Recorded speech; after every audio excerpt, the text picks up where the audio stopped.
Welcome to today's school board workshop. We are happy to have you join us, and we are thankful for your time and dedication to our district. The workshop of the School Board of Broward County, Florida is now called to order. Our primary focus is to create a safe and productive environment for all participants. Please be reminded of the exit doors that are clearly marked for emergency exiting. While in the boardroom, refrain from obstructing the exit doors. All attendees must occupy a seat with the exception of media. Once the boardroom has reached its seating capacity, attendees will be directed to a designated overflow area. Upon activation of the fire alarm system, please exit from the room in an orderly fashion and continue to exit the building and remain outside until the authority that has jurisdiction has deemed the building safe to return. Thank you for your cooperation. Board Member Holness will now introduce his school to lead us in the Pledge of Allegiance to the flag. Dr. Holness. Thank you, Madam Chair, and I am proudly wearing Lauderdale Lakes Middle School t-shirt today. Thank you so much. It is my pleasure to introduce Lauderdale Lakes Middle School to lead us in the Pledge of Allegiance. This school recently achieved a historic 96-point increase in its grade, earning a B for the first time since 2010. With an 86% acceleration rate, students are gaining early access to high school credit courses. Additionally, Lauderdale Lakes is the first middle school in Broward County Public Schools to offer dual enrollment through Florida International University with a 100% pass rate. Please join me in welcoming the students at Lauderdale Lakes Middle School. I'm Amaya Pinckney, and I'm at Lauderdale Lakes Middle School. Please stand for the Pledge of Allegiance. I pledge allegiance to the flag of the United States of America and to the republic for which it stands, one nation, under God, indivisible, with liberty and justice for all.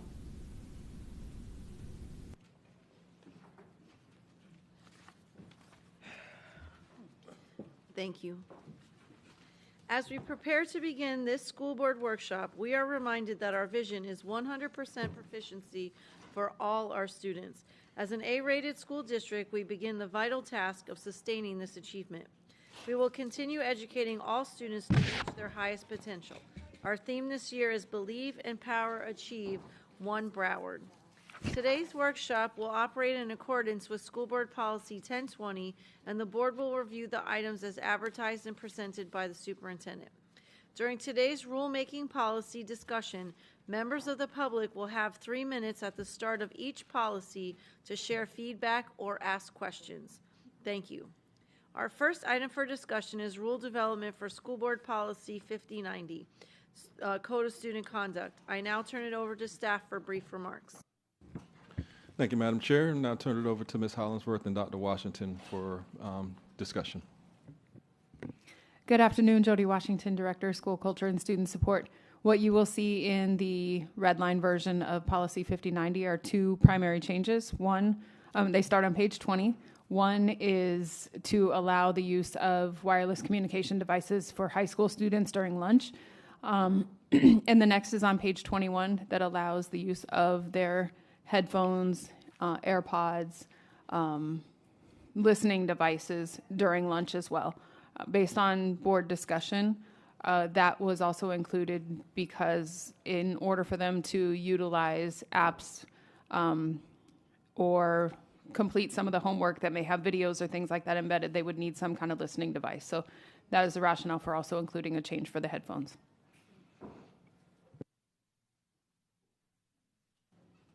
Does that conclude your presentation? Okay, great. So next we will go to public comment. And first I have Mikhail Suko.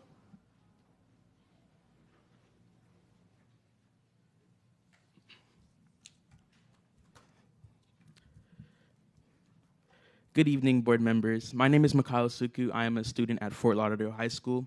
I stand before you today not just as a student, but as someone who represents an entire generation. And I want to be very clear about this. We are not the same generation you were when you were in school. Times have changed, the world has changed, and so have the challenges we face every single day. I've heard people say, well, back in my day, we didn't have cell phones. Back in my day, things were different. And they're right. Things were different, but that's exactly the point. What we're dealing with today isn't what you guys were dealing with back then. Today, technology is not a choice. It's a reality. And what's important isn't pretending we can go back to the old days, but teaching students how to use technology responsibly in today's world. And the truth is, our schools already know this. Broward County Public Schools have embraced technology in the classroom. Students are issued iPads, smart boards are in classrooms, and even virtual reality with MetaQuest headsets is being used in schools such as Bear Middle. So clearly, the district understands the value of adapting to the world we live in. If schools can hand out iPads for learning, why can't students be trusted to use their own technology responsibly during their own lunch break? Because here's the reality. High school is supposed to prepare us for the real world. And in the real world, adults are not allowed to use their phones while they're on the clock. But when they're on their lunch break, they can. They use that time to check on their kids, manage responsibilities, catch up on the news, or simply take a mental break. Many high school students carry the same responsibilities. Some of us are caretakers. Some of us have jobs. Some of us are juggling AP classes, dual enrollment, and assignments from 7 or 8 different classes. I've heard arguments that phones add stress to the staff or that they take away from the social aspect of lunch. But I want to be very clear. Students are stressed as well. Many of us wake up 4:30 in the morning just to get there on time. We spend hours doing homework after long school days. We balance sports, clubs, family obligations, jobs. Our stress is as real as the teachers. And if using our phone at lunch helps us manage that, it's not harming the school process, it's helping us survive it. I also think it's important to acknowledge what the district is facing right now. Budget shortfalls, lawsuits, declining enrollment, and even struggling to provide food for our students. With many challenges in front of us, why can't this be one small area where we get to say yes to students? Why can't this be one positive step forward that shows that we are trusted, valued, and heard? We don't need more restrictions to remind us what we can't do. What we need is the chance to be treated like the young adults you keep saying you are preparing us to be. If high school is truly meant to prepare us for the real world, let us be real. In the real world, people are allowed to use their phones in their breaks. So I ask you today, please don't base your decision on what worked back in the day. Base it on the world we are living right now. Trust us enough to use our devices responsibly during the one time of the day that truly belongs to us. Because this isn't just about phones, it's about respect. Thank you. Perfect, and perfect timing. Thank you so much. Next up is Dr. Natalie Lynch-Walsh. Dr. Natalie Lynch-Walsh, Plantation, Florida. I'm laughing because I think he thinks you guys are older than you actually are and you don't have phones or something. Because my high schooler never stopped texting me last year. So I'm fully in support of adding the language at lunch. Would have been even happier to have seen an in-between class periods because realistically that's when kids are coordinating rides, coordinating a group project or whatever as they run to their next class. That's on page 20. And then on page 21, where it addresses the headphones, it sounds almost independent of the phone, so I don't know if it needs to say in conjunction with a wireless device, because the only reason you would be on AirPods is because you're connected to a wireless device. And I support this because in all the research we looked at on DAC last year, none of it was looking at during lunch and in between class periods. If you actually read the research, it was all focused on in the classroom, which is where nobody was fighting to keep a phone. In fact, since there are all these laptops, oh wait, no, that's with the IG. Since there's supposed to be all these laptops, they don't need to be on their phones, in theory, in class, if we're doing one-to-one with the laptops, but that's a whole other issue. And then also in this policy, in looking up this 10-10-10 practice at a couple of schools, and looking at the attendance policy and your code of conduct, I understand the attendance policy is coming later. I don't know how the same department can have two silos, but your attendance policy language is not consistent with your code of conduct language. And in one of the differences is one uses the term calendar days and one uses school days, which can make a huge difference in interpretation. And then finally, that last org chart process must have been a little rough, because if you look at your org chart and trying to figure out who to ask about this one policy, you now have 2 directors. One is called the Director of School Culture and Student Support. The other one is called the Director of Student Prevention, Wellness, and Wellness Initiatives. The Wellness Initiatives appears to be the one in charge of the attendance policy, and the Code of Conduct is, of course, Dr. Washington, who has culture and student support. But then there's an Assistant Director of Student Support Initiatives who does not report to Dr. Washington over here in culture and student support. They report to the wellness initiatives and prevention person. And if you look at the job descriptions, they're all mixed up in terms of terminology, so I don't know what's going on there. But the reason I bring it up is that when I was trying to figure out who was responsible, it was a task. But fully support adding this change. Thank you. Thank you. Next is Alicia McCormick.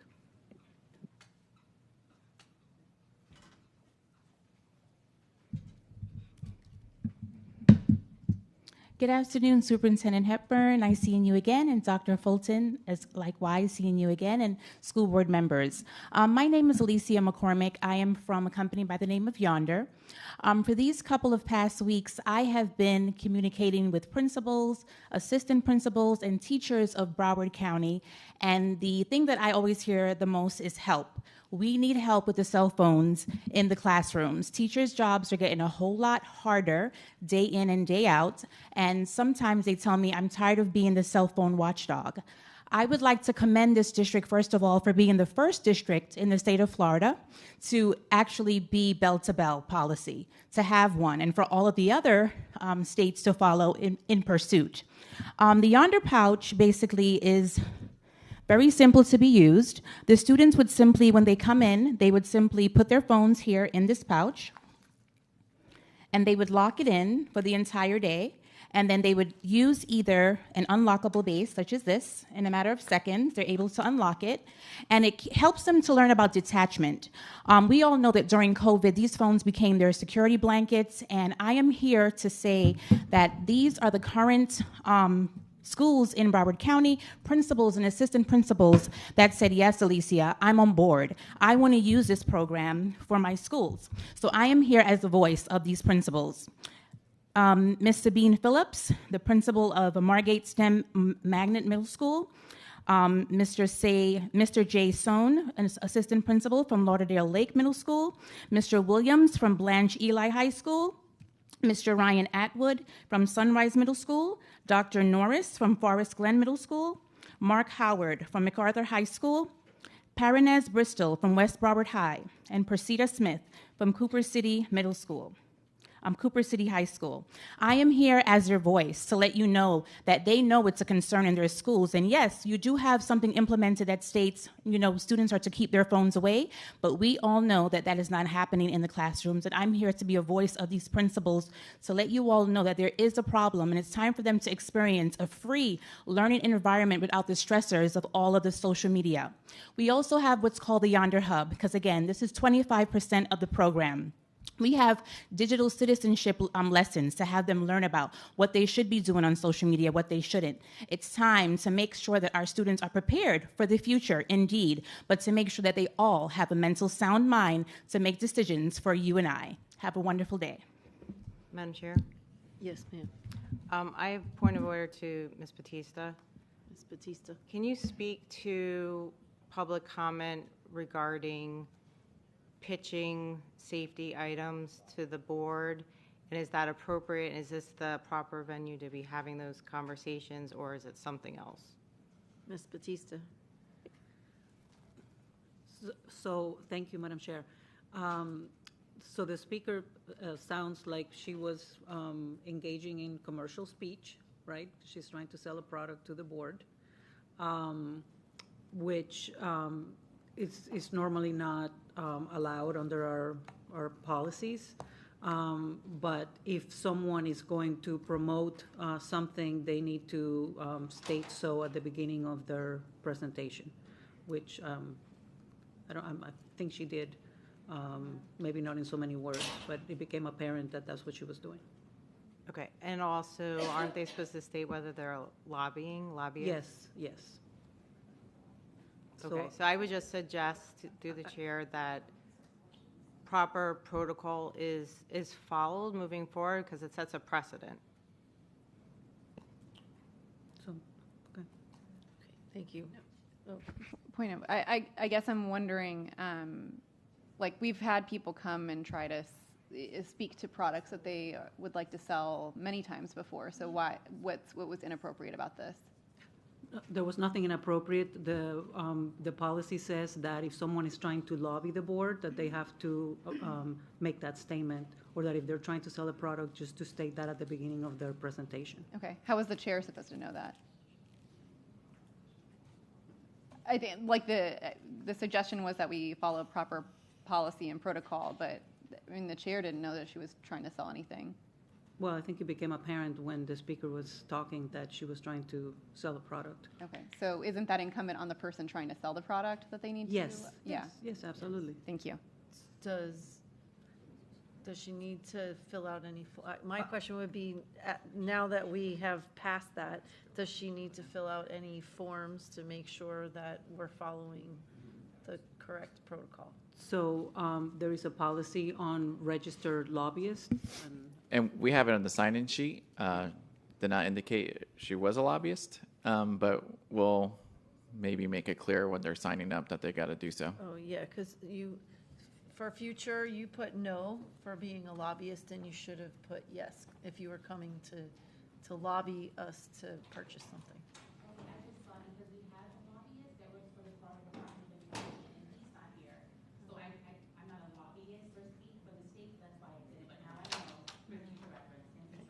Thank you. Okay, next up is Willis Hale. Good afternoon, Board. I'm Willis Hale. I'm a computer science instructor at Blanche Ely High School, which has just now been another A-rated school. Speaking about the policies of where cell phones are going to be used at, I don't think anybody has a problem with cell phones being used during lunch. But being used between class and in class is a constant struggle for all of us. So far this year, I am running 35% of my entire class being tardy coming to class. They've got 6 minutes passing, and every one of them comes down the hallway to me on their cell phones, either talking or texting on their cell phones when we know they're not supposed to be doing, but I understand that we have a policy about cell phones and bell to bell. I do understand that, but if you have a policy without consequences, you just merely have a suggestion. I mean, I look at my students, put them up now, and I'll walk back around the class and they're out again. And my administration doesn't have a policy on confiscating cell phones. I do know that the state statute says that the teacher is supposed to confiscate them, send them down, and the parents are supposed to come and pick them up. But nobody is on board for that amount of additional work. And, safety concerns, if parents need to get in touch with them, they can. Even using this product that they have at Yonder, the teacher can unlock the box and unlock all the phones. And let people have their phone back. But it's very hard for a teacher to compete with the dopamine hit of 15, 20 texts a minute, okay? It's constant.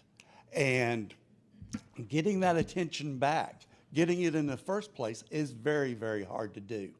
So please think about putting some consequences in and getting something that would promote this so teachers could have a break where the students could have a minute to learn something and not be distracted. Thank you. Thank you so much. Next up is Joshua. I can't read the last name, but Joshua. Joshua Stonecker. And I too am an advocate for the principals and the site leaders that Alicia had spoken about, but again, I'm not trying to pitch you anything. This is more of teachers are being asked to be the teacher police with cell phones in the classroom. And these teachers are just looking for an avenue and for some sort of tool, some sort of resource that will help them get back to teaching again, helping them create a safe environment for their students to be kids again in the classroom, not with the bullying, with the cybersecurity stuff, with the constant berating of text messages from parents, students, and their peers. So please just consider an alternative method of creating a safe environment for these children so they can get back to being kids again and teachers can get back to being teachers again. Thank you. Thank you. Dr. Trudy Jovanovich.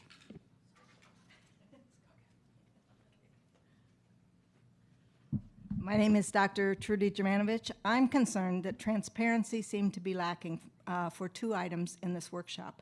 The district should have included the words rulemaking in the title of the items number 1 and number 2. So this is a rulemaking session, and I want everyone to be aware of that.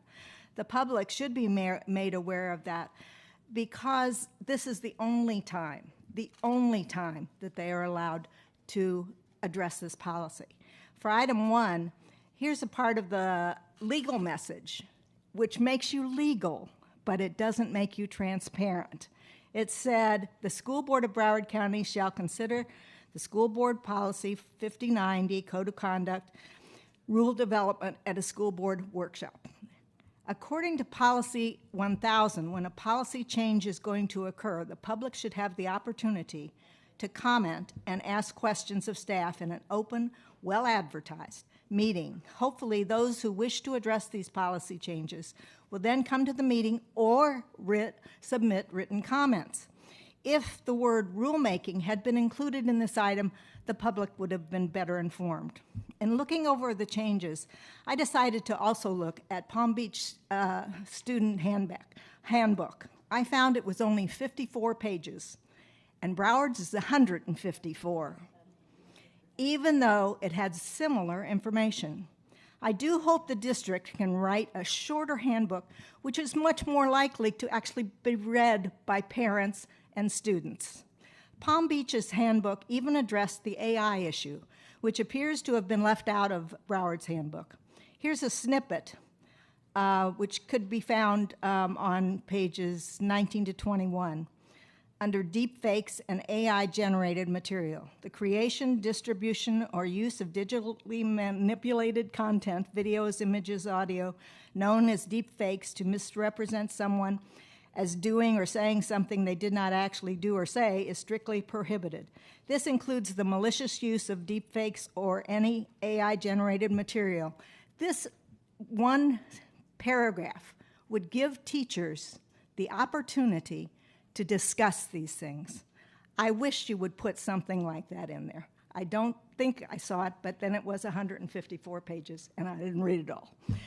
Also, I really support what the teachers have said here, or the teacher, and I hope that, and it was interesting that it was mainly middle schools that had the problem, because that's what you need to address. Now that you really should have addressed the issue in the classroom at the same time as you addressed the lunchroom issue.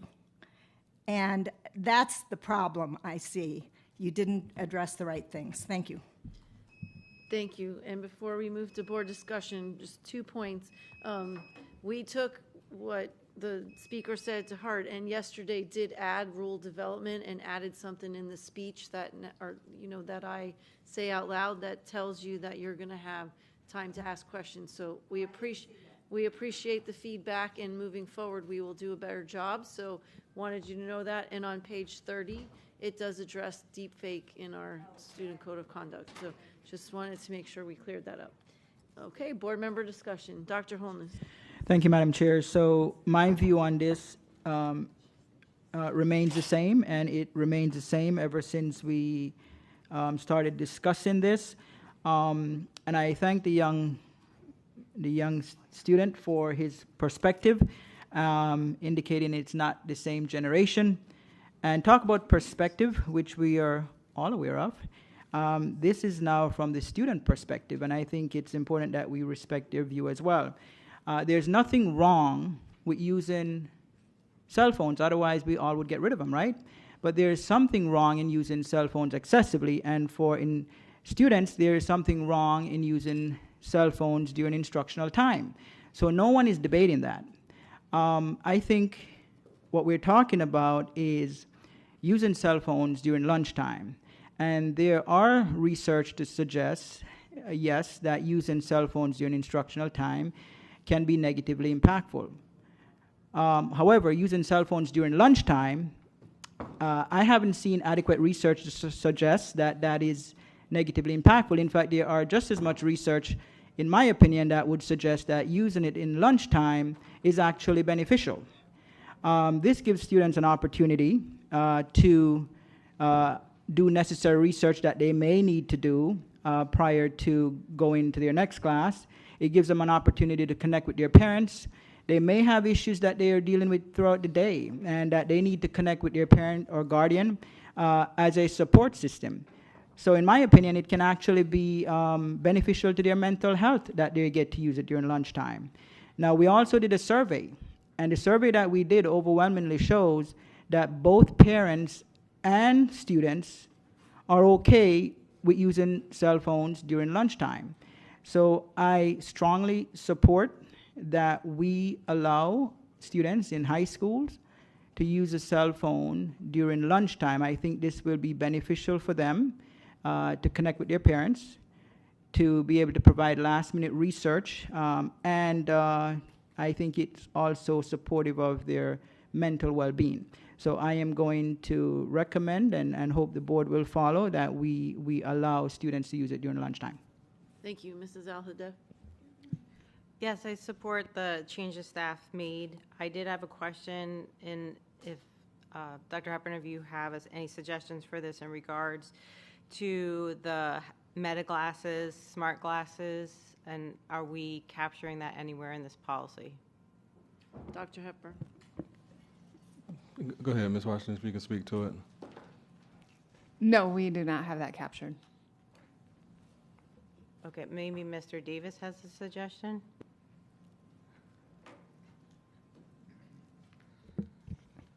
Trey Davis, Chief Information Officer. What I can say is that if you attempt to list each and every technology that you would want to track, it would be outdated the next day. So you have to use broader language to address the technology. For example, we've had discussions around whether it be meta glasses or whether it be laptops. Either way, those are computing devices, and by definition, you could use a broader definition of computer that would have input, output, storage, for example, to detail that without having to necessarily list the technology, which of course would change almost in an instant. So that would be my feedback, is you have to look at it more broadly. Dr. Hepburn, can that suggestion be made to and where to add it in the policy? Yes, I'm reviewing it, the policy right now, see what fits in. And Dr. Washington, if you see any area, maybe. Does Mr. Davis have a suggestion? So there is a section for technology usage that we could include language there, but we could also include it in the broader definition of a wireless communication device. What page? It is on page 20, and if you look at the C1, wireless communication devices include but are not limited to cellular/mobile phones, smartwatches, personal digital assistants, tablets, and other two-way communication devices. So I think that would, Mr. Davis, do you agree that two-way communication devices may cover that, or we need a broader statement? So I do think you have to be cautious there because, a wireless device, are we talking wireless networks, cellular sense? So you would need to call out, for example, laptop devices that are issued to students that are filtered, like, for example, SIPA filtering and all, which we would need to allow them to use those devices, obviously. So I think you would need to make an exception for student devices that are issued by the district that include appropriate filtering and all, which would then make it a viable device during teaching and learning. Also, I'm sorry, Ms. Aldef. I also want to keep in mind, too, once we do distribute devices, students will be able to opt out of our devices because they have their own. So I don't know how we capture that in that language, Mr. Davis.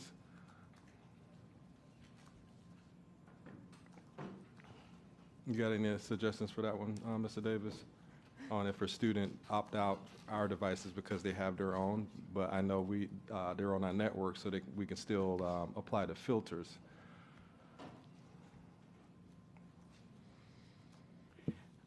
I'm sorry, Dr. Hepburn, but I missed part of that. So you mentioned about kind of making sure we spell out not applicable to district devices that we issue to students, but I know that we're going to have some circumstances where students are bringing their own device because they're opting out of using our device. And how do we exclude that? You mentioned something about language around the filtering. Okay, yes, correct. So, for example, if we have anyone connecting to, let's say, guest networks with their own devices, not necessarily connecting to, let's say, our BCPS network, I think you would need to make a distinction there because some of the, the firewall configurations, I can't get into those in detail, but, are differentiated between the networks. So I think that's maybe where we need to put some clarity or include some clarity there. And then also, if there could be some more clarification regarding the broader language that maybe Mr. Davis can suggest. And so I'm just asking the question, so like the Meta glasses, for example, they would not be able to use them in school, or they would be able to use them only during lunch if that passed? Dr. Hepburn? I'm thinking. I have a pair myself. I only use them for fishing, to be honest with you, because I never take pictures. My wife bought them for me. Take pictures for fishing, but it's just my experience. My only experience with them is to take pictures and listen to music every now and then. I don't know if there's privacy concerns.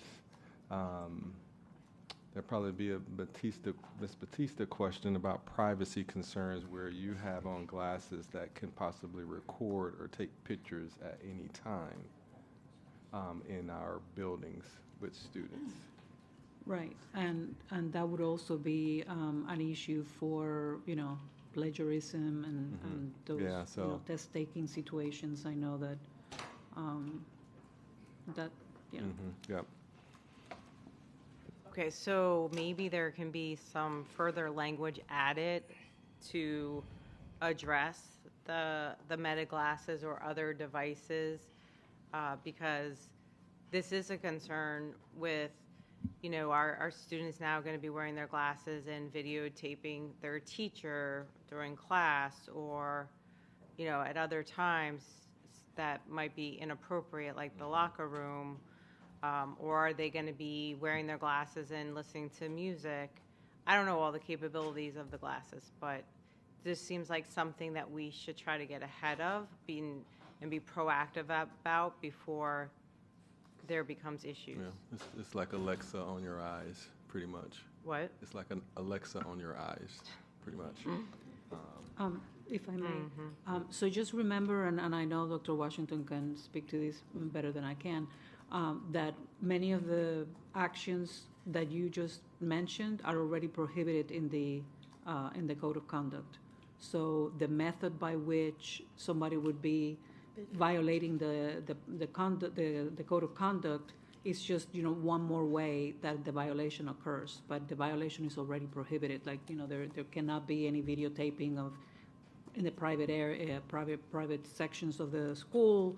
You cannot be videotaping in the classroom unless there is an issue of life safety, and so on.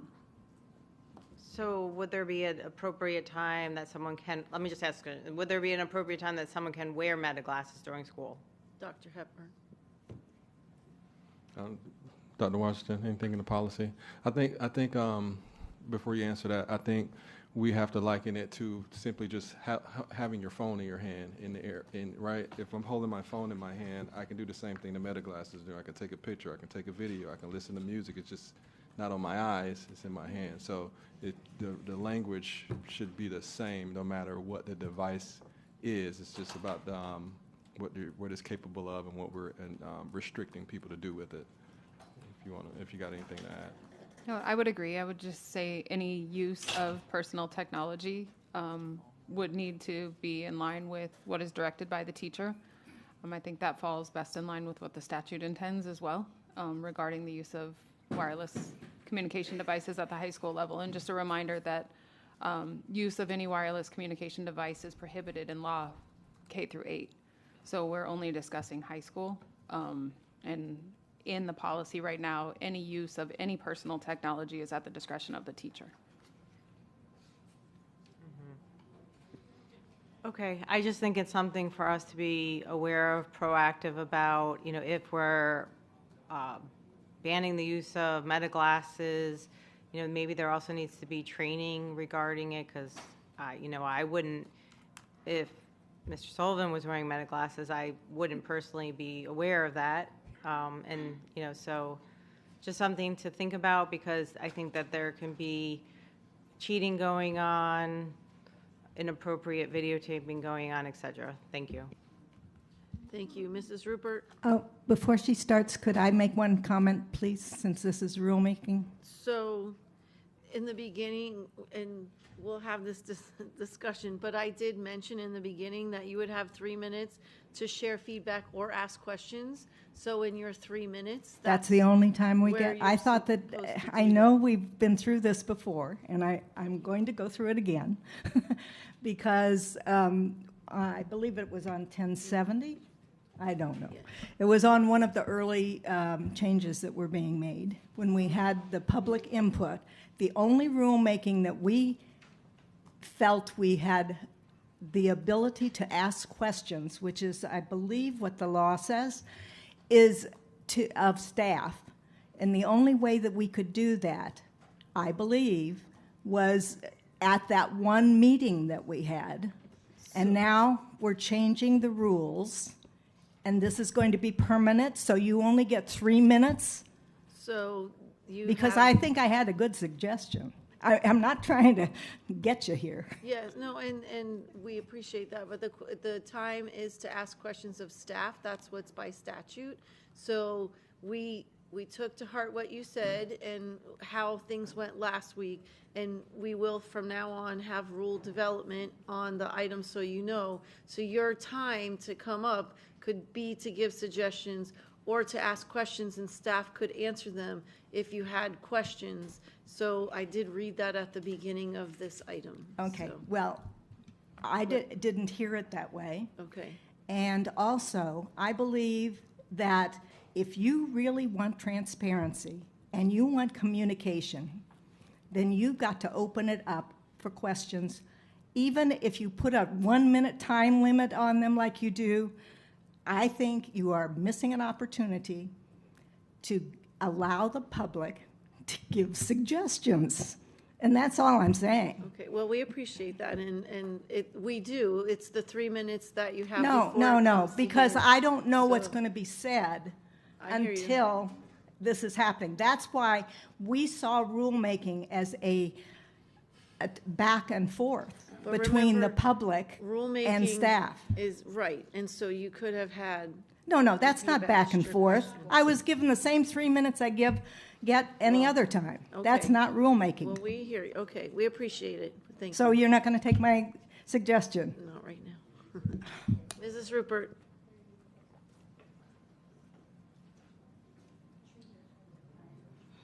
Sorry, it took me a second. I didn't realize that you were done. I apologize. My position hasn't changed from day one on this, so I will disagree with the lunch period, as well as I think it's further on as the earbuds, and that's where I am. Thank you. Okay, thank you. Mr. Severa. Thank you, Madam Chair. Got a couple things I'd like to bring up, if you'll indulge me. First and foremost, on the cell phone policy. I'm not going to go into the tangent. I went at the last meeting we had on this. I think my position's clear. Everyone knows it. But our classrooms are places of learning. Our schoolhouses are places of learning. They should not involve abilities to go on cell phones even during lunch, which causes a grave distraction that I've heard from countless teachers is almost impossible to get the kids to settle once they get back into the classroom from lunch, walking in with the cell phones on the TikTok and all the other social media platforms that they're on. In regards to the headphone issue in Section 5, subsection C6, Madam Chair, I had a question just reviewing the prospective language here, or the proposed language, I should say. It would appear that in no set of circumstances are elementary and middle school students allowed to utilize headphones during the course of the day. My question would be, what if they're on some sort of electronic iReady program or some sort of electronic learning program that would require that? Dr. Hepburn. They are allowed to use those devices at the permission from the teacher. So 5C6, the way I read it, says due to school safety concerns, headphones, earbuds, and other accessories are prohibited during the school day for all elementary and middle school students, comma, unless otherwise determined as a necessary accommodation by an IEP or 504 accommodation plan and specified in said plan. Is there another section of the rule that I'm missing that would allow them to utilize it if they did not have an IEP? I know that's the intention of the law, but it's probably not spelled out in here. If it is, Dr. Washington? It's not spelled out in here, the way you're suggesting. Is that a concern for the district? Yes. Okay. Can we? Thank you. I also, and nobody has touched on this yet, and I know we had workshopped this, and I saw that there were some changes, but if I'm focusing on the discipline matrix for grades 9 through 12, there are some edits to the, let me see what section it is here. Could you reference the page you're on too? Yes, I apologize. It's 131 of 136 of the PDF.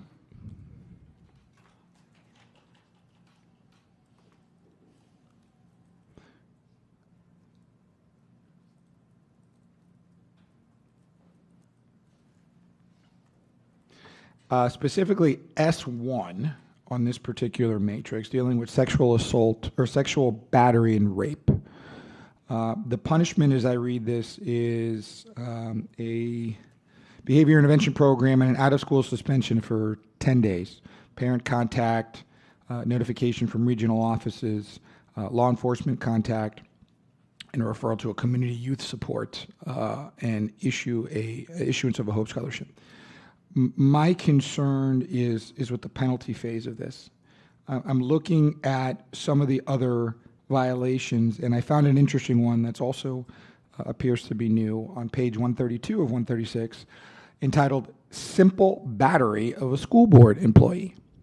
And if you were to batter a school board employee, it appears that your punishment would be the same if you were in high school for those students who committed a rape.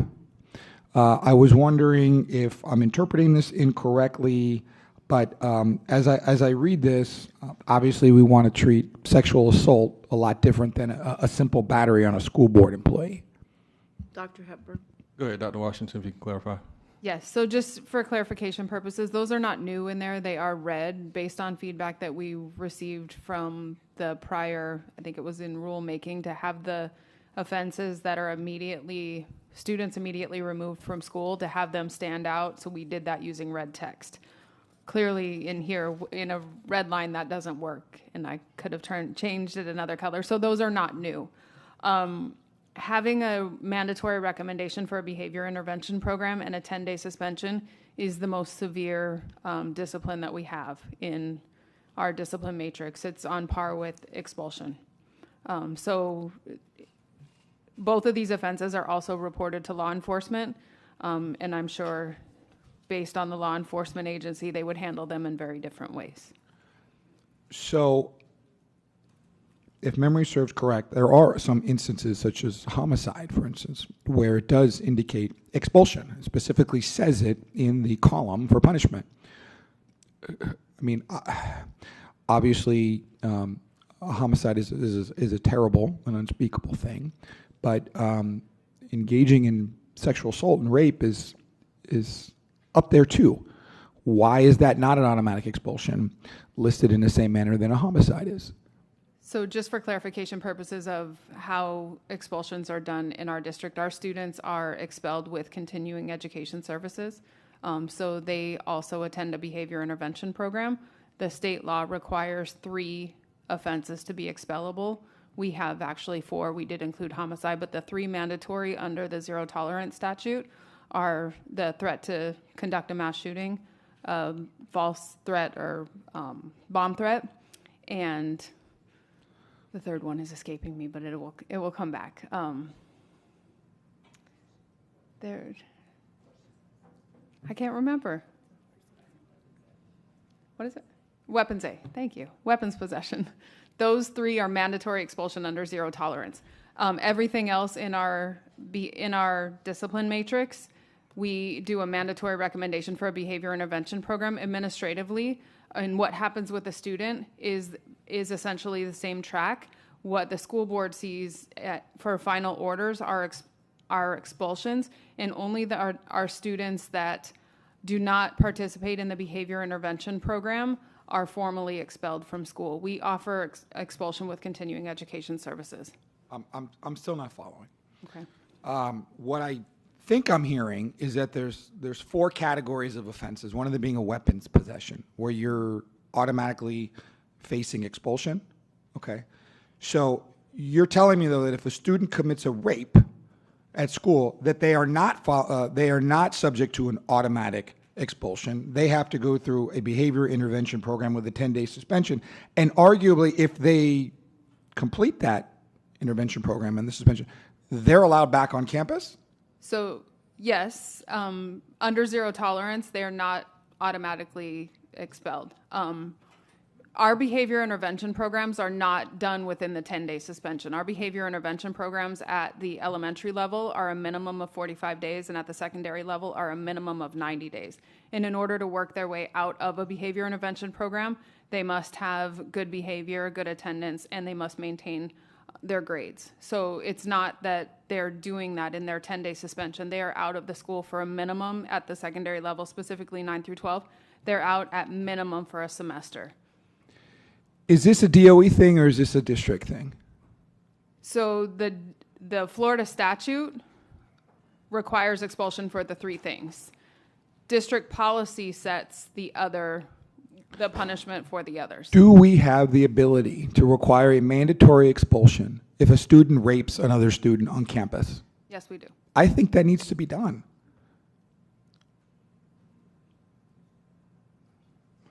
I don't think this is a controversial thing.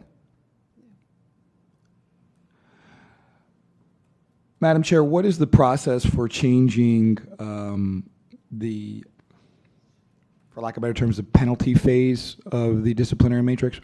So I believe it's that's what we're doing right now. So you can recommend what you would like. We'd have a consensus.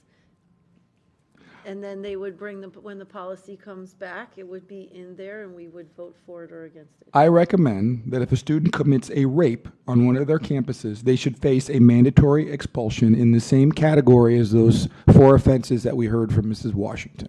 Is there anybody that disagrees with changing? Is there any objection? Any objection to changing that? Nope. Ms. Bowman? So just for purposes of clarification, when we're looking at the discipline matrix, first of all, because Mr. Cervera just said if they commit this crime on a campus, is that what we're assuming all of these things are happening on campus? And have they been proven to have occurred when we're doing the discipline? Or is this just an accusation? Hepburn. Go ahead, Dr. Washington, but I'll start it. It starts as an accusation until proven. But I'll let you provide any additional details. No, So once it is proven, then the process starts going through its process to come back to the board as an expulsion, for instances like that. So the way that this is reading, just to Mr. Cervera's point, okay, so if we're looking at this number S1 on page 131, has it been proven yet, or are we just disciplining someone for an accusation? Go ahead, Dr. Washington. So an accusation is made and administrators then conduct an administrative investigation before issuing discipline. Once they have determined that the accusation is true, then they would issue the consequences. Parents also have the right to appeal if they don't feel that the appropriate consequences have been issued, or that the code that's been applied to the violation is not appropriate for the behavior that was exhibited. So there's the whole process. So how does the law enforcement play into this? Because I always get a little concerned about administrative determinations of criminal wrongdoing. So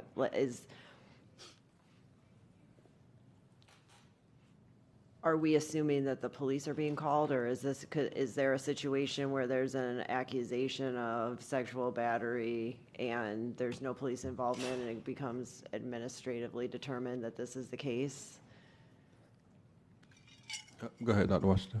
So anytime there is a Cessor-related incident, there are a few minor exceptions, tobacco, bullying, harassment, that don't have to be reported to law enforcement, but any other Cessor violation, including S1 or sexual battery, rape, you must report it to law enforcement. Our investigative processes do not, administrators do their administrative investigation, police do their investigation.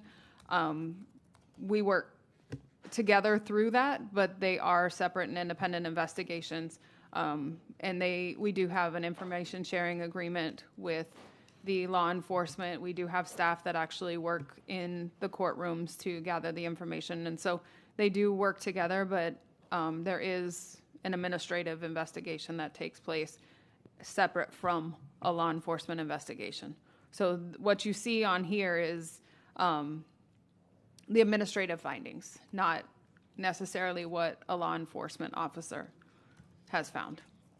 But they do, again, in something as serious as a sexual battery or rape, there would be working hand in hand in collaboration with them. Yeah, I mean, that's a tough set of circumstances, because if you're just going on a he said, she said basis instead of using forensic evidence and all of the other things that go along with a criminal investigation, I'd hate to see a miscarriage of justice either way on that. So I guess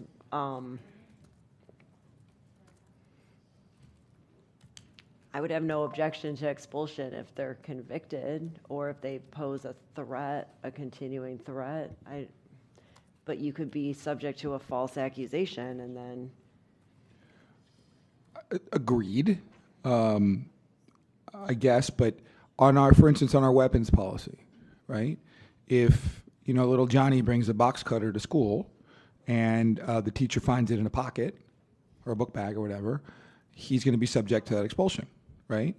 I think if you have a situation where, God forbid, 100 times over, there's a sexual assault on campus and a teacher or administrator walks in and witnesses what happened, I think the automatic, expulsion provision needs to be triggered.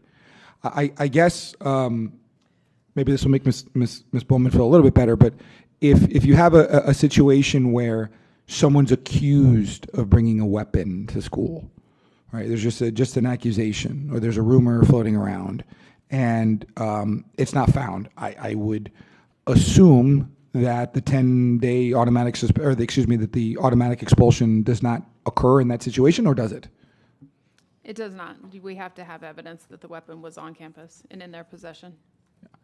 Yeah, so I understand the concern about, obviously you want your due process to play out, and we don't want to be going on accusation alone, but at least at the very least, have this treated as the category of 4 that trigger the automatic expulsion if it's witnessed by an administrator or a teacher or an SRO or a parent while on campus.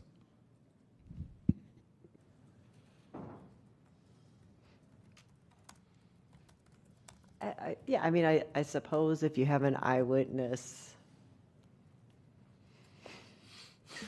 I don't know. This always makes me uncomfortable with this particular topic because of the he said, she said nature of it, and doing things administratively instead of through the criminal justice system. If there's an eyewitness, I wouldn't have a problem with it. But if it's just an accusation, and I think we could be jumping the gun by automatically expelling someone. I would suggest treat this as the fifth element in your category of 4, right? So whatever has to happen in those other zero tolerance categories, threats of a mass shooting or weapons, have sexual assault and rape in there. So it's a zero tolerance, and if it happens, and if it's proven, or if it's witnessed, that they get an expulsion. I cannot fathom a situation where I'd want someone to commit a rape in one of our schools and potentially be back after a 10-day suspension. That to me is unconscionable and should never happen.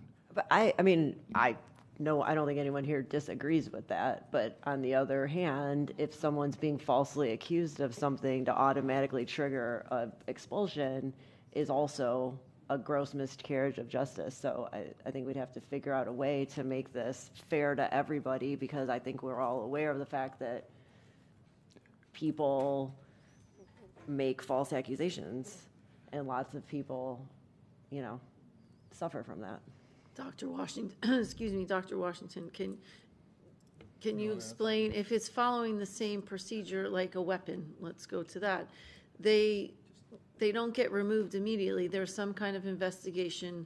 There's proof, and then the consequence happens. So, I guess it sounds like Mrs. Bullman just wants some clarity of if we were to add rape into that as well, and I think we would all agree that we don't disagree with that being the same category, but it would follow the same procedure then, right? They would have to go through and actually be found guilty in some place, whether it was in a court of law or through an investigation with local law enforcement. Our law enforcement, does that need to be spelled out? Is that what you're asking? I mean, and perhaps we need to remove the person from contact with the victim in the meantime while these things are happening, and that's done. That's right. already the case. Okay. Yep. But homicide is also not on this list of the automatic 3 things. Is a homicide on there? But that has to happen on campus, or that can happen anywhere? So if I may, just to provide some clarity when it comes to behavior, because there are behaviors that happen off campus that are, students are not disciplined under the discipline matrix because it does cover what happens on campus, but they are removed from their school for off-campus behavior that could present a threat to the school. So they are removed, and in some cases, students are assigned to an online platform for learning. In certain cases, homicide, attempted homicide, sex-related offenses. When they are arrested in the community for a sex-related offense, we do assign them to an online learning platform instead of having them go to one of our behavior intervention programs. Process-wise, the difference between a behavior intervention program assignment and an expulsion assignment, there's kind of 2 primary differences. Both have a 10-day suspension. In that 10-day suspension is the time that the packet is submitted from the school to my office, and I have members of my team that go through that packet to double check the work, the investigative work of the administrators at the school. We gather the police reports. We look at the statements of the witnesses. We look at the statement of the victim. We look at the statement of the offender. We give the parent the opportunity to have a parent conference to be able to come in and share and advocate on behalf of their child before an assignment is made to a behavior intervention program. That happens whether it's a behavior intervention program assignment or it's an expulsion, because again, we offer expulsion with continuing education services. We don't just kick kids out of school with no place to go to get their education. I think the big difference between an expulsion and a behavior intervention program assignment under our Code of Student Conduct, a behavior intervention program assignment is a minimum in grades 9 through 12 of 90 days. So that's 2 semesters, and we don't transition a student back or it's 1 semester, I'm sorry, 2 quarters, 1 semester. We don't transition a kid back until a semester break, because if we transition them mid-semester, it will mess up their grades, their credits, their ability to earn credit toward graduation. So we only transition on the semesters. So if something happens in October, the soonest a kid could be considered under a behavior intervention program assignment, the soonest they could be considered to return to a traditional school would be the start of the following year. But that's only if they have met the criteria that they need to meet for their behavior, their attendance, and their grades. When it comes to an expulsion, say something happens in October, they can't be considered again for transition for 1 calendar year. And then we transition on the semester. So it happens in October. They would not be eligible to transition until the following January at the start of the 2nd semester. So that's kind of the primary difference between a behavior intervention program assignment and expulsion, is the length. If they don't engage, some parents say, my kid is not going to that behavior intervention program school. I'm going to do something else. I'm going to homeschool them. They're going to do virtual school, whatever it is. If they don't engage, they are expelled or assigned to a behavior intervention program for the remainder of the current school year plus 1 additional school year. So there is definitely encouragement for them to attend a behavior intervention program where we can wrap supports around them. We do have additional mental health personnel at the behavior intervention programs, smaller class sizes, our ability to reach the root of the issue that has caused the student to act in the way that they have that landed them in the program. It increases our ability to be able to do that. So I think what we're discussing here is unless it's not proven, that it happened, nobody is going to return to their school within 10 days. Many times in these cases, the students are arrested, and based on that charge, they're going to be assigned to an online learning platform, particularly with the sexual battery, with rape. But we don't rely on adjudication from the court, because oftentimes that takes a long time. That they can go through months and months, and we don't want kids staying out of school longer than is necessary. So that is really why we rely on our administrative investigations. And then parents also have, when it's an expulsion, they have the opportunity to request an administrative hearing if they're not satisfied with the parent conference, and then that does go in front of an administrative law judge. On the other side, the behavior intervention side, they don't have the administrative hearing because the superintendent has the authority under statute to be able to assign students who are disruptive to the learning environment to an alternative school setting. So I don't know if that context helps a little bit in better understanding the difference between the two. But on the point, go ahead. I asked for information on the behavioral intervention program a few meetings ago, and the board never received anything. And that I think this would help the conversation today. So when would we be able to get that? Dr. Hepburn. We'll have to check if that was submitted. We're looking right now for a follow-up, see if we captured Was it submitted? Was it asked here? I said it in the board meeting because I remember saying, is this the Promise program over again? Yep. Dr. Zeman. Thanks so much. Just on this point, in cases of severe behavior like this, sexual battery and rape, in virtually all cases, to my knowledge, there's a referral to law enforcement. If, in fact, a student is accused, administratively found that there's enough evidence to take them and put them into this other program, and then they're taken through the law enforcement process and convicted, what happens to them then? Dr. Hepburn. If they're, and I want to get to Ms. Bowman's point. Now, administratively, we found enough evidence to say, look, there's a good chance that this charge is true. They go into the behavioral intervention program, just in this scenario. Then the law enforcement does their investigation, either has the accused to plead or go to trial and convict them. What happens when a student in Broward County Schools who is in the behavioral intervention program then gets convicted of sexual battery or rape? Go ahead, Dr. Washington. So depending on what the outcome is in the court system, many times they're sent away to a program for 6 months, 12 months. When they are sent away to a program, the majority of the time, in fact, all the time since I've been in the seat. Students, we step them down back into a traditional school, so they wouldn't go straight from a residential treatment program that was adjudicated by the court. We would step them back down into one of our behavior intervention programs for a minimum of a semester before we would consider them to transition back to a traditional school. Again, the court process takes at least a year in my experience over the last 3 years. So their behavior intervention program assignment would likely have run out by that point in time, but as long as there are charges pending in the court of that nature, they would not be considered to return to a traditional school.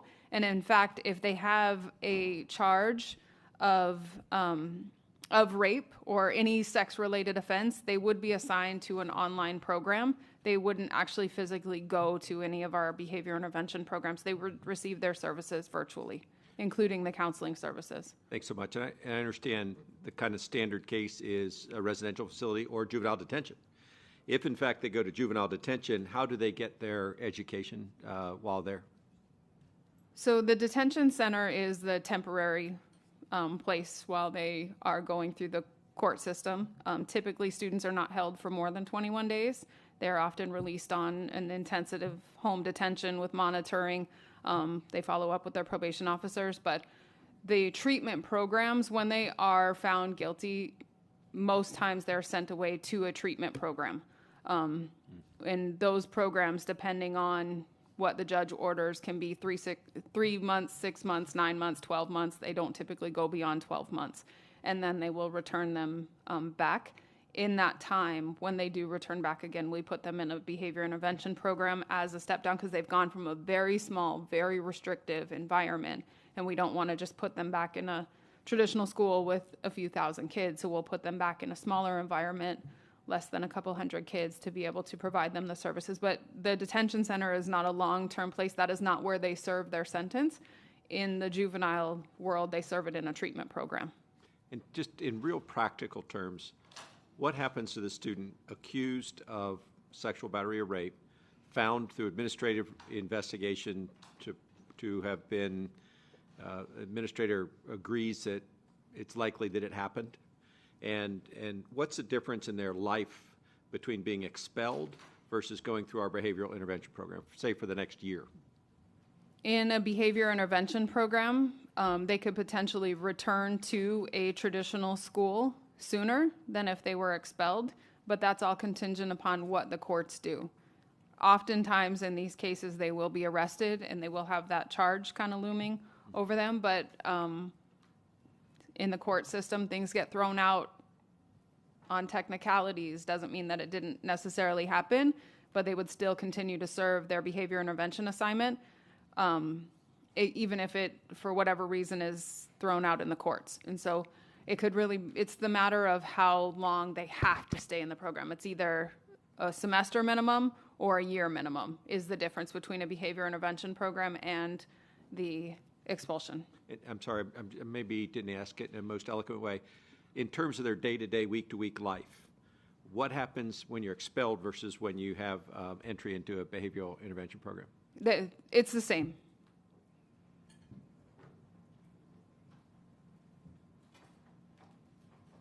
Okay, thank you. You're welcome. Dr. Zeman, it's your turn also to, did you want to speak on anything else? Yeah, I guess what I'd like to ask Mr. Severa is, did you want to separate sexual battery from rape, or did you think this is for both of those offenses? I would suggest that they're for both. I mean, I haven't read the statute, the criminal statute. I'm sure there's a distinction. However, I would classify sexual battery as up there in severity. So I would leave it as currently is on our matrix. And Chair, what we're deciding today at a workshop is if there's no objection, the final draft comes back with mandatory expulsion, to Mr. Severa's point. If there is an objection, he could still, or any member, when this comes back for final passage, could make a motion to change that. Correct. Because I need to learn more about this, because I need to understand the fabric of why we've had it this way for so long, I'm looking forward to learning more, regardless of whether we object or not. I want to learn more before we bring this back so that we make sure that we're intervening in children's lives with the balances of all things kind of put together. These offenses are truly offensive, and sometimes it's hard in the moment to try and understand the practical implications of these things. But I'm not going to object today to your idea because these things are so offensive. But I do want to learn more between now and when this comes back so that we can, try and make sense of all of these things. Partly because Ms. Bowman has shared, kind of some concerns about administrative reviews and administrative investigations. Partly because there are false accusations that are made. I just need to learn more before I settle on what I think is fair for the policy. But if it comes back to us with that offense, I'm not going to object today. Thanks. Thank you. Ms. Thompson? So just to clarify, if we take Mr. Severa's suggestion, it comes back for policy voting, but then we don't like the suggestion, it automatically gets kicked back to, or we make a motion to change it, that would reinitiate rulemaking on this policy. Ms. Batista?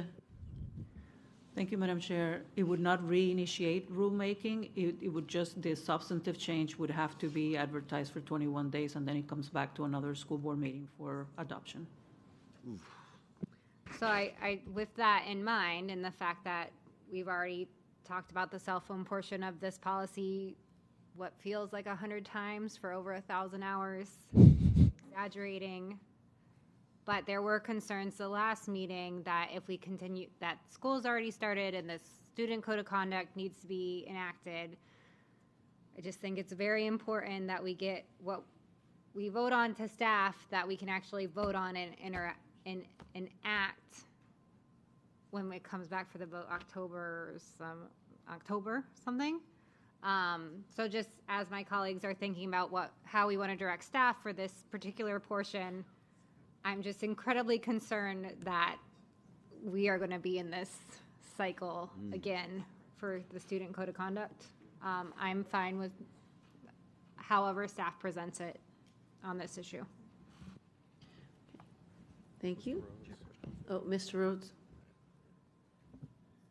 Yeah, Dave Rhodes, Chief Auditor. I just wanted to kind of feed back some of the things that I'm hearing, because administratively, the time that I spent with the Inspector General's office, we had a requirement if we were going to investigate or even refer something to law enforcement that we had a definition and we had a threshold at which point it was determined that good cause was established.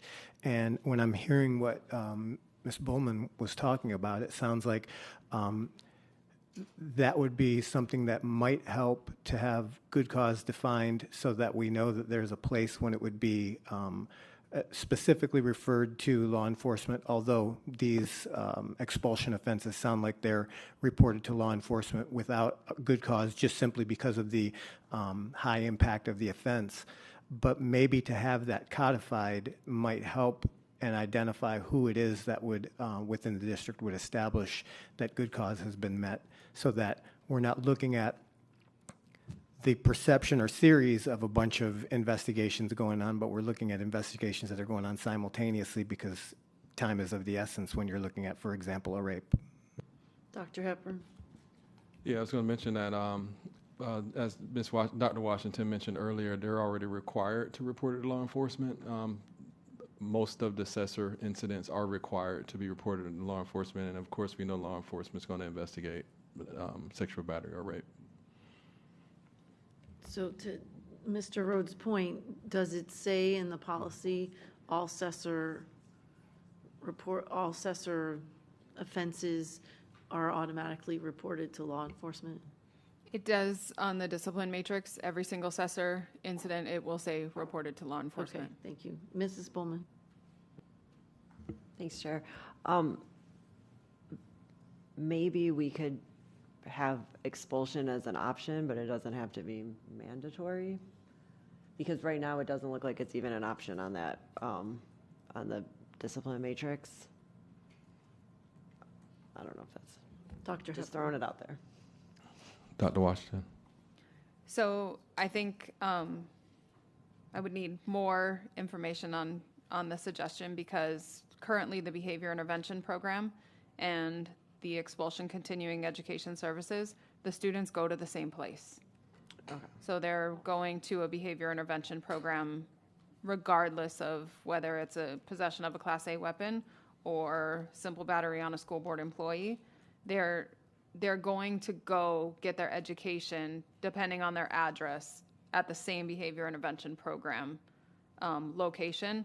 It's a matter of how long they stay there. They're required to stay there. If it's the simple battery on the school board employee, they're required to be there a minimum of a semester. If it's the possession of a Class A weapon, they're required to be there a minimum of 1 calendar year. That's the difference between the behavior intervention program assignment and an expulsion. Okay, that's clarifying so that it doesn't really matter to that point. It's the as time much. frame, Yeah, right. the time frame. Okay. Thank you. Chair, I'm sorry, I thought you were done. No, I just had another question on the thing. So, are we still talking about this, or are we talking the whole thing? Okay. So I agree with, I don't know what we agreed to do with, on page 21 and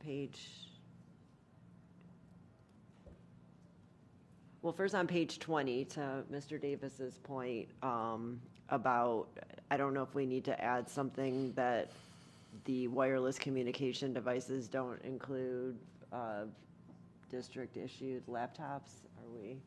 Or are we just assuming that that's not included because it's not in the definition?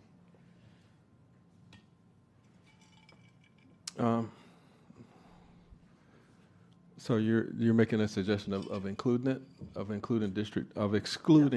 Excluding it, right? So Yep. if we've, or a district-issued device in the event that we were giving out tablets for something. I know, Dr. Washington, if you can provide any feedback, or even Mr. Davis, would that fit under C1, excluding We could district devices, district-issued devices?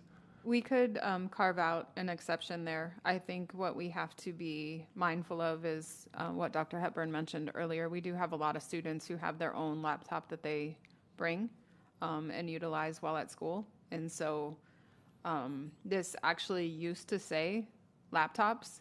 And when the rule was changed last year to restrict bell to bell, there was a lot of feedback from schools regarding including the word laptop there, because then it could be perceived as that we are not allowing personal laptops in schools, and that was not the intent.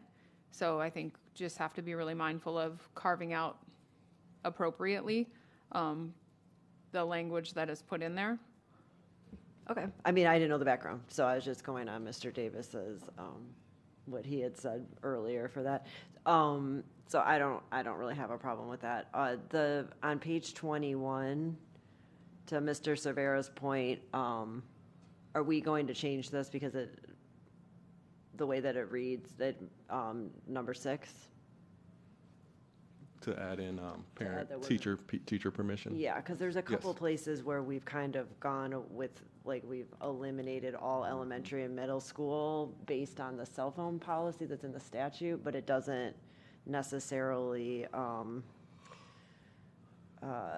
address other times when the students would be using that, because I think in number C2, it might say the same thing. Yeah, we're going to call that out in the policy. Yeah. I think C2 also on page 20 also needs to have an exception for, whatever we wrote in there for the other, for academic purposes. So, sorry, in C2, the use of a wireless communication device, in a elementary or middle school is strictly prohibited in the law, so I don't know that. Okay, so we're just looking at the headphones then. Okay, that's all. Thank you. And I support the lunch. Thank you. Okay, anybody else? Sarah, Mrs. Leonardi.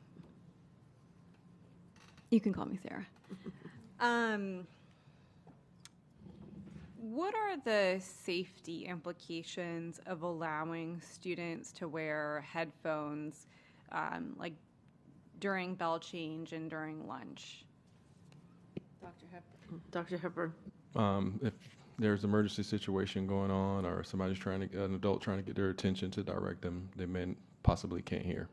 Right. So when I was in the classroom, a lot of times during bell change, the rule was that they could have one earbud in, and I don't know if anyone else shares these concerns, but I am concerned about allowing students to have both in during bell change or during lunch in case there is a lockdown called and they won't be able to hear it. So I don't know if my colleagues share that concern. I certainly do. I know that in this last year we partnered with FAU to study the policy and the implications of how that played out in the classroom. I would be interested in if and when this policy does change, continuing with that study to see what the implication is with the changed policy.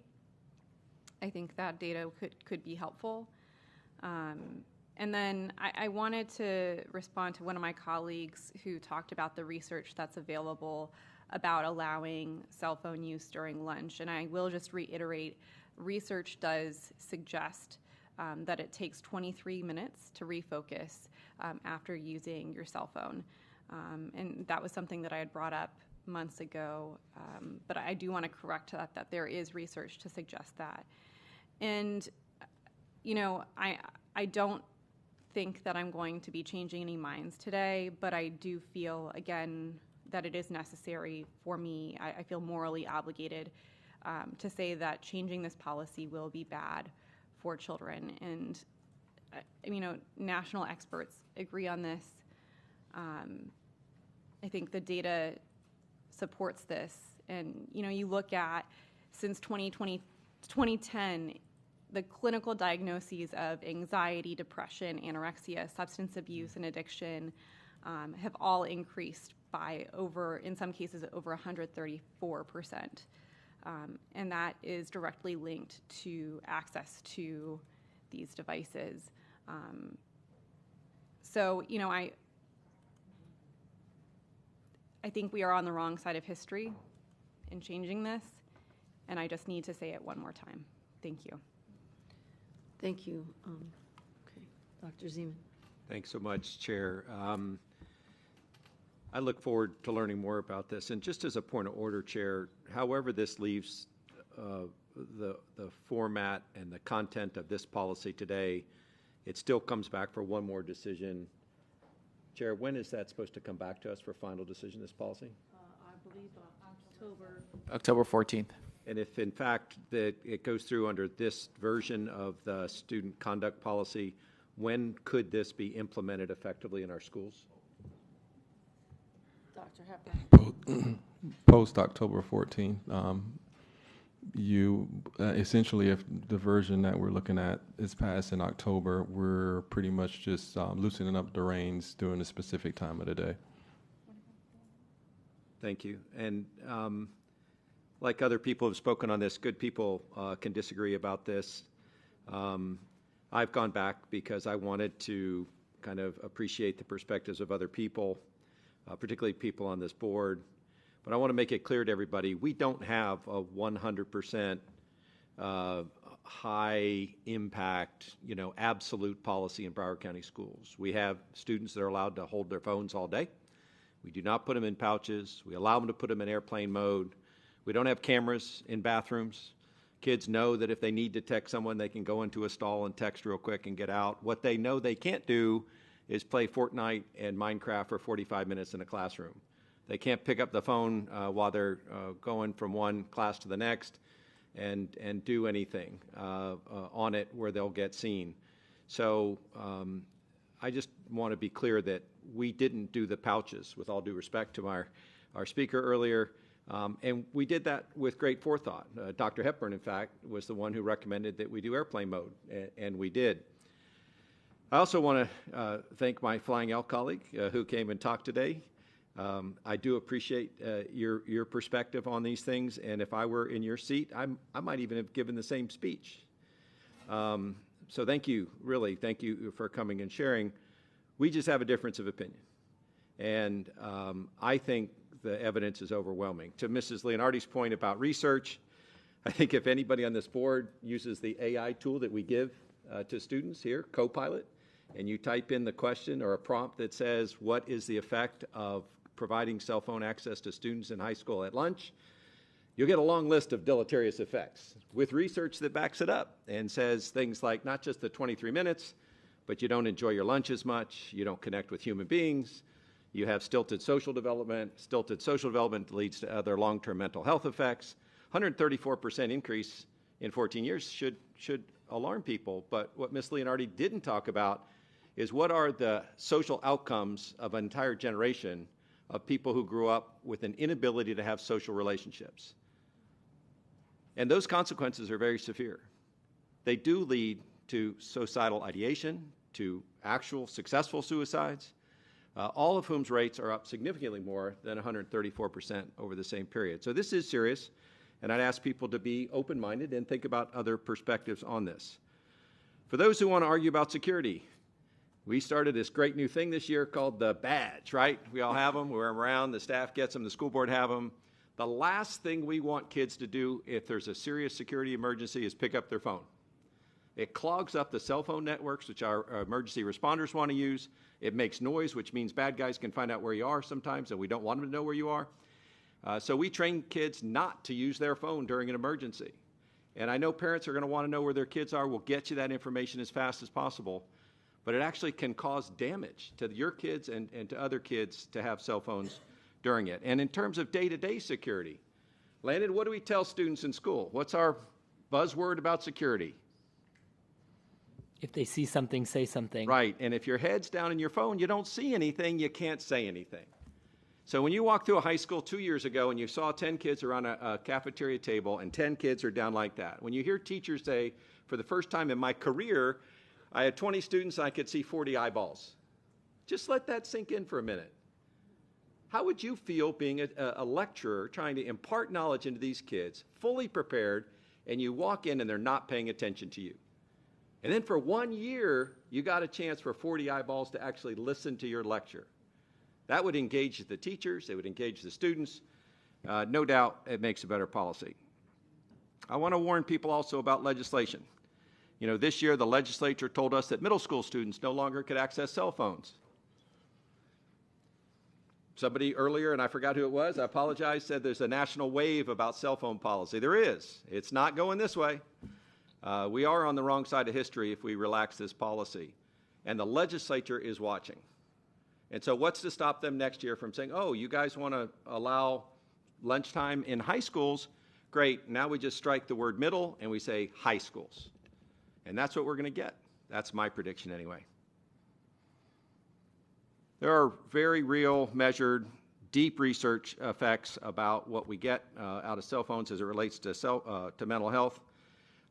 We do need to disconnect to reconnect. We need to reconnect with human beings, not through technological methods. We have to develop social skills and move on. Mr. Superintendent, I have not asked you what your thoughts on this are, and I didn't want to know. But we pay you big money because you have big responsibilities. Are you ready? If you were the king of Broward County Public School instead of the superintendent of public school, if in fact you could wave a wand and have a cell phone policy, would you adopt the proposed policy that allows high school students to use cell phones during lunch, or stick with the policy that we had in place last year and up to this point this year? Dr. Hepburn. Thank you, Madam Chair. I think I've been very clear about this every time I've talked to the media, every time I've talked to a parent, student, or even this board, that I support the current policy as it is, not the proposed policy. Terrific. How many years have you worked in public education, Mr. Hepburn? 20 plus years.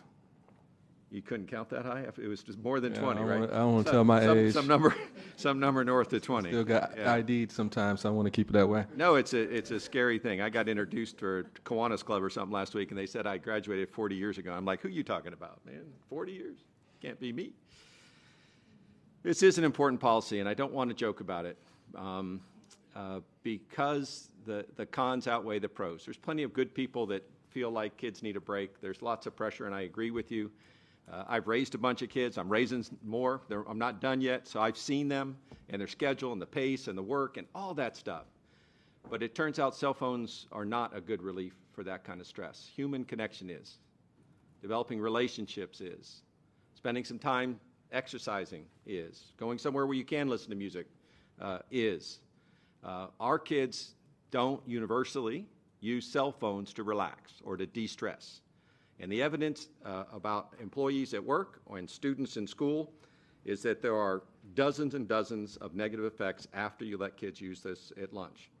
So I don't want to be on the wrong side of history of this. I would just ask colleagues between now and when you come back to appreciate other perspectives, think a little bit about this, think about your superintendent and what his preferences are, think about the shifting the policy. Go ahead and finish up, Doctor. I'm going to stick to policy and stop right there. But Chair, thank you. Thank you for your time. How did I do today, ma'am? Very good. They did steal some time from you, but okay. I just have a couple of things to say, and then we have a couple more board members, and we're hopefully going to wrap this up. I haven't changed my stance either. I've said from day one that although I agree within the classroom, because I was one of those teachers that didn't have all their attention, and it is frustrating, and I don't believe in changing classes. They should have it because there's just not a lot of time for putting it away. But I do believe in allowing them for lunch. But I have a question on that, and then I have a question about attendance. So is there a way to say they can use it at lunch until they abuse, like if they were using it during classroom time, if they abuse the privilege, that they would lose the privilege? Is it possible to put it in there? Because we've heard, that there aren't consequences, and I don't disagree with that. So if they're abusing it somewhere else, could they lose the privilege to use it at lunchtime in terms of looking at consequences? Yes, to get rid of the logistical concern of an administrator looking to police that one kid in the cafeteria, it's something needs to be in there that phone will be removed from that student. That's probably, I'm putting my principal hat on. If a teacher says, hey, I've been dealing with this kid 5 times, it's time for him to lose his phone, or lose the privilege of using the phone, it's hard to police that one kid in a sea of students in the cafeteria, so that phone needs to be removed from that student. Well, I guess the point isn't so much in the cafeteria, because it's more if they abused it somewhere else. Because in state statute, it does say that you're supposed to take the phone, because, and the law isn't new. I'll just, quick history, 20 years ago, when it first came out not to have cell phones, I did try to take the phone from a student who then lunged across my desk and tried to choke me. So guess what? I never tried to take a cell phone again.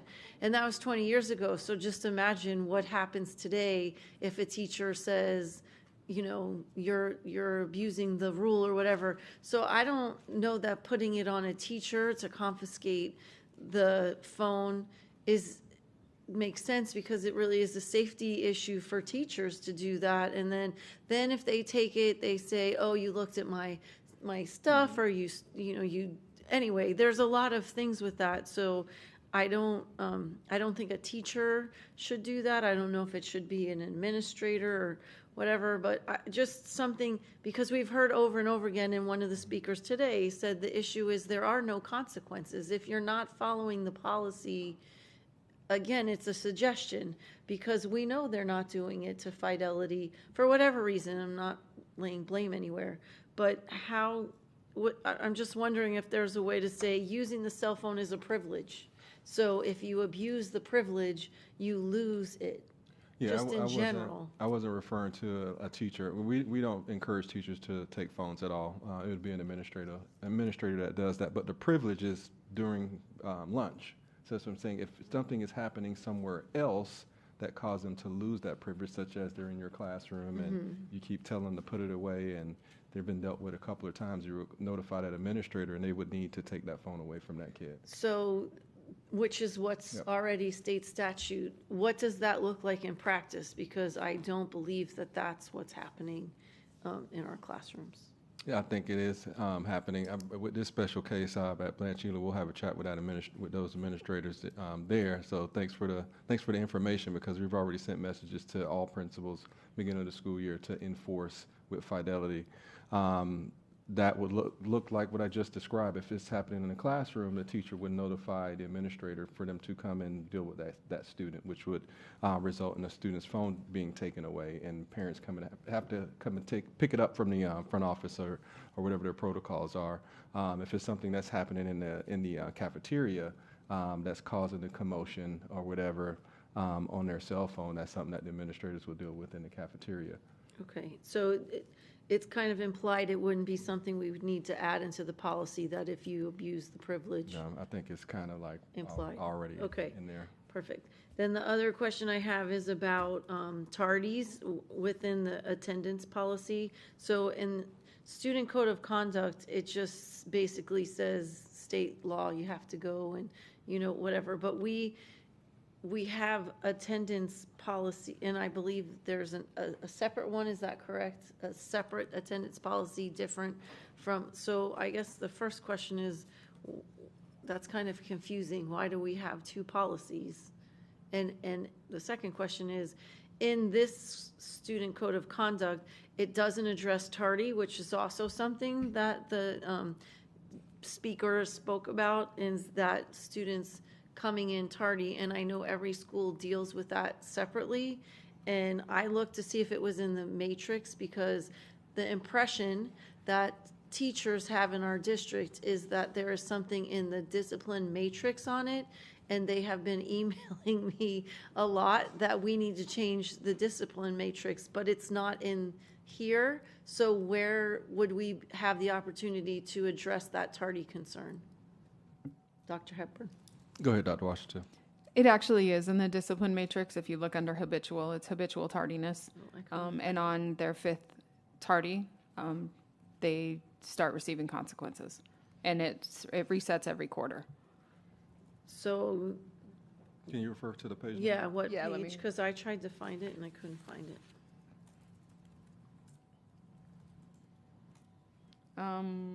What grade do you want? High school. Okay. Biggest issue, I think. So if you look on page 133, you'll find tardiness habitual. Because it was at the top, I must have looked past it. So what I'm hearing from teachers is that it's too many times giving them to be tardy. Tardy is a huge issue, and that they don't really see any consequences happening. So it doesn't appear that this is being consistent. And, I don't know, we have a couple of students here, so they can, share their insight as to whether what's in policy is what happens. But I have had a large number of teachers complaining about that. So I think that 5 is maybe too many to allow them to wait to start to get consequences until 5. So I'd like to suggest changing that to 2.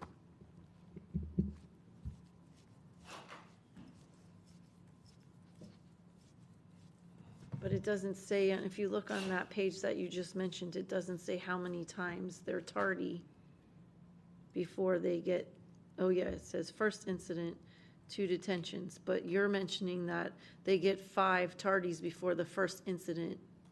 So if you look on page 42 in the definitions that are in Appendix A, it defines habitual tardiness as consistent repeated 5 times in a marking period, failure to be in the required place of instruction at the assigned time.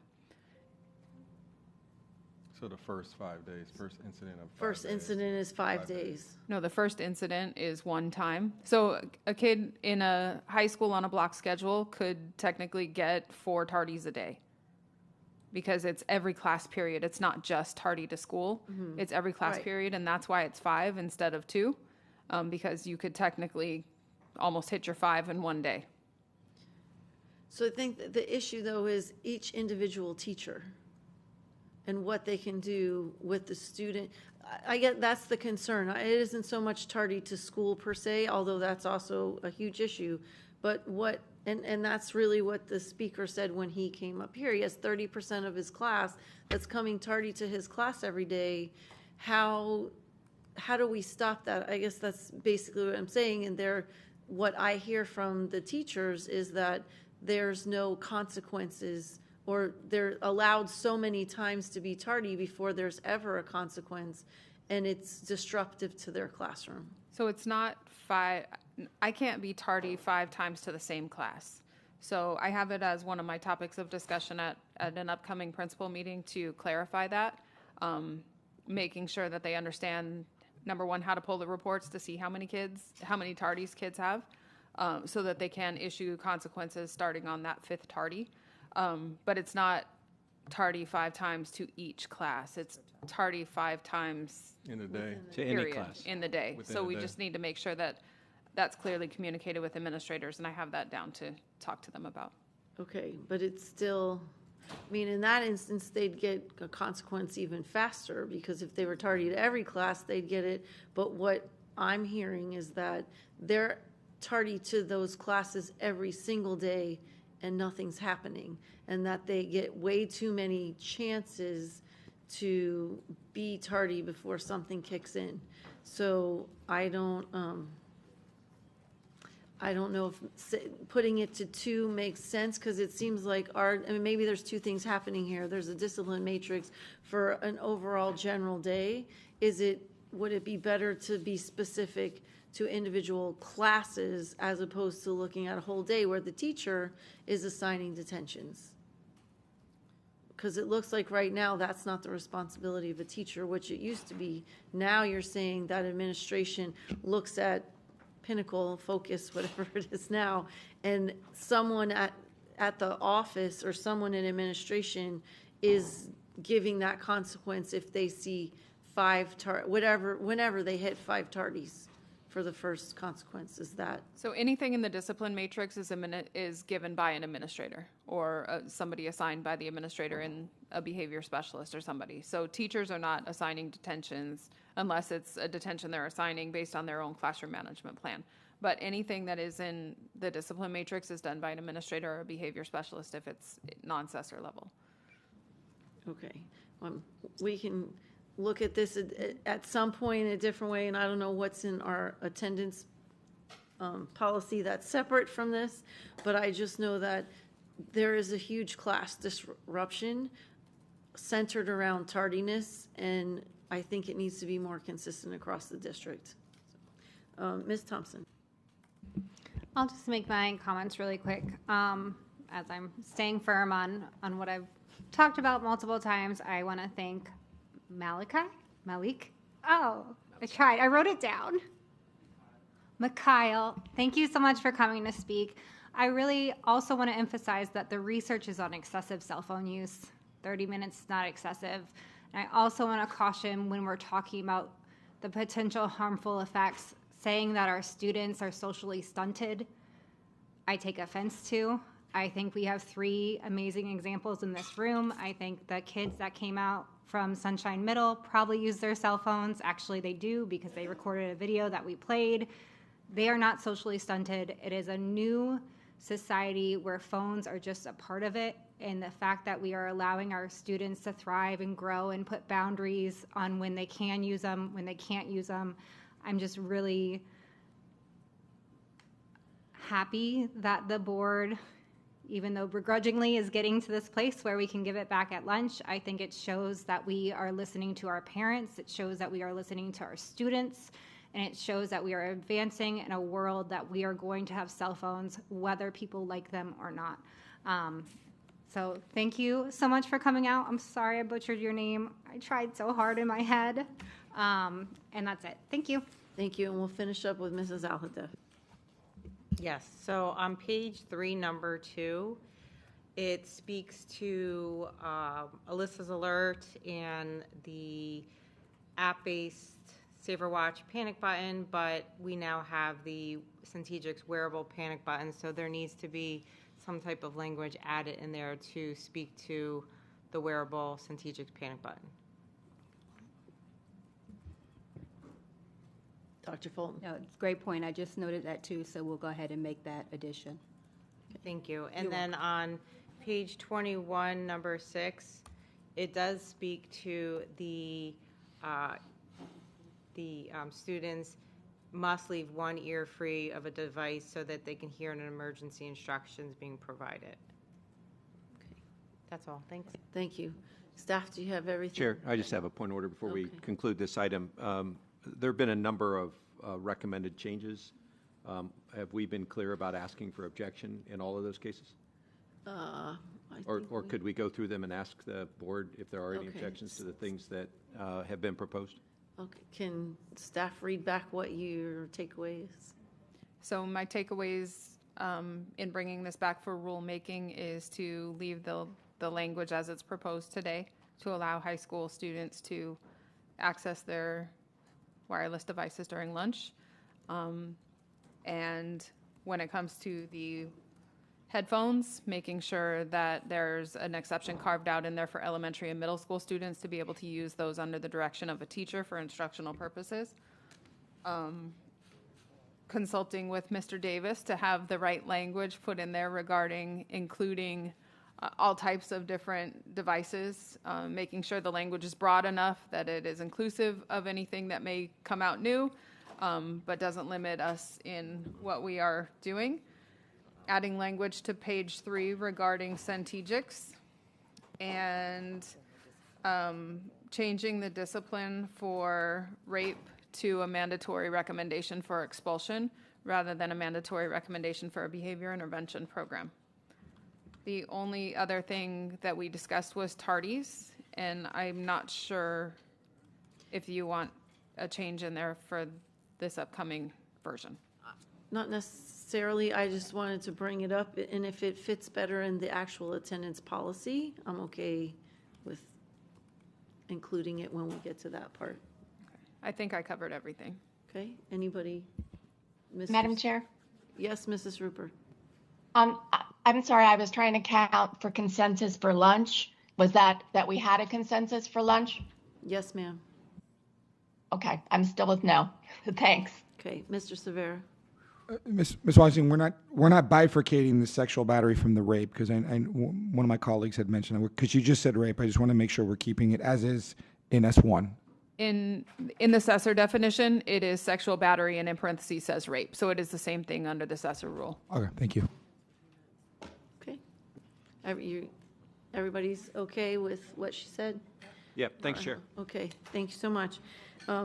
Well, thank you very much for staff and everyone who came to speak today, especially our student. You did a fantastic job. And we'll move on to the next item after a short recess. Don't go far. We're an hour behind.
Thank you and welcome back to the school board workshop. Our next item for discussion is rule development for proposed revisions to school board policy 8020. And I just want to explain better. It seems like I didn't do a great job on the first item. So today is rulemaking, which means the member of the public will have 3 minutes at the start of each policy. So this is the second one, to either give comments or ask questions. If you ask questions, the time will stop while staff is answering the questions so that you're not eating up all of those 3 minutes with hearing back and forth. So you can, if you have specific questions, ask questions of staff.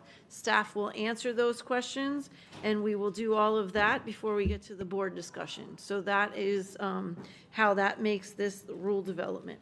So I believe we are going to go straight to public comment. So we'll go with who has signed up. So again, you can either speak for 3 minutes or ask questions in that time. So the first speaker is Delvin King.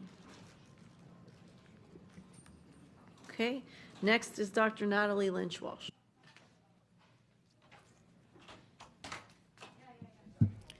Good afternoon, Dr. Natalie Lynch-Walsh, Plantation, Florida. Madam Chair, I'm glad you added that little extra explanatory language because I'm not confused. Because the state statute does not distinguish, this is procedurally, because the prior item, there may have been people that wanted to speak that didn't get to speak.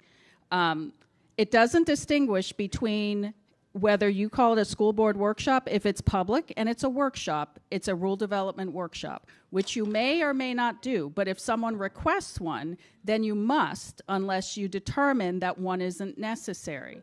So, which now casts a new light on policy 1070 and the thing that's supposed to happen in November.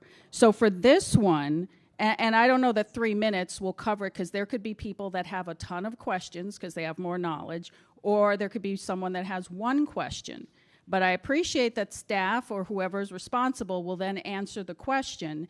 And I guess that maybe the next thing to clarify is if going forward, so the rest of the school board understands, you have two choices. You either do rule development workshops with the board here, and everybody gets to ask questions, and it might actually prove more efficient in terms of everybody being in the same room at the same time, but will make the items take longer, or you do it without the school board at a separate rule development workshop, but then staff that is supposed to be there to answer questions needs to be there, and they need to actually answer questions or respond to comments and not have a meltdown and end a meeting. And then I would also recommend, in terms of feedback, and I sent an email suggesting this, if we're going to be saying that we're a district that embraces AI, then it shouldn't be that hard for anything that's feedback captured at a workshop to be transmitted via AI, where instead of staff manually interpreting your feedback or the feedback from the public.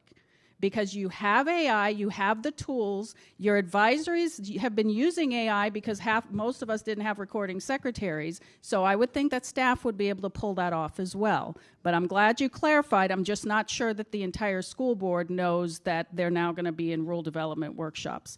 Anyway, thank you. Thank you. Next is Rhonda Lang. Good afternoon. Thank you. My name is Rhonda Lang-Netzel, and I'm the Senior Vice President for Membership and Business Systems with the Girl Scouts of Southeast Florida. Girl Scouts of Southeast Florida is part of the Girl Scouts of the USA with a single mission to build girls of courage, confidence, and character who make the world a better place. When Girl Scout programming is integrated into a school setting, it makes the school a better place too. Our experience demonstrates that when Girl Scout troops meet on school campuses and are made up of students, parents, and educators, that in school, the culture of pride, engagement, responsibility, and respect for others is woven into the fabric of that school community. The results include stronger school-family collaboration among teachers, staff, and parents who are already connected, which can lead to better adult involvement and support. We know this is what makes our organization an authentic partner in education with Broward County Public Schools. And we appreciate the time that we have had over the last several years for our troops to meet on school campuses. Girl Scouts provides valuable research-backed programs that support students' academic, social, and emotional development, aligning closely with educational goals. Our shared values include leadership and life skills development, STEM and academic enrichment, social emotional learning, belonging and accessibility, community and family engagement. Girl Scouts foster strong school community connections by involving families, local volunteers, and building a supportive network around each child. In recent years, our ability to collaborate and provide that connection to girls in Broward County has been hindered due to the facility rental fee structure in Policy 80/20. Many Girl Scout troops who used to have access to a classroom or table in the school cafeteria for 90 minutes twice a month during the school year for a fee of $250 to $300 are now being invoiced $2,000 to $20,000 for similar space. A group of 10 to 15 girls meeting twice a month cannot afford that, and that's prior to a PI certificate application. The PI process, Partner in Education, as defined in the current policy, has been confusing for principals and troop leaders, despite support and guidance from district partners, including Mr. Chisholm and his team, for whom we are grateful for the assistance they have provided.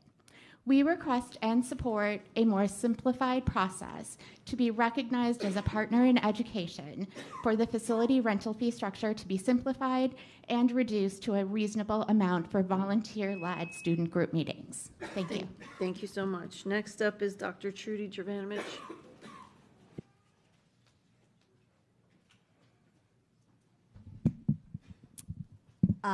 Okay, I'd like to, my name is Dr. Trudy Jovanovich, and I'd like to start out with a question. My question to staff is, how will you address the issues that are talked about by the previous speaker, but many people don't understand how you're going to go in and ask to use part of the facilities. And as a former teacher, I had a lot of things going on that I had outside groups that would come in.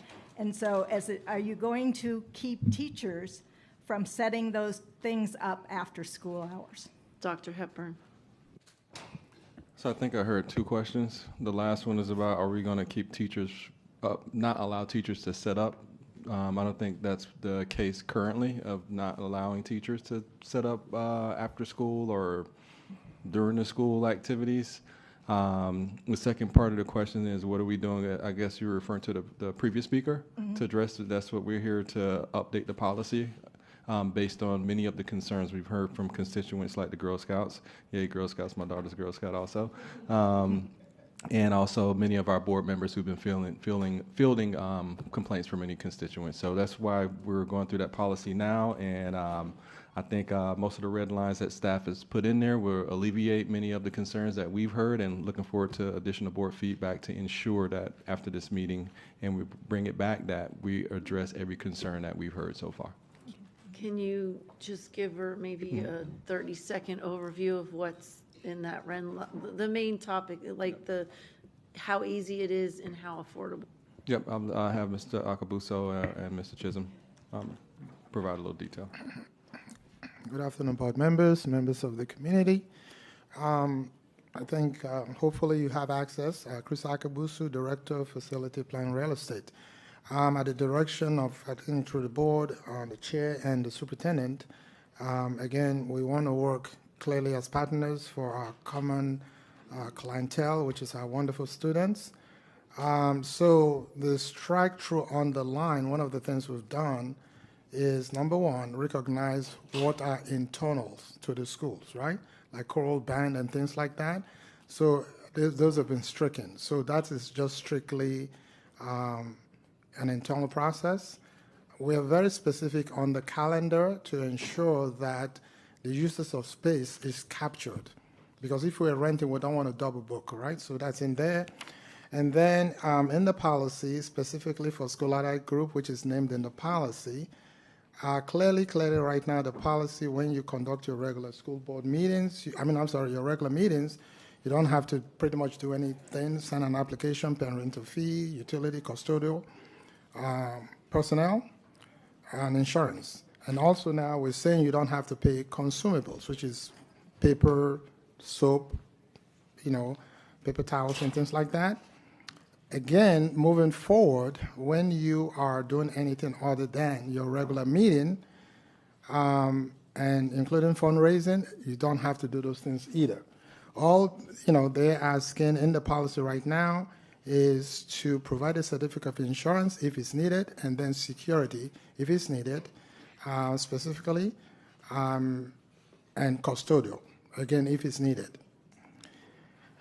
That's pretty much what has been stricken. So, again, except if those costs are needed. So everything else, when you're doing anything other than, that's school allied group. For the partners in education, those are our youth groups, like the Boy Scouts, the Girl Scouts. Again, as we know, the policy has come through time, and we issue the PI certificates, right? Partners in Education 1 and 2. The youth groups are PI 1. The other entities, like churches, are PI 2. Mr. Chisholm is here, he can elaborate. Again, for the PI 1, we have actually indicated here, they will pay personnel costs as incurred, shall not pay utilities, shall not pay for consumables. You pay your one-time rent for the year, $300. That's pretty much it. And then the PI 2. So pretty much I think a lot of the concerns have been addressed. Again, the categories of need may just be security as incurred, custodial as incurred, and then personnel as incurred. Thank you for that summary. Does that answer your question? Yes, and I just have one more question. Go right ahead. Will you in the future have a supplement that explains to people how they can come and ask questions and how they can put the questions directly to someone on staff when you have a policy like this?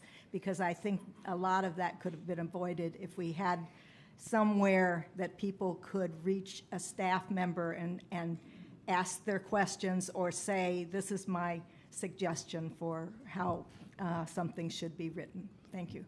So, and I'll address that and kind of to the point that we had before, the customer service place that we were going to make it more accessible, because I know that Dr. Trabanovich had a concern and suggestion and reached out to me because used to be on the website you could click by our name and it automatically emailed us. That's gone. And so she had, and thank you so much, she went through the website, had a lot of suggestions, and I did put her in touch with Mr. Davis. But her thought is, where instead of having to come here and say it at a board meeting, where is there an easy place for them to make that comment to say there's some issues with the website and then have someone get back to them? See, it has our number, but it doesn't have. So that's what she's asking. And this morning when you were discussing the customer service, I think that would do what she's asking, but I don't think to the point Mrs. Al-Hadaf had earlier today, no one knows how to do that. So we need to obviously, so there is something already set up, but to your point, people don't know where to access it, and it doesn't appear to be easily accessible. So we are going to work on that. So thank you. I just want to be, I'm sorry, Chair, I just want to be clear. Are we talking about customer service, or are you talking about contacting staff pertaining to upcoming policy discussions? No, I think it was just questions. Like she had a suggestion for the website. She wanted to know how to go. I would guess that would be the customer service piece, where she said the website's missing these things, and she could email, and then they would get. Go ahead, Ms. Sullivan. I know he can refer. Yeah, we had a pop-up for I think for the first month or so, saying that we're migrating. If there's any issues, to let us know. It's gone away, but we could put it back up. Not sure what the no was about, but my answer remains the same. I think it would also, just as we spoke earlier today, you weren't in here, the customer service piece has to be on the front page. And Yes, the super already let us know that's what he likes, so we'll make sure that happens. Perfect. Next speaker is Deidre Ruth. And while she's coming up, can you add Cynthia Dominique to the list, please? Policy 80/20, I noticed a few different things. Number one, the charges that you're putting against our nonprofits to help our community and our students in our schools. I'm a little confused because last year, and actually tomorrow, they're having another nonprofit forum to see how we can help our nonprofit community, okay? I kind of feel like we're still in a lot of similar places of where we were last year. And I'm concerned when I see that there's profit sharing, that when somebody fundraises on the campus for our students, let's say for a dance for a school or a fifth grade or whatever it may be that involves encouraging things for our kids, they have to share 50% of the profit with the school district. When this is already going to the kids. So why are our nonprofits or our community partners that are here giving their time free, their resources free, and things to actually help our students being charged 50% of their profit? That is a question. That is a question. Dr. Hepburn. Ms. Takabuso or Ms. Chisholm, if you can provide some detail. In this category, the nonprofits, or again, we have PI 1, PI 2. PI stands again for Partners in Education. Pretty much the Broward County Public Schools in terms of renting or using this facility. So PI 2 say if you are providing, meaning your PI, and you're providing a benefit to the school, 50% of that cost can be in kind, then the 50% can be value, right? So that's what it is. So 100%.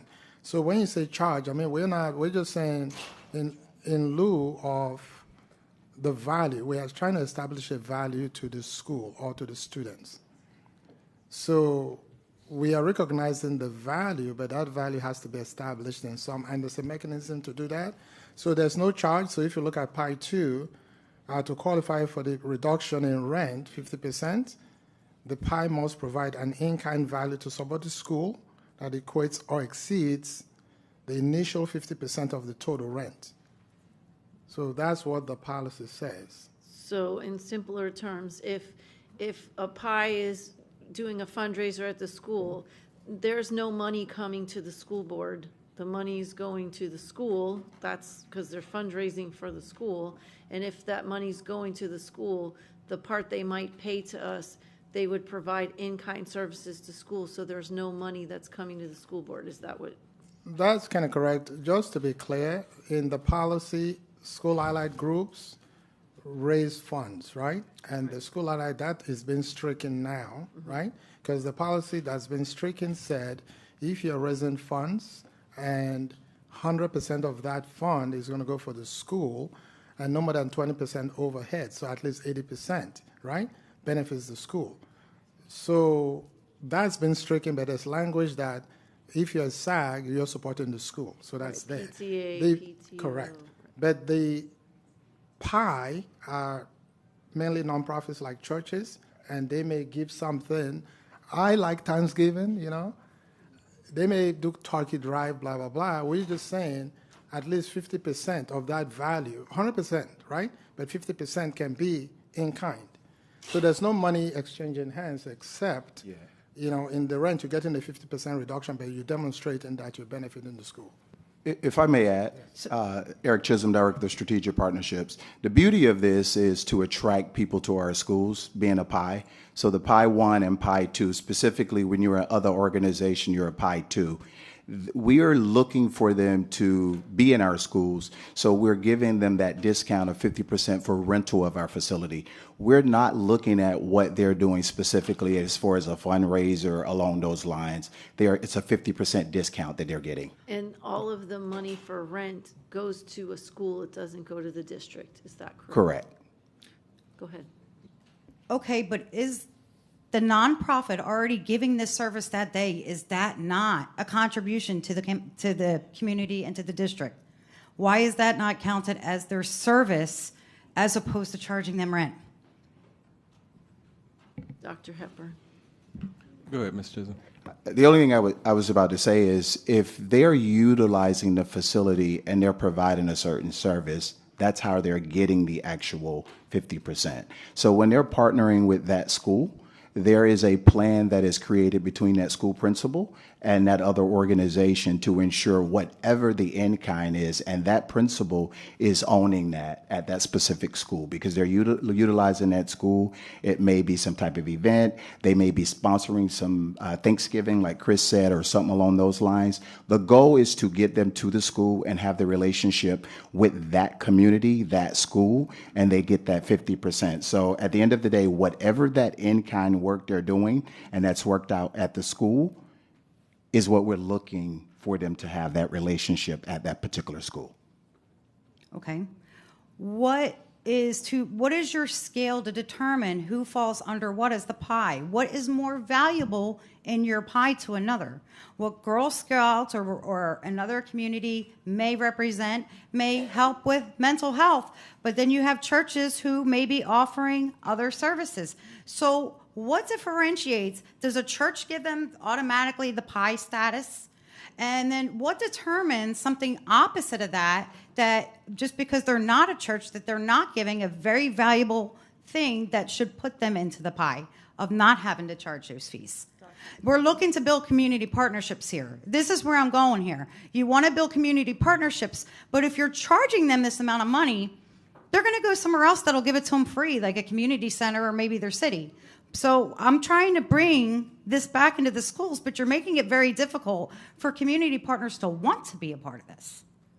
So I'm trying to get to the scale of this. Ms. Chisholm. Also, Ms. Chisholm or Ms. Takabuso, is that part of the policy new or existing from the first iteration that we actually revised like 2 or 3 times? It's the pie is a part of the current policy. No, not that. The 50%. The 50%. Discount. That is new. That is new. That was an enhancement to get them to be a pie. And the beauty of the pie goes back to the statute that speaks to patriotic organizations that identify those organizations that are working with families and community up to age 21. So that was another component to attract them to our schools to become a youth organization. But we've also learned that more of our community, like for example, shout out to Sunset Strings, they are partnering more and they're providing more youth-like services. So these were organizations that we didn't used to recognize as youth organizations. We're expanding that. So we're doing more training, more education, and telling the community, like even tomorrow, that's another opportunity when we're in this room. We will have an opportunity to share once again that we want those nonprofit, all those organizations to choose Broward schools and to be in our schools and not have to go somewhere else. Mrs. Chisholm, we got to clarify the question for Ms. Ruth, but one question before that. Prior to the policy change for entities like churches, if they wanted to come and do a Thanksgiving turkey giveaway drive, what would they normally do, and what would be the cost? Would it be the full 100%? So to utilize the facility? For a church that wants to do a turkey drive. I think they would leave that. Well, in the past versions, right, a nonprofit got 25% discount. Okay, so you can stop right there. I just want to compare from in the past to what's going on right now.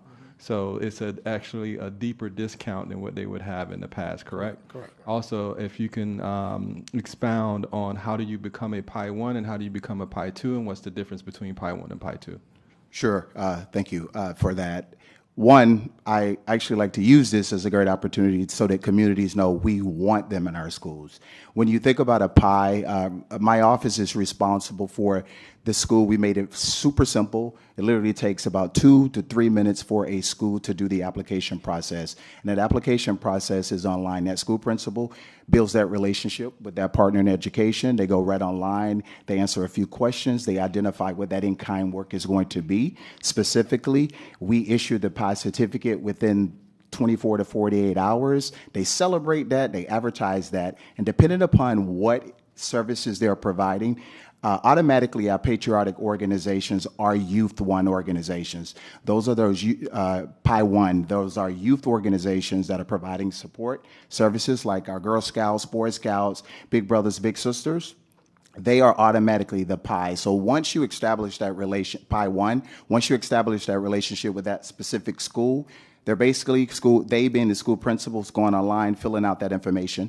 We have other organizations like Great Sport that may be doing something very different. And they're not necessarily a youth one organization because they are still a business or they're a for-profit organization and they just want to utilize our facility or just be a partner with us. They will be the other organization because they don't fall in that category of the youth organization. They're still for-profit or the other organization. We still want them in our schools. We still want our doors to be open, and that's why they are afforded the 50% discount. Very, very streamlined process, and it is very expeditious, if you will.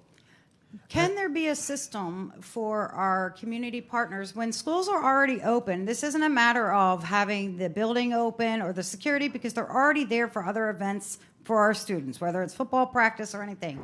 So is there a system that can be made where it can be waived, the fees, if it's when the school campus is open for things and events for our students already? Can that be waived? Dr. Hepburn. Go ahead, Ms. Chisholm or Ms. Arcabuso. And are you specific, Ms. Ruth, are you specifically talking about any organization, for-profit organization, nonprofit organization, just to be specific? Because I know nonprofit, anything that is building money for our students to go back into our students in our classrooms. That may be a PI 2. Yeah, yep. That's what it's going to be. But why? This is going to our children.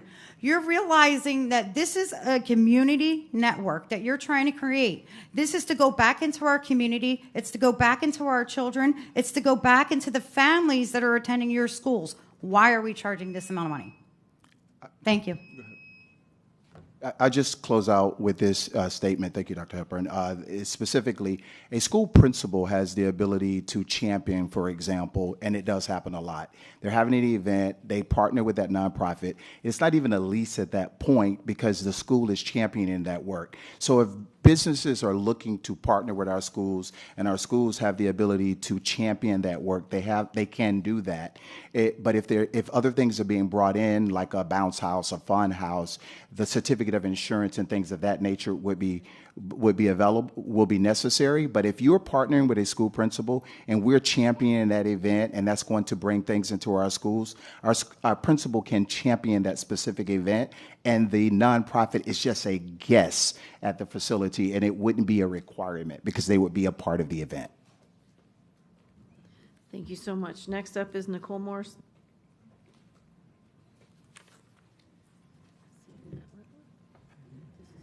Hello, Nicole Morse, Coral Springs. I just want to say, as a parent who served on PTA and PTSO for quite some time, first let me say thank you to, I believe it was Ms. Bowman and Ms. Thompson that brought this item back to change this portion where you would be charging PTAs. I don't know if that money was supposed to be taken from the PTAs and the SAG groups, but thankfully, Ms. Daly at our last DAC meeting said that if there were any monies collected that should not have been, that they would be reimbursing the PTAs and SAG groups. So we look forward to seeing that come back to the schools. We as parents, we spend a lot of our time and our money and our talents at the school. I know I spend 8 hours a day sometimes. And we plan and we do it so that we can give back to our school, so that our teachers will have what they need, so that our students will have a good time and a nice culture and a fun environment. And it's just to give back. So to think that anyone would want to take any portion of that money that we're donating our time and our money for free is disheartening. But I do want to have it on record that Ms. Daly said that they would be reimbursing any groups that were wrongfully taken from. So thank you. Dr. Hepburn, can you address that? Go ahead, Ms. Akabuso. I'm not familiar with Ms. Daly, so I can't.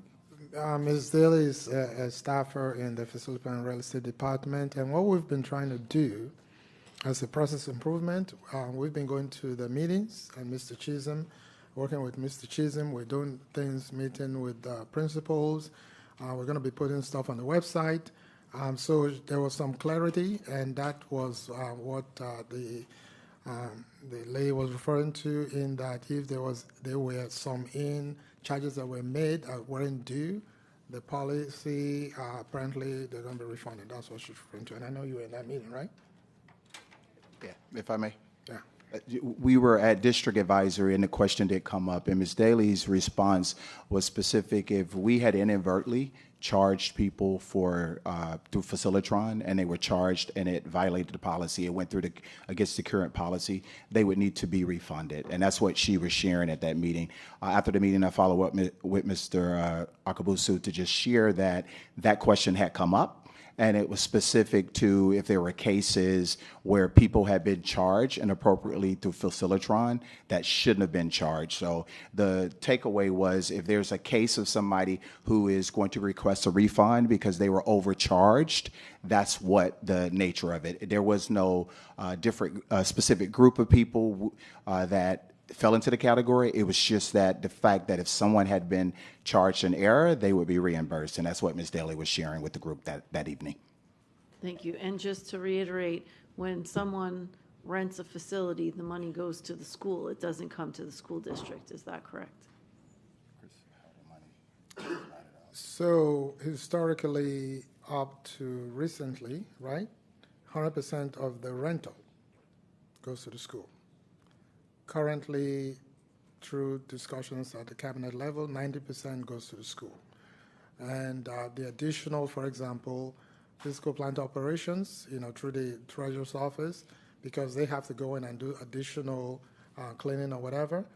So at least majority of the money goes to the school, but things like utility and then the cost for custodians, those are line items, because the district pays the utility, so that comes to the district.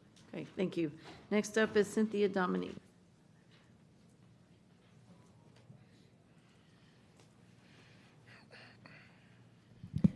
Cynthia Dominique, Margate, Florida.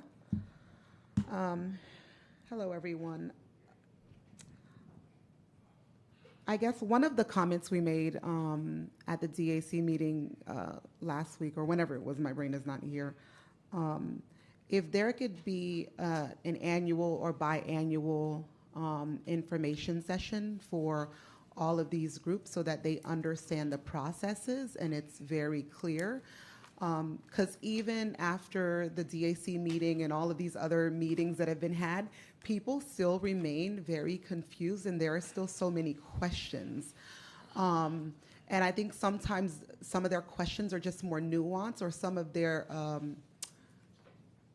the requirements for their organization are just a little bit more nuanced, and they need that hand-holding to be able to make sure they are doing what is policy required, as well as completing those Facilitron or other applications appropriately, so that they are either getting approved or not being charged inadvertently fees that they're not supposed to get charged for, which leads me to the comment about the Facilitron fees.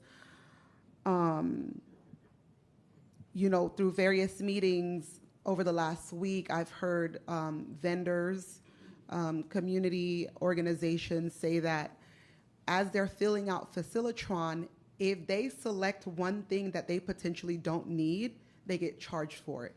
And so as they're going through Facilitron, they don't know how to fill it out. They're potentially selecting items that they don't need. For example, do they necessarily need to select custodial? They don't know that. Do they need to select security? They don't know that. There's no clear-cut identifiers to say, if your event has more than 300 people, or it occurs after a certain time, or you're serving alcohol. That's not happening, hopefully. But there are these requirements that would be clearly defined, and they would know, okay, my event meets the criteria for needing security. Let me put that on there. Or my event meets the criteria for needing custodial because it's after custodial hours. So if we could have some sort of checklist, or I don't know how they create the form. I've never seen it, so I don't know what it looks like, to make it more user-friendly and very clearly defined on what the end user needs to select in order to be charged or not charged appropriately.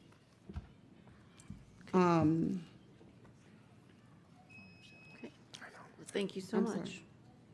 That's it. Okay, we'll be moving on to board discussion, and I have Mrs. Bowman. Thank you, Chair. Okay, so we've had a lot of conversations about this, and that have been precipitated from constituents reaching out to us in various groups. I've had groups, individuals, and all kinds of different groups reach out to explain why this isn't working as it's being set out right now. So I reviewed the policy, and with the intention that I would do kind of a mock-up to present as some potential changes. But in doing that, I'd like to ask my colleagues what we're trying to accomplish with this policy in the first place, because I think we have to have an idea of what we're trying to accomplish before we can really get into the meat and potatoes of how it's going to work. And what I'm seeing here is, listening to the public comments and other people speaking to us, we really have to focus on what is the most important and the number one goal here. When you're in a public school environment, what is it that we want to accomplish? And I think that is maximizing our student education, our student enrichment, our student experience, our community, and our volunteer engagement. And then we have to, make that kind of balance with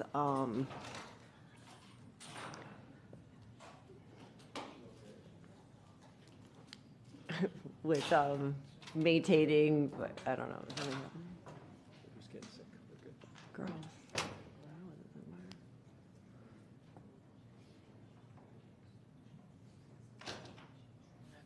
Staff went behind her to see if she was okay. We can continue. Okay. All right. Sorry. And then we have to balance that with, obviously maintaining schedules, managing our liability, and also, and then finding a way to make income from renting our facilities. So I think when I'm looking at the policy as it's written right now, it's very complicated. I think in practice it's very complicated, and I don't think that it's accomplishing what we want, which is to encourage more engagement, more people volunteering, more groups coming in to provide services to our students. And so I have a lot of suggestions for the minutia here, but I think that we have to look at the policy from that point. I just charging people for consumables and this and that and nickeling and diming and making all these different groups, it seems to me is very complicated and maybe unnecessarily complicated. We have, and we've seen the detriment already, with the PTAs, the PTOs. I mean, you've got people that are coming in on their own time, that time that is valuable, where they could be out making money somewhere else, and they're coming in to volunteer, to make an event, to do something for the kids. And so the idea that then you're going to have to pay something, or you're going to have to pay for the custodian, or you're going to have to pay for this or that, I think that is not great policy for us, because I think it's going to dissuade people from doing these things. I can personally say that I've been at BJ's at 11 o'clock p.m. with a carts full of stuff, hauling it out for an event. For events that are for the community, that create community engagement, that create an environment where people want to come to our schools and to help, and to have that barely break even. You do it just for the experience, just for that community, communality, I guess, of, people inviting people into your school. And when you have to work even harder to then pay for the custodian who's already there, because you're getting charged to put on an event at the school for the kids with your volunteer time, it just doesn't send the message that I think that we need to be sending in our schools to our volunteers. If someone wants to come in, a third party that is going to rent an auditorium, is going to rent the gym, is going to rent the field for a non-school related purpose, absolutely charge them.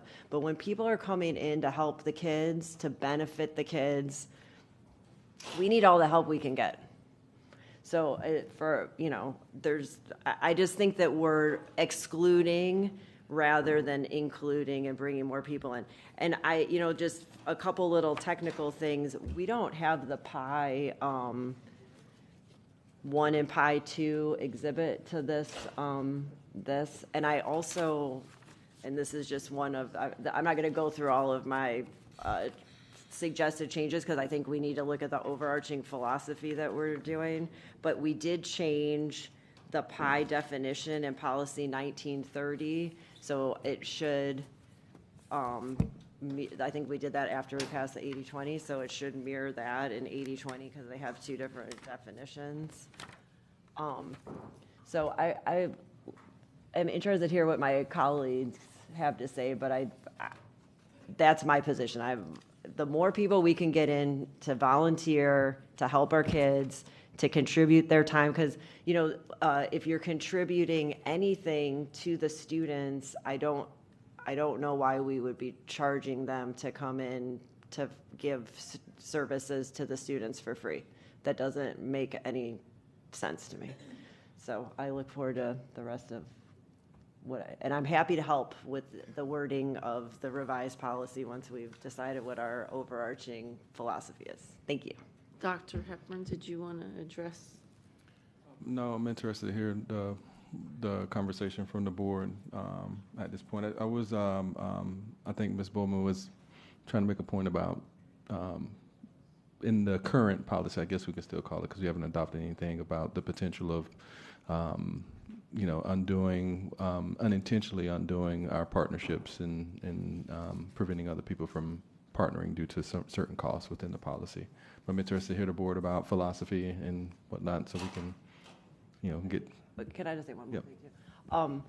Another idea that I had reading this, I think there's a distinction that should be made between elementary school, at least, potentially middle school, from high school, because you're looking at different facilities that are available, and perhaps we should break out the elementary schools and have that just be a principal level, because that's been working forever until this started happening. And then look at facilities, rentals for auditoriums and the other things in a different, maybe in middle and high school, or just high school. Ms. Thompson. Thank you, Chair. I would agree with Ms. Bowman. I think the point of this is to build community partnerships and invite the community into our schools, and we've really made that a little convoluted. I do appreciate staff. I brought up several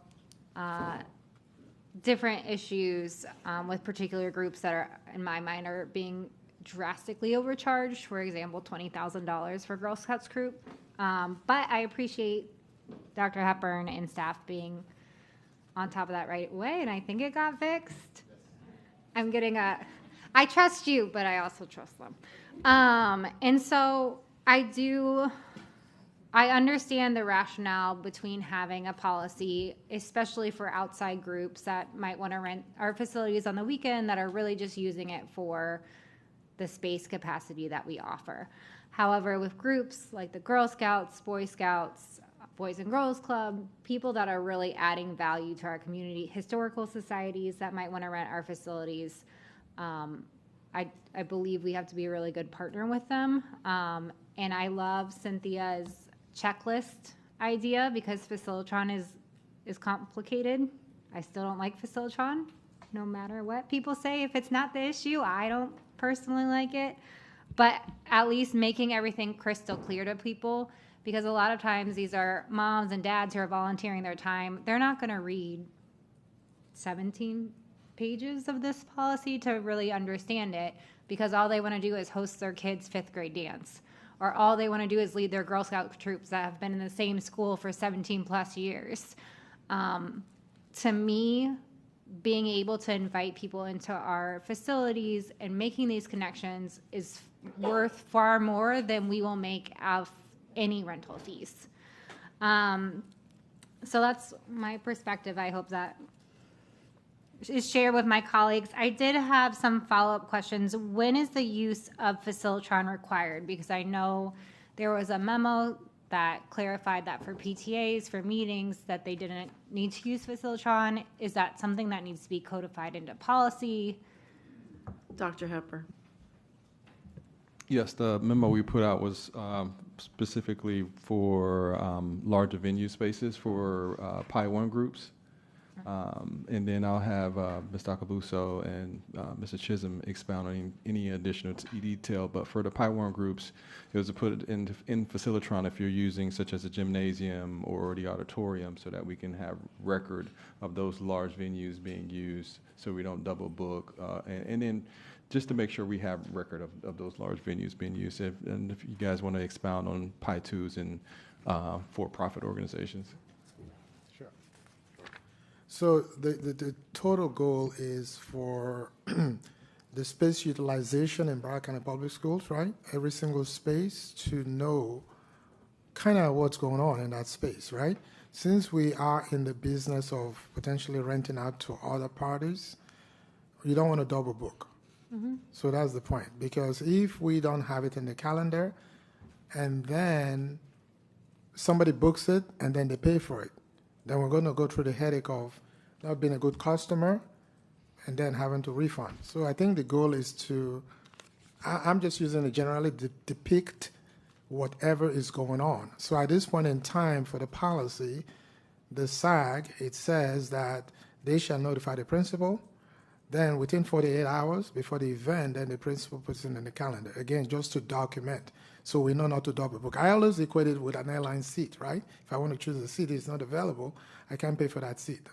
So it's kind of simplistically, but I think for us as an organization, even in this thing called space planning, we always want to know what's going on so you can maximize the utilization of your space. So I don't know about trying to inconvenience, but that's kind of the goal.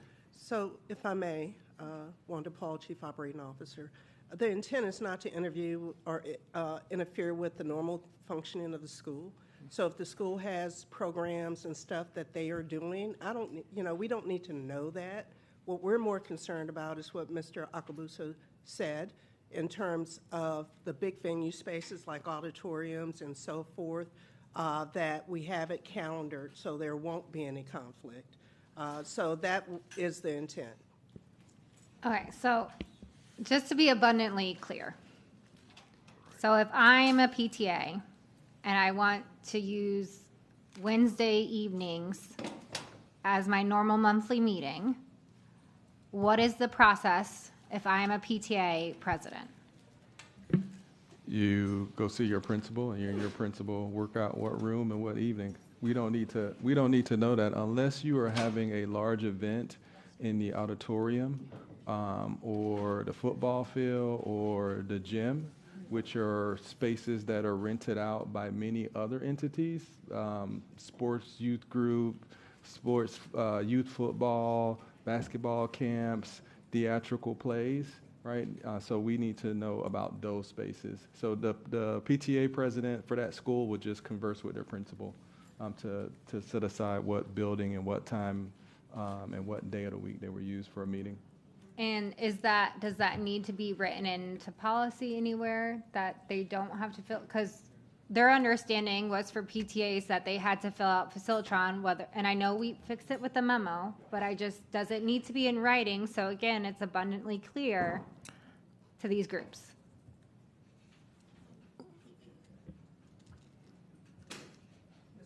Go ahead, Ms. Akbusi. Yes. To specifically the policy pages number 5, school allied groups, I think we can further clarify it in that it's 5A, school allied groups, because it talks about notifying the principal in accordance with what the superintendent is saying, but I think we may have to further clarify the spaces in terms of what Dr. Hepburn is alluding to. We can further clarify that. Well, and I think the memo did a good job. Like, that was understandable to, I think, most of the people that I talked to, that like the big spaces are blah, blah, blah, blah, the little space, it wasn't called little spaces. The other spaces. Okay, so then continuing on this thread. So if I'm the Girl Scouts and I want to use a classroom for my 7 p.m. Wednesday meeting, we have busy Wednesdays, what is that process and what do they have to do? 7 p.m. Wednesdays for a meeting. It's the same process. They would converse with their principal. All right, but there's still, so I need clarification on that because I thought they were paying the $300 flat fee. So the $300 flat fee is for the entire year. Yeah. Okay. So previously in the other policy, I think it was $250. So it's $300 flat fee for an entire year. So again, to be abundantly clear, so if I'm the Girl Scouts and I want to rent it for 7 p.m., I no longer have to use Facilitron if I just want a classroom. Correct. You paid your $300 for the year. And I paid that. And that goes through the principal, or like who am I telling that every Wednesday? Go ahead, Mr. Chisholm. Thank you. Just for clarification, we were talking about multiple groups. So there's a SAG group that we were talking about earlier, and the Partners in Education, that's a different group. So they are going through a lease agreement. They're actually going through Facilitron, providing a certificate of insurance. There's a one-time $300 fee that they would pay for the entire year. However, if they are using the facility for multiple things, there's a decision that would need to be made if personnel needs to come in, security needs to come in, but that $300 is the only fee that they're paying. Under the current policy, there are some other costs, consumables and custodial, security, and all those things. The new policy changes would mitigate that. And that's part of the changes that we're discussing here today. But currently, there are some additional costs. The rental fee is just $300 flat, as they are a partner in education, but then there are other costs that are laid out in the policy as consumables. That's a partner in education versus the SAG group. Okay, so I know there are two different groups, and that's why I use the two different segments. So if this policy passes as written, now the Girl Scouts or Boy Scouts or whatever that would qualify under PI would just go through the principal to reserve their space and still pay, but still have to pay the $300 yearly fee. They would go through Facilitron still. Those organizations would go through Facilitron. All the conversation we were having before were on the school allied groups.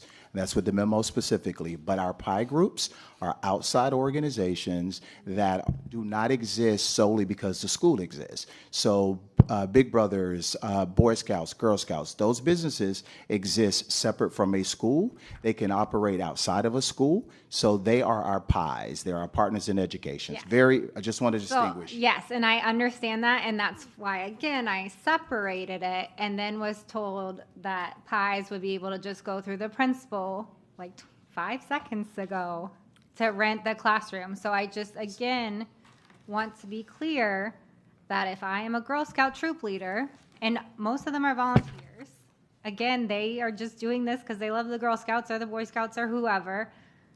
Am I going through Facilitron? What is that process? Who am I talking to? And how are we communicating to them? So I'm looking as you're talking, I'm looking at the Pi 1. So Pi 1, which is on page 6 of the strike through underline. I know it talks about Pi 1, Pi 2, when they're conducting their regular business, they pretty much, do the application, pay reduced rental fee, custodial if applicable, personnel if applicable, provide certificate of insurance. But then it goes further to specifically talk about Pi 1, which is now talking about paying the reduced rent for, throughout the year, which qualifies them for just, they have to provide some kind of value. They only pay custodial when it's required by the principal or facility director. They pay for personnel as incurred, security as incurred, don't pay for utilities, do not pay for consumables, right? So it further qualifies. Now, what the superintendent alluded to, again, we can clarify regarding, because it says when you are doing your normal business, right?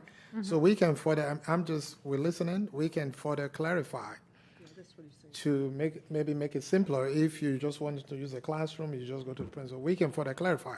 But as of the strike through on the line, again, going back to wanting to make sure we capture the usage of the room, remember now they're not paying for anything. They just establish they're paying $300. Well, the 1 year, which is for 1 year. Because there's a lot of, I know that. it's confusing, and we're confused, and you're confused, not being disrespectful, but we overcomplicated it in an attempt, I know, to keep records and liable and lawyer speak, but I still don't know if I'm a Girl Scout troop leader. I know I'm paying $300. That is solid. Got that. But then custodial costs are dependent on the principal. What is personnel cost? Because that's something new that got added. Who is that? We have definitions, so pretend something like a media technician, things like that. So in the definition, you may have a standby electrician, stadium manager, just some specific categories. Mrs. Thompson, again, I'm going to align with what the superintendent is saying. We're going to further tweak to clarify between the small spaces and the big spaces to not create the confusion. So we're going to further do that because right now the policy is talking about still, again, capturing the use, but then the only cost that's going to be incurred is if it's required because custodians are contractual. Mm-hmm. But so I still think there's a confusion because you're saying that for pies, like our Girl Scouts and our Boy Scouts, that they still use Facilitron. So PTAs, I think we're good. We're good. We figured that out. But for Girl Scouts and Boy Scouts or Hispanic Unity, I believe would fall under that same chunk. So they pay $300. Are they still using Facilitron? Yes or no? How much money are we charging them? Approximately. If I may. Oh, okay. I didn't want to interrupt. I get what you're saying, but part of Facilitron too is tracking the activity as well as tracking the dollars that come in. So it would be important for us to just have that information in there for historical use. But I think one thing that we have to work on is on page 6 where it talks about Pi 1 and Pi 2. I think we need to just simplify that paragraph, and I think paragraph 2, I think that will bring more clarity to it. So we can definitely work on that. And do we want PTAs signing lease agreements? That's another question that I think that we need to look at. Mr. Akabuso? Truly, Chair, can I add something? So to the question of do they have to put something in Facilitron? So again, if there's the custodial or personnel or security is required, you have to capture it somewhere, right? So if I'm using a class, I'm just saying, right? But then the principal, remember that the principal has to determine if custodial is needed because it's contractual. The Broward School Police said security is needed. You know, I can't do anything about that, right? So to capture that cost, it has to be captured somewhere. So that's why you're skewing towards putting it in the database. That's the database for the rental, right? Versus putting it somewhere else. But I understand about using the space.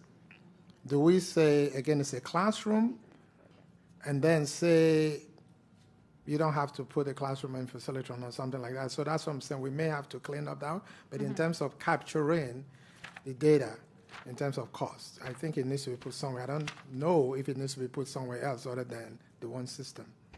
And I'm fine with the whatever data system capturing we use, be it Facilitron or not. It's more that it's not user friendly, that people don't know how much they're going to get charged, and then also just this confusion about pies and 1 and 2 and stuff, which I think you guys know, and I know we're running late.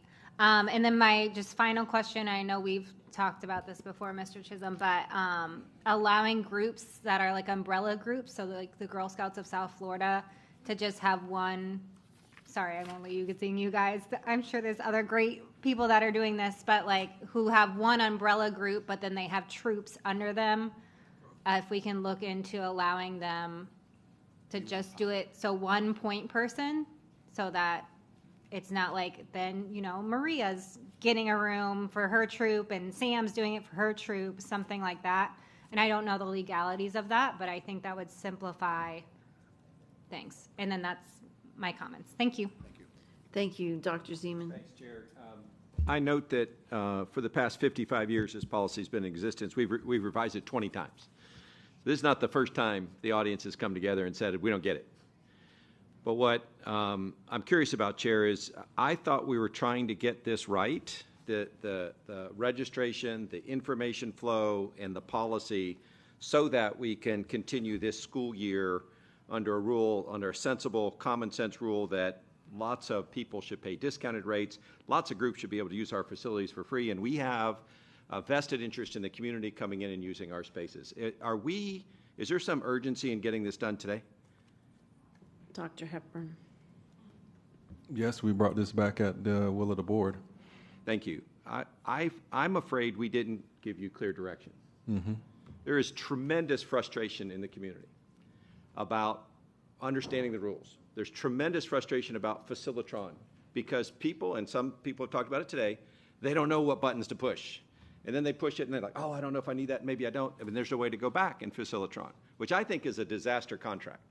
Like, it's really awful. I hate paying people 10% of our money. We need that money. And so what I'm worried about is we got like a rewrite of the policy, but we didn't get a solution to the problem. So there's a policy, there's software in the middle, and then there's instructions that are supposed to go out to these good groups and other people that want to use our facilities, where our obligation is to make it clear to them how they do it and what our fees are going to be. And all we did is come back and say, here's the policy change. But we haven't done anything about the software. We haven't done anything about the instructions, and their frustration isn't going to go anywhere. So no matter what we do today, I'm afraid we didn't give the direction that we should have, which is we need to fix the problem, not rewrite the policy, okay? Because the policy is 1/3 of the problem in my mind. We still haven't fixed the software problem, and we still haven't fixed the clear instructions, the landing page, the website, the communications to community groups, and that's a shame. Regarding this policy, I'm afraid, Chair, we're not going to get done with this today. I've noted that one of my colleagues has a list of 40 or 50 changes to this policy. That would take 3 hours to read and to decide whether we concur with those things. I don't think we're kind of bringing the information that we need to bring to solve the problem. The problem is the community wants to use our space, the board wants them to be able to use their space, and they want it to be simple and easy, and for some groups, very inexpensive. But we don't have that solution today, because even if we spend 3 more hours looking at all the changes people want on this policy, we're not going to have fixed the software or the instructions problem. We don't have any information on that. And so I worried that we didn't give good direction about what would really solve the problem, and therefore we're going to have to kick this back. Chair, do you want me to keep going with some specific changes, or are we going to bring back a whole solution, or how should we proceed? So I'm hearing what you're saying, and I would say the policy is one piece, and that's what's in front of us today. If you'd like to give direction or ask for a consensus of the board, or bring an item back to the next school board meeting to direct for those other pieces, that would make sense. But the policy, we still have to address the policy, and that's separate of the other pieces you're asking for. Not that they're not all important, but we are going over the policy now. So I'd say if you have suggestions to that, do that. And then if you want to make a direction or... And they're not all isolated. The policy does drive what's happening in Facilitron. So if we don't update the policy, the prices and many of the structures in there stay the same, which I think is the prices are, let's call it 50-50, maybe the functionality of Facilitron for new users, because it's been used for the past few years. So I'm assuming we have a lot of new users based on the updated policy. But also the additional frustration is some of these new users that are used to not being charged the increased amount are frustrated with that too. So we have to tackle the policy, which in turn will change the pricing in Facilitron. And then for the new users, we already have things in motion to find out what's the pain point for them, make some videos. I like Ms. Dominique's suggestions too about going out to many of the other groups and probably a checklist. So that's good feedback too. So we're taking feedback and making updates to get that information out of how to actually use it. And just a reminder that the board at the last regular school board meeting, I don't know if it was postponed or postponed to bring back some additional options to discuss in the midst of possibly renewing that contract. Yes, sir. Thank you. I just want to make it clear, though, following the chair's direction, we're going to work on this policy. Some members have dozens and dozens of changes. This is going to take a long time. And a lot of them are just grammatical things. And that's not what should come to this board. Okay? And so I'm frustrated. You probably can sense that. But Facilitron is enterprise software. You don't change the software, you just change the prices. It runs through a menu. It's the same menu. They sell it to thousands of school districts and cities and counties, states, nonprofits and all that. So we haven't fixed the other three legs of this stool today. We're going to work on one. Yes, ma'am, I'd love to make some changes.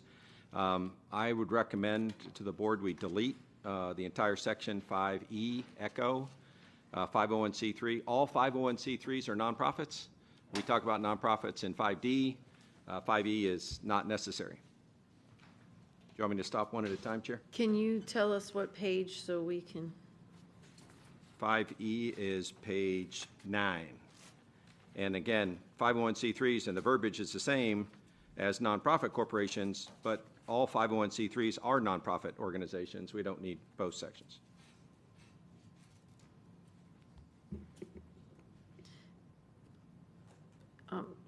I'm trying to catch up. So 5E, what number? You're suggesting to get rid of a section, but for whatever reason. On page 9, Yeah. 5E, section 501c3 orgs is unnecessary because they are nonprofit organizations. They're nonprofit corporations, in fact. And so they're really covered by 5D, and the words underneath there are the same. Okay, so This is, it's again, already on page 8, so you're saying we don't need to repeat it on page 9. Yes, ma'am, sorry. Dr. Hepburn, thoughts on that? Akabuso, Chisholm, any thoughts on that? Is there any distinction between? I may want to defer to Mrs. Batista because I'm kind of looking. I'm not an expert on nonprofit because I'm looking at the definitions. Dr. Zeman, I'm not second guessing what you're saying. I don't know if Mrs. Batista can help because if you look at the two, the two, it's not quite a definition. There's some reference to the IRS, and so I don't know if we can seek some help. I don't have any objection. I don't have any. I will follow the direction. Ms. Batista.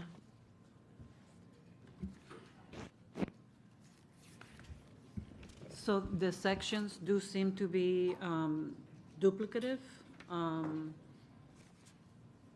Perhaps one way to correct that would be to add to section D, nonprofit corporation, and then add, in parentheses, section 501c3 organizations, as opposed to having two separate sections with definitions. So my concern, if I may, is number 4 on page 9, section E4, when it speaks to superintendent's discretion. Couldn't we just add that to the other? Right, we would. Well, it's in the other section.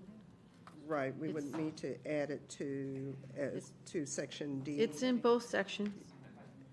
Number 4 is in D and E.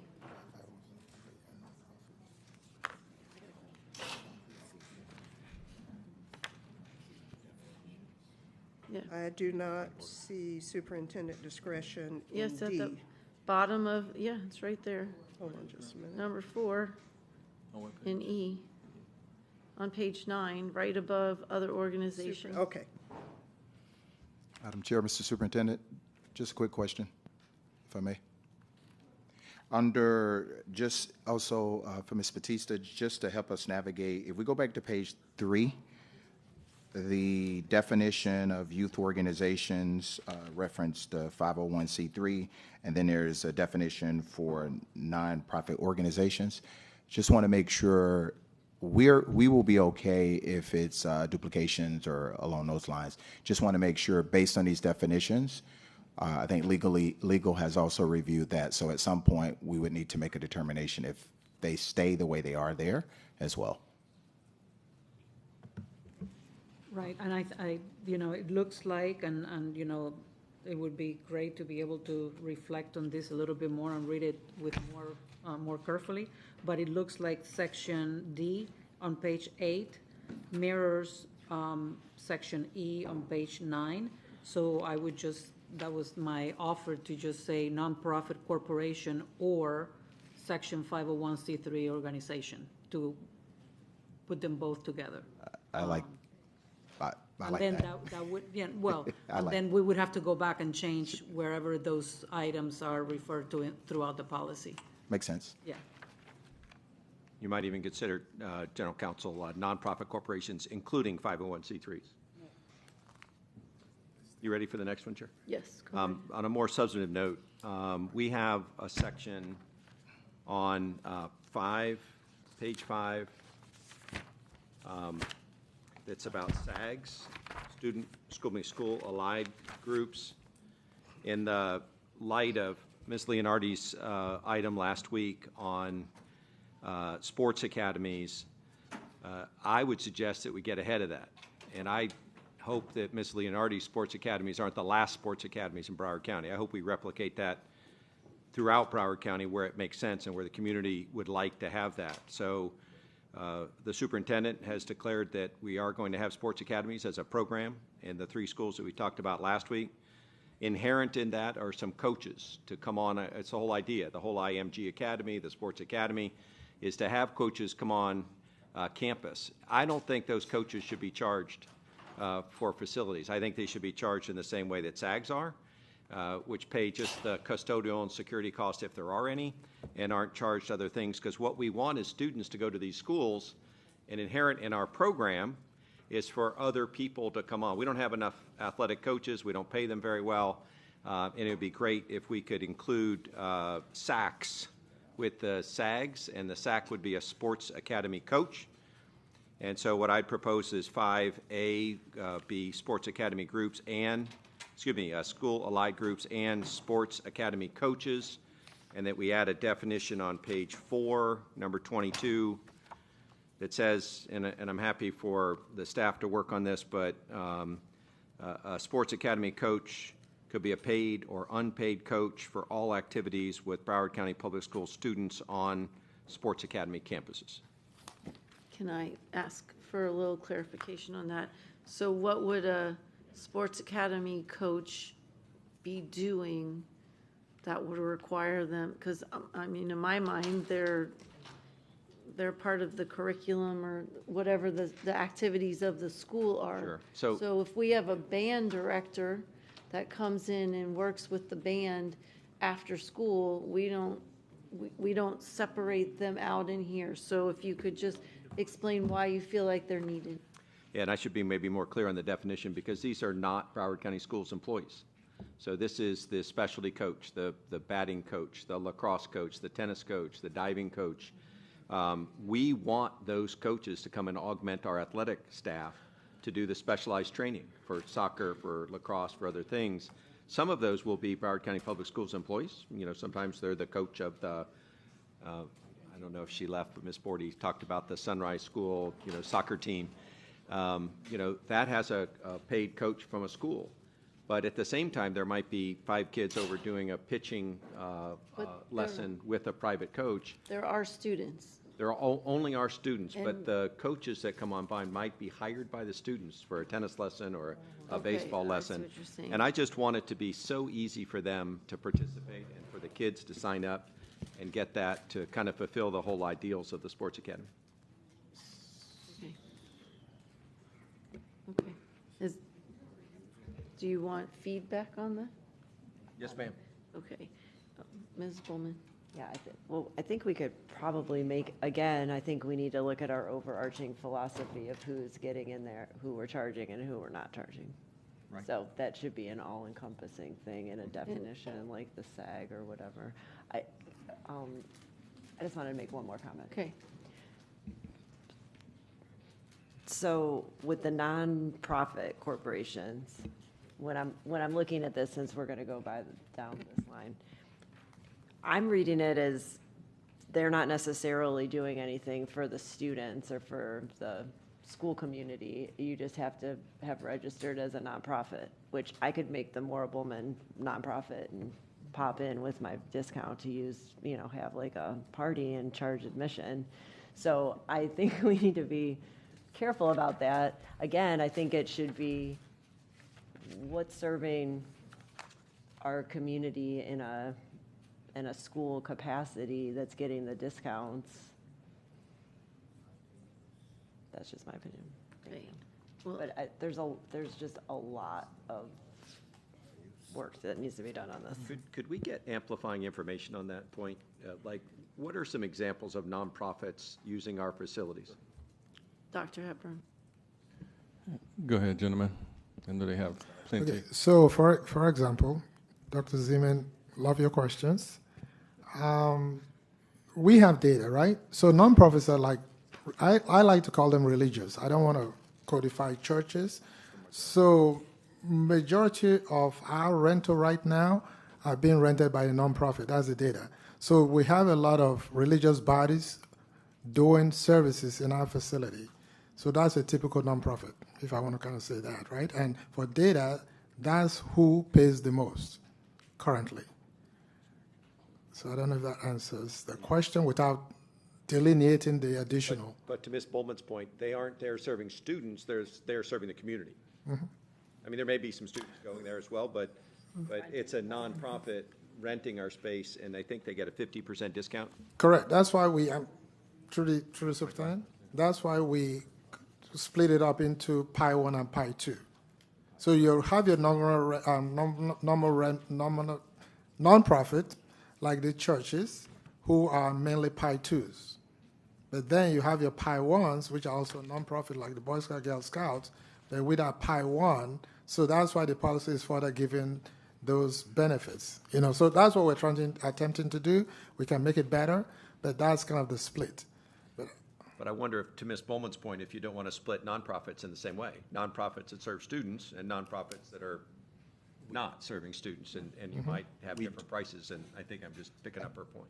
And I think we do. That's the beauty of it. The Pi 2 can be a nonprofit organization Okay, so the Pi 2 can be a nonprofit organization that's serving our community, paying for teachers' luncheons, or having some type of event, making some type of donation to the school, backpacks and things of that nature, and they're leasing our facility. That becomes that group there. But if it's someone that's a nonprofit organization that is just that individual, that organization just leasing our facility and not doing anything at the school level, they are just a not-for-profit organization, and they're not a PI. Discount. 25%. If they're a PI, they get the 50% discount. Okay, but just by virtue of registering on SunBiz, which by the way is you pay $35 and you can be a nonprofit, so 25%.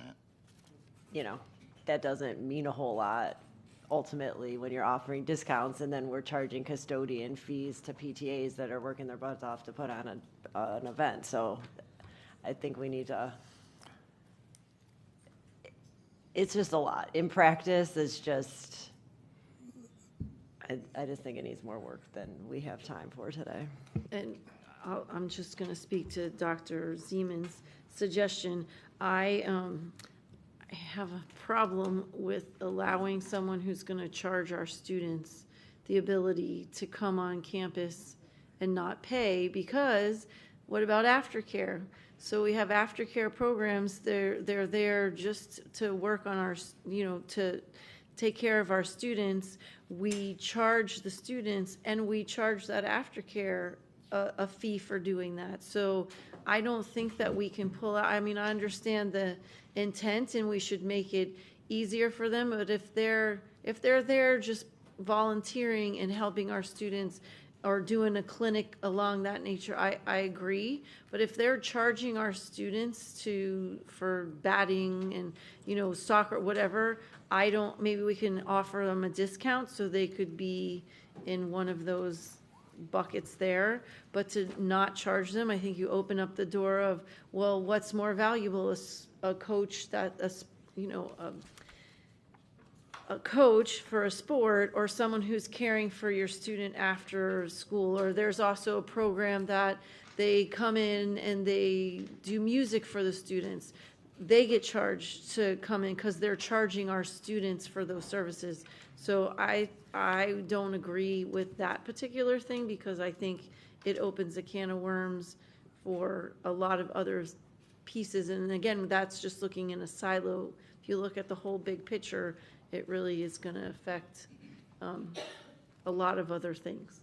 So that's my opinion. And just to Ms. Bowman, I see your frustration, but I think when you read through here, the PTAs aren't necessarily being charged custodial fees. It depends on if they need if they say, I need a custodian, then they're going to get charged for a custodian. But if they say, hey, we can clean up and take care of it all of ourselves, they're not automatically. Those are the changes that I see in what's here. So if I were to just sum up what I see different, PTA, PTO, any SAG group, they are going to be able to use the facility at no charge unless they decide they're going to incur some kind of fee. Maybe it's a big dance, they're expecting 1,000 people and they really feel uncomfortable and want to have a security monitor there, then they would have to pay for the security monitor.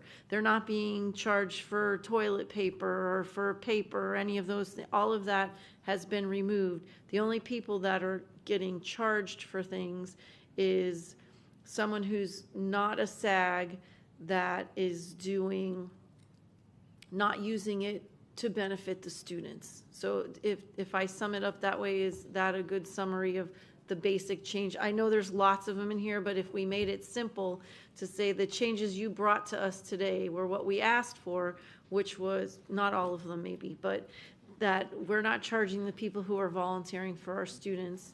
And we want nonprofits to come into our school to see how great it is. So we're offering them this 25% discount if it's a non-school related activity. Is that, Dr. Hepburn? That sums up. Go ahead, Ms. Takabusa. Yes, so the chair definitely summarized. Pi 1, SAG are pretty much the same thing. Pi 1 is paying $300 rent per year. That's the difference. But beyond that, Pi 1 and SAG, consumables, no utility, personnel costs as in cost, security and cost, that's it. So that's the summary. And I think that's indirectly what the direction was, and then for the additional direction, we can go ahead and talk about the smaller spaces, bigger spaces, and clarify. But essentially, you're correct. So if I may, Ms. Hickson, I think we need to go back and look at the language and deconflict certain things, because we need to make sure that, number one, if we have to do lease agreements, we need to be clear on that. So I think the policy does need some additional work. Okay, Doctor. So do you want us to continue? I don't know what to do here.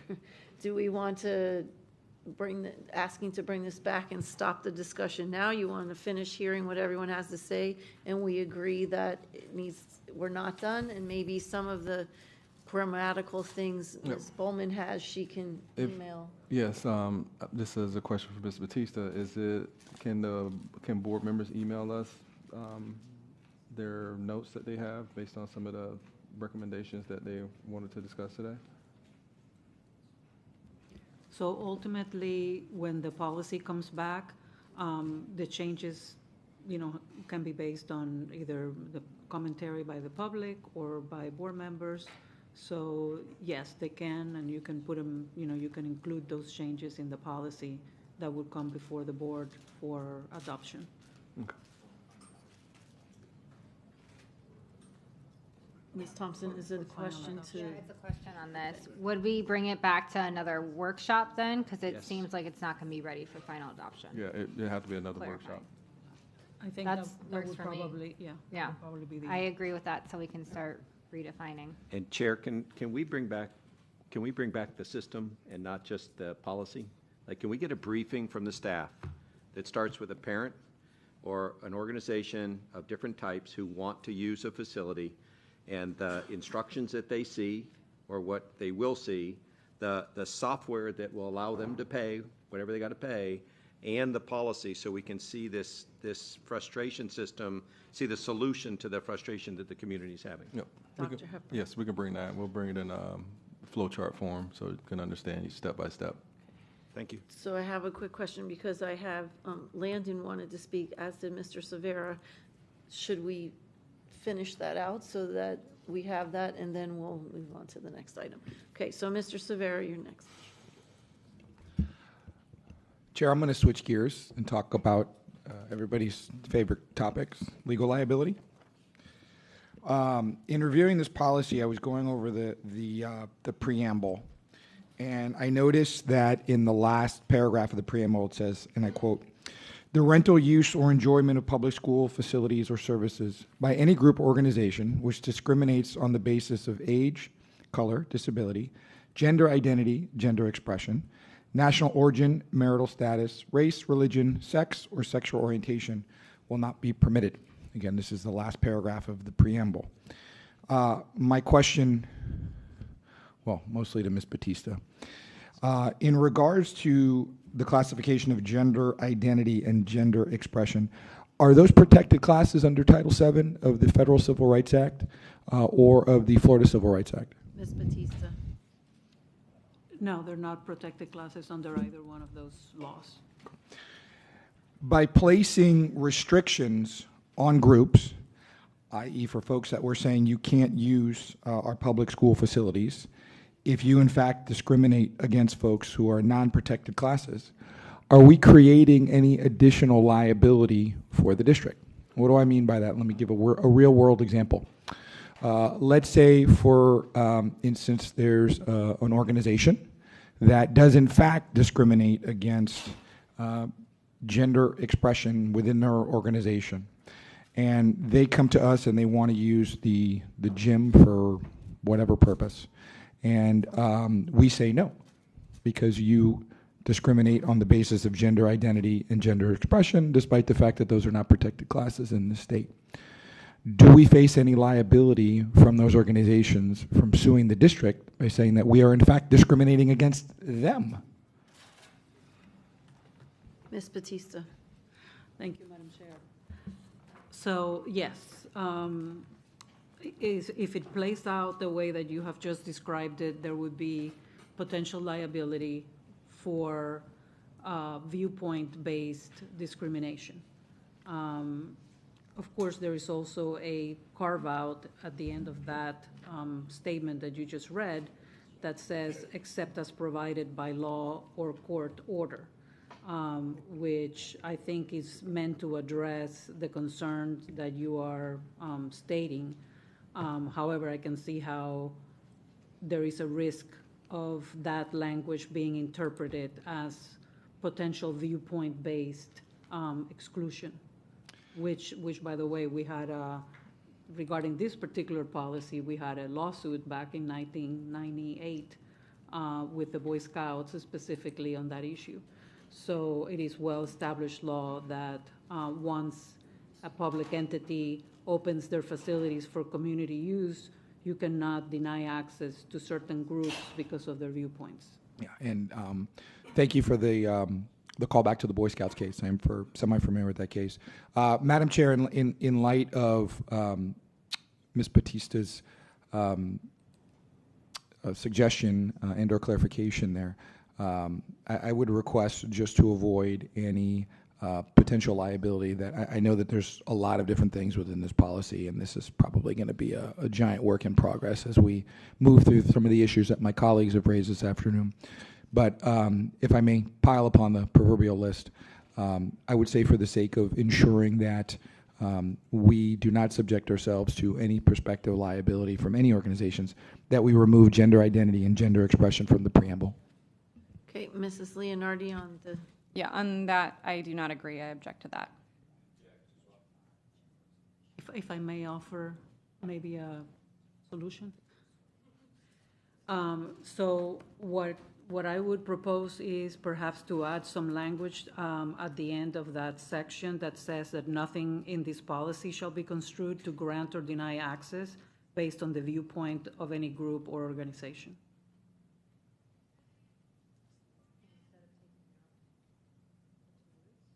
Would that be in addition to what's already there? Yes, or we can take out except as provided by law or court order and add this section that I just stated. How does that satisfy what you're asking? I wouldn't suggest that we take out except as provided by law or court order. I think that should have to stay. I apologize, Ms. Batista, if you wouldn't mind just repeating that one more time. Sure. Nothing in this policy shall be construed to grant or deny access based on the viewpoint of any group or organization. So in that case, even if you had an organization that did in fact discriminate on those categories that we discussed, they would still be able to use the facilities. We would not be able to reject, and therefore the liability for the district would be limited, correct? Correct. I would be okay with that. Mrs. Leonardi? I, again, have to be clear. I do not agree that that organizations that discriminate against people, including children, on the basis of those issues that were pointed out, I do not agree with allowing those organizations onto our school campuses. Thank you. Thank you. Anybody? I agree with Mrs. Leonardi. Anybody else? I emphatically agree with Ms. Leonardi. I think we have to distinguish between a statement of some form of moral objection from an objection to the language. I think, Chair, if you don't mind, I think you have to ask if anyone objects to the general counsel's. And if I may clarify before, because I think that this may, raise very passionate beliefs, and what I do want to clarify is that the established federal law is that, once a organization opens its doors to the use by the public, you cannot discriminate on the basis of viewpoint. And it has been established that viewpoint means, like for example, for the Boy Scouts, there was a time that they were specifically and openly discriminating against either, gay, I think it was at the time, it was children. So this board at that time made it a point saying, well, we do not want the Boy Scouts in our facilities. That ensued, there was a lawsuit that happened right after that, and the law has been established by that case and many others that we cannot exclude an organization based on their viewpoint or their discrimination of a particular group, because that's considered their viewpoint. Go ahead. What is in policy right now, the language that is in policy, is that contrary to what you're saying? Ms. Batista. The language, I think the language that follows, that last section that says will not be permitted except as provided by law or court order, attempts to capture the fact that there cannot be any viewpoint-based exclusion. But I can see how there could be an argument that, that the language could be interpreted still that way. So by adding the additional language that I stated, just basically saying nothing in this policy shall be construed to grant or deny access based on the viewpoint of any group or organization, makes sure that is conclusively dealt with from a liability standpoint. Okay. I agree with the language that is currently in policy, since it says except as provided by law or court order. I don't agree with adding anything additional. I don't really understand the relevance of this conversation beyond virtue signaling. So I think that we should stay with, or my position is that we stay with the language that we have in policy right now regarding this, especially given the plethora of other actual issues that impact parents and organizations that we've been trying to sort through today. Thank you. Mr. Sever. If I may, I think one of the duties of everybody who sits up on this board is to weigh risk and liability for this district. And I think if you have policies that are in place which subject the board to liability and unwarranted lawsuits and unnecessary lawsuits by things that can be tailored and be fixed very quickly, especially when you're staring in the face of well-founded case law. I'm well aware of that Boy Scout case that Ms. Batista was citing to. And I don't want a situation where somebody comes in and they try to rent one of our gyms and we say no on the basis of them essentially disassociating themselves with a non-protected class. And then we get sued. And then it's a lot of negative press for the district. There's potential financial windfalls for the district. One of our jobs as board members is to weigh the risks for that. And when I see, as anybody on this panel and on this board knows, okay, when I see something in a contract or in a rule that I think will subject the board or the district to legal liability, I'm going to speak up. This is not a virtue signal. This is a liability signal. I want to protect this district, and I want to protect our students and BCPS from unwarranted lawsuits. And if we can do that by adding a couple words, as Ms. Batista has suggested, I don't see the harm in that. Thank you. Anybody? Chair, did you register an objection? I did. Thank you very much. I agree with Mrs. Leonardi that the way it reads is fine with me. 2 objections. Great. I wonder if that means we're done with this item. We're not done yet because Landon. I object. Yeah, thank you. Landon has a question, and I still have one more question. Yes, Mrs. Can Ms. Batista repeat the language? Yes, the language that I propose would be added at the end of that paragraph, and it would state, nothing in this policy shall be construed to grant or deny access based on the viewpoint of any group or organization. Okay, and I'm just kind of trying to understand why my colleagues have an issue with that language. No, I know you don't. Right, but it can be proposed next week, or when it comes back. I mean, it's not going to go in this round because there were objections. I believe the way it's written says, as per law or court order, it already encompasses that. I don't think we need the additional information. To me, it sounds confusing to first say what you say in the first paragraph and then say something that sounds different in the other one. I think it's confusing, so I would prefer to leave it the way it is. I'm fine adding it. As long as we're keeping the gender and gender identity, we're just clarifying that sentence if it reduces liability. And to me, it seems similar to the case of why we changed the banner policy. I don't think it does harm by adding a clarifying sentence. And if it protects us from liability, I'm all for that. Thank you. Ms. Batista, is there anything in the way it's written now that puts us in a position, like adding that wording, will that change what the district does? So you asked me two different questions, but I don't believe the district is discriminating on the basis of viewpoint. I'm pretty comfortable that that's the case because I know how the policy is being interpreted, and but you know, I think adding that language would protect the district from potential interpretation that this is a viewpoint discriminatory language. It would just reinforce that. Mrs. Alhada. I agree with adding the language. Okay, Mrs. Bowman.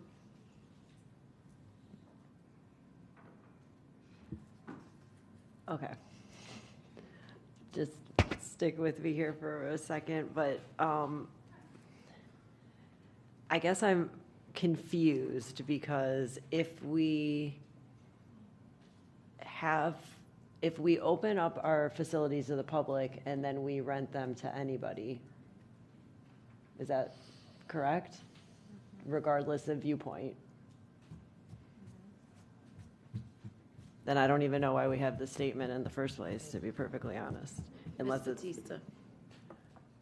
Because, I mean, when you're looking at, we just said many churches rent the facilities. Well, many churches have many different viewpoints that don't comply with this. So it seems to me like we're making a value statement, and that might be separate from what we're doing in terms of who we're renting to.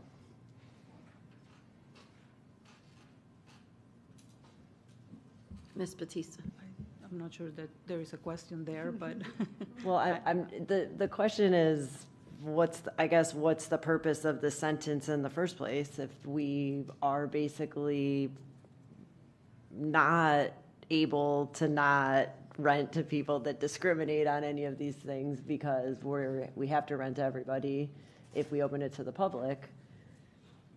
So why is it there? And I don't know the history of why that particular section is there, but I'm sure it's a value statement on behalf of the board.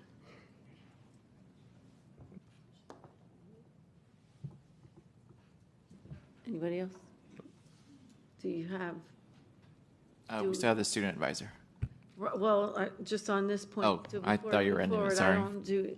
Is there a consensus? No, there's two objections. Doesn't seem to be. Is there a majority? There's three yes, objections. Right, Three. There's three. Or four. I don't know if you object. I did, yeah. So it doesn't look like, based on, till we change our policy to define majority as before, as it stands now, if there's a strong objection, it doesn't move forward, and it sounds as if there's a strong objection. So. And Chair, just as a point of order, there's another step in this. This policy is coming back. Yes. And at a school board meeting, anyone who wants to make make a that motion only needs to get 5 votes to win. Yes. So at a workshop, you need consensus, and we didn't gain that today. And but it'll come back, and there'll be an opportunity at a workshop, and then another opportunity at a school board meeting. Yes, thank you. Landon? I'll be 2 seconds. I just, although Mr. Chisholm really wanted to join SGA, not SAG. No, it's not. I just wanted to clarify that moving forward, that the policy applies to SAGs, not SGAs, as was communicated. Thank you very much. Free of charge for you. And I'll just finish up with, I have a basic question. So based on the conversation we had and that the principal is part of this, how can you explain to us how much the principal's involved? Because we have had some information, like if somebody wants to, I'm going to put it a different way. If somebody wants to rent the gym and they put it in Facilitron, does the principal have the ability to approve or disapprove that? Because there may be something going on at the school, and what's been sent to us is that the principals don't have that ability, which doesn't make sense if it's their campus. So if you could just, that's my last question. Go ahead, Mr. Akabusa. Mr. Akabusa. So, we're always trying to do process improvement. And initially, if you look at the policy, it's very broad. The principal shall be kept in the loop throughout the process. It's still in the policy. Initially, up to a few, maybe 5-6 months ago, the principal was the final approval, meaning through the workflow, Facilitron will verify everything, including insurance, legitimate business, and then the principal gets a notice that they pretty much will do the final approval. But we were having situations whereby approvals were being made or entities utilizing the facility without the information being verified. So that process was changed. Now the regional offices regional superintendents are the pre-approvals, and the Facility Plan Real Estate Department is the final approval to making sure everything is vetted. But in the process, the principal, in alignment with the policy, is still in the loop. The policy gets notification in Facilitron because the principal is supposed to determine if you need custodial or not. So the principal is still in the loop and can make comments. So instead of when the area superintendent makes the first approval, do they reach out to the principals first so that they have a better understanding of, if they don't, I don't know that we need to put it in policy, but maybe through the procedure part, because I know that the principals feel as if they are not really in the loop. If they're only asking about custodial, that's not really looking to see, is that available? Did they have, maybe they're having a pep rally or something that they wouldn't put in Facilitron, but they, so I think it would be important to make sure for any of big events that you're always asking the principal first, maybe not to approve it, but to ask them, is there something going on? Because what I understand is their calendar doesn't interface with Facilitron, so Facilitron wouldn't flag that there's already something being planned at the school level. So, and I don't know if there's a way to fix that. Maybe if you could at least dump one calendar in there so it flags it. But that was some of the concerns that came to me to discuss. We'll definitely look into that and correct any, mishap. Great. So before we finish up here, so if board members have any other suggestions they didn't get to today, some grammatical things I understand, the suggestion here is that they email it to Yes, you? they can email it to, email it to Mr. Sullivan, and he will make sure it gets routed to the right team members. Okay. And if I may, sir? Yes, go ahead. I think we'll schedule it for the September 24th meeting. When you do email or your assistant's email, make sure you're not copying other board members in that correspondence. So it will come back to us at the September 24th Workshop. Okay. Anybody else? All righty. Thank you for your patience and all of the participation. Thank you for those of you that came to speak. And we will move on to our last item for today. Hey, Chair. But we're going to take a 5-minute recess Chair, to get everybody. Before you go to recess, we started at 9 o'clock this No, we morning. started a meeting at 1. The workshop doesn't, the board training doesn't count as a meeting. I asked Ms. Batista, so we started at 1. so we can go till 9. Okay, I have plans, so that's really unfortunate.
Thank you, and welcome back to the School Board Workshop. The last item for today is redefining our schools 2025-26. I now turn it over to staff for a brief presentation. Thank you, Chair, school board members, and to our entire Broward community. Redefine is not just about closing schools. It's about protecting what matters most, ensuring every student has the best possible opportunities, making sure every school can provide a high-quality education, and guaranteeing we can continue to support and fairly compensate our dedicated employees. Like many large school districts across the country, Broward is facing the reality of declining enrollment. This year, the Tri-County area has declined by approximately more than 25,000 students this year. To remain financially stable and strong for the future, we must right-size our district. That means some difficult decisions will be necessary, including school closures. To clarify, the focus extends beyond school closures. It is centered on maintaining high standards of excellence for all children across every community in Broward County. I also know that it's a lot of misinformation out there. So I want to assure the board, our families, our employees, and everybody in our city and across our county that we will be transparent in every step of the way. We will engage with staff, parents, and community members directly. Together we will face this challenge, and together we will shape a strong future for Broward County's children. Thank you, and I'll turn it over to Dr. Wanza and the team. And welcome, Dr. Freed. Yes, Dr. Hepburn, don't take her thunder. So good evening, school board members. Obviously, Dr. Hepburn, colleagues across the organization, also to our community members and stakeholders that are here present in the boardroom, as well as those that are watching the live stream. So I'm Valerie Wanza. I'm the Chief Strategy and Innovation Officer. And I will say that this is my 34th year in the school district, but probably one of the most challenging in those over 3 decades. And I will ask my team to please introduce themselves, and then we will walk the board through the presentation and look forward to the discussion that will follow.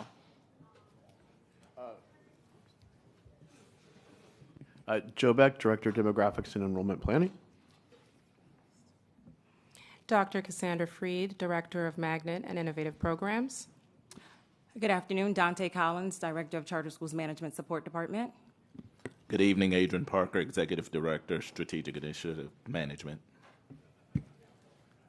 Good evening, Willie Wood, Director of Performance Management. And joining us virtually, they're listening, is Eric Anderson, who's the Director of Before and After School Programs, as well as I'll just say Patty Brown. She does not like being called Patricia. Patty Brown, the Director of Athletics and Student Activities. So if Beacon can load the presentation, we're going to begin the conversation. So again, this is our second conversation with the board and the community this year for redefining our schools. Madam Chair, before we leave today, this is what we must have answers on, because you like to know what is it that we need. So before we leave today, we need to have an understanding of the schools that will be addressed. We also have outlined a timeline and a stakeholder engagement plan. We do need the board's direction on the composition of the school boundary committee, and there's a slide that speaks to that. And then we will also need what the board would like for that committee to consider as they evaluate what will become the proposals that to be considered, that the superintendent would then make final recommendations. So what we've done, and I'll say this, the next 3 slides are based on obviously our enrollment data from last school year. As many know, yesterday the superintendent released the enrollment for the 10th day of school this school year. So we are continuing to realize enrollment decline. But after looking at multiple factors, staff actually, pursuant on the language in Policy 8010, staff actually came up with some schools that we recommend be addressed through this year's process. So you will see at the elementary level, there's 4 groupings of schools that we are recommending to be addressed, and they are there on the slide. I will not read to you, but obviously the elementary level has the greatest number, and proportionately we do have more elementary schools than we have at any other level. So that's slide 3. Following the same cadence, we did the same thing for middle schools, and there are 4 clusters or 4 groupings of middle schools that we recommend to be addressed through this year's boundary process. And they are, as you can see, they reach the north, the south, the east, and the west, but there are 4 groupings of elementary schools. The next slide, we also have 3 high schools that by policy criteria need to be addressed as well. 2 high schools are situated in the central region of the district, and 1 high school is in the south region of the district, and they are there as well. Then we have 3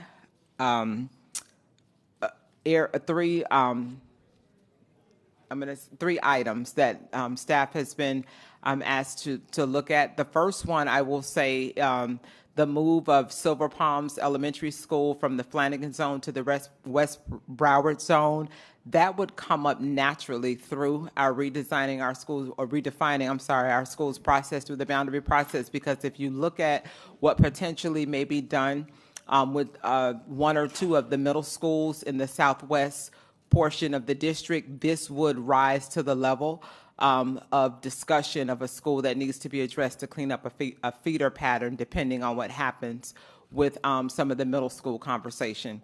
Then we know at the March 11th school board meeting, March 11th of this year, March 11th, 2025, there was some consensus action taken at the end of the meeting. It was further discussed at the April 15th school board meeting around directing the superintendent to bring back some options that would reestablish, that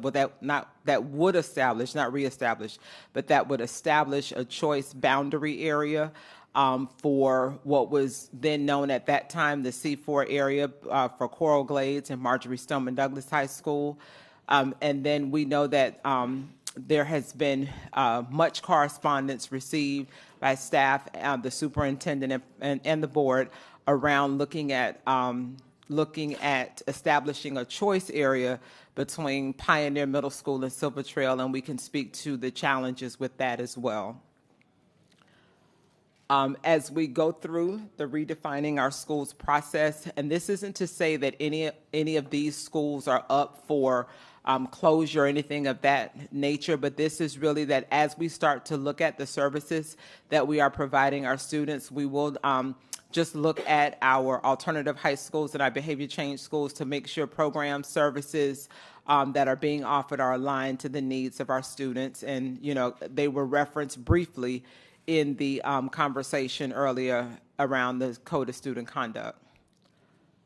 So this is our timeline that we have proposed. We have already had the workshop on July 29th, and then we are here today with today's conversation with the board. You will see what we are proposing as the timeline that includes a robust stakeholder engagement process. What I will say is, based on the direction that we see from the board today, we have already secured dates and locations for 8 high schools to have the community meetings beginning actually September 10th, going through September 30th.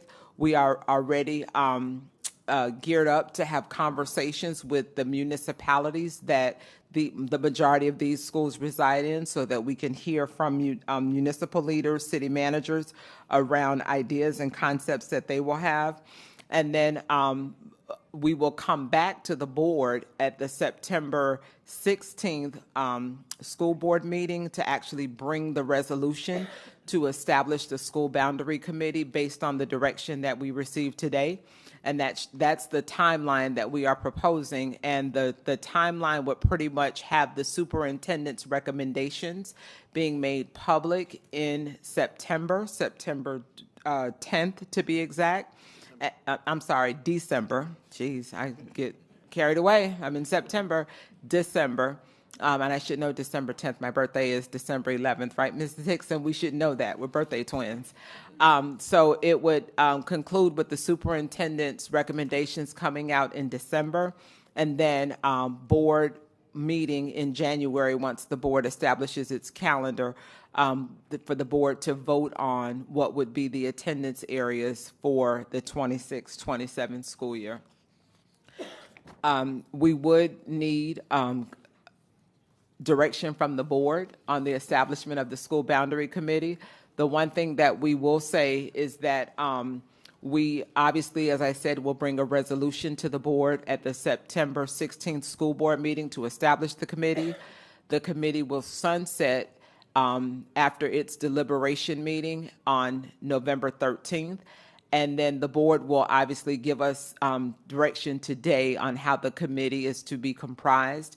We do have just a recommendation there, but we look forward to hearing from the board on what the board directs superintendent and staff to have as the final composition of the committee. And then these are the considerations that were used last school year. So we would ask the board to give us direction on if we are to stay with these considerations or if the board would like to see different considerations for evaluating proposals that come out of the community meetings and community discussions. And just as a reminder, these are the wide range of redefining strategies that we look to implement throughout this process. So they are there. They were explained at the July 29th workshop, and we just repeated them here so that the community is aware that these are the wide range of strategies that we would implement given the needs of different communities. And that's the end of the presentation. We are here for input and direction. Thank you, Madam Chair. Thank you. Next, we will have public comment, and first is Dr. Natalie Lynch-Walsh. Good afternoon. Dr. Natalie Lynch-Walsh, Plantation, Florida. I'm trying to wake up after that robust discussion, and I hope you have an equally robust one, because what's not robust is 12 slides. So there's no data, there's no information on magnets, there's nothing under here. And there probably would be had you had a long-range facility master plan steering committee, which has not had a meaningful meeting since Dr. Smiley was here. So think about how many superintendents ago that was. Not that long, but nothing has happened. So let me see if I can get through the rest of this. Definition of community. In schools that have high number of reassignments, the community also needs to include those who are zoned but may not be attending. Not just the ones that are attending, but the ones who live in boundary. I can tell you in Plantation, most of us are not there in Plantation, middle or high, and it's a school culture problem. Page 3 mentions Bennett. You just approved 1.7 for Sunrise, and now you're talking about Bennett. Seems like we're backing into a program there. North Fork, Building 1, staff has been hoping that someone will decide to demolish the main building for I can't tell you how many years now. There needs to be a boundary change there. If you try to put something into the main building, then you've missed the entire exercise. Page 4. If you consolidate, this is where Plantation Middle, Plantation High comes in. We have started discussing this. Some of the concerns they had as far as consolidating it into a 6 to 12. The concerns were keeping the middle and high schools separated, and then also keeping them separated during when they're being transported and dropped off and picked up, and putting the types of academic programs that might appeal to Plantation families, because you're not going to have people coming to a school if you don't know what will get them there. And nobody ever asked Plantation what would get you into Plantation Middle and High, and now it's too late. You don't have enough students. So consolidating it into a 6 to 12 that serves Central Park Elementary, Mirror Lake, and Peters would solve the problem. Give it a bougie new name, and Plantation will come, trust me. I've lived there since 1998. I know where I live. That's on page 4. Then we have Attucks and Bethune. You're discussing Attucks, but we're pretending Bethune, which does not have any playgrounds other than the Head Start playgrounds. And then staff is mentioning it in passing for 2028. Maybe they'll fund them for playgrounds. The FPL vault, other question mark. There's been a Castaldi on buildings 1 through 7 since 2007. And then Stranahan, poor Stranahan. There's going to be a civil rights lawsuit, and they're all going to win if all of these communities band together, if you guys don't do right by all of these communities. Thank you. Thank you. Dr. Trudy Gervanovic.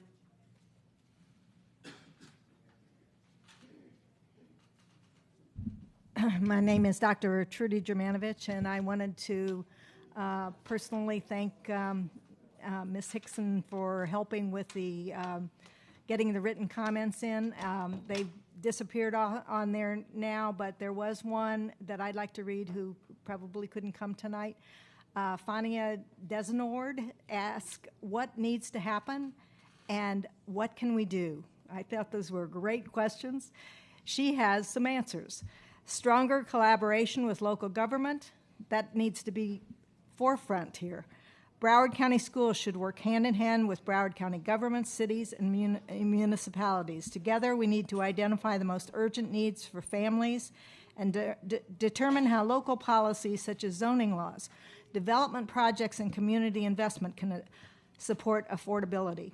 Affordable housing for educators and families. Other communities across the nation are leading the way with innovative solutions. Some districts are building teacher housing on district-owned land, as we know here.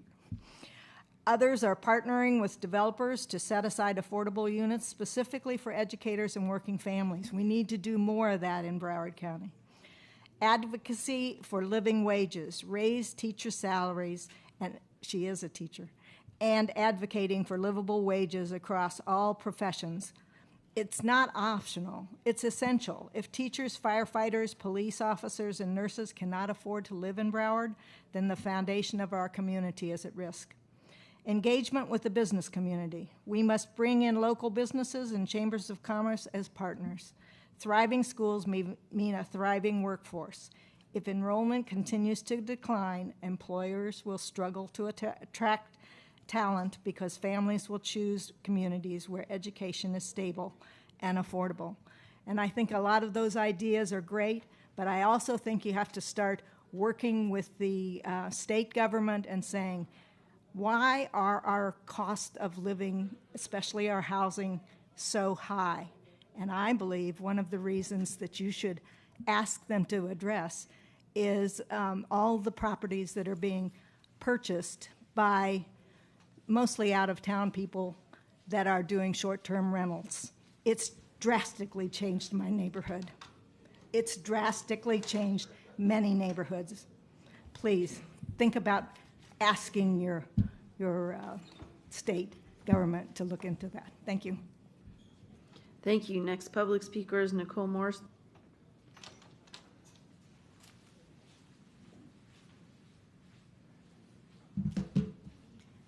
Hello, Nicole Morse, Coral Springs.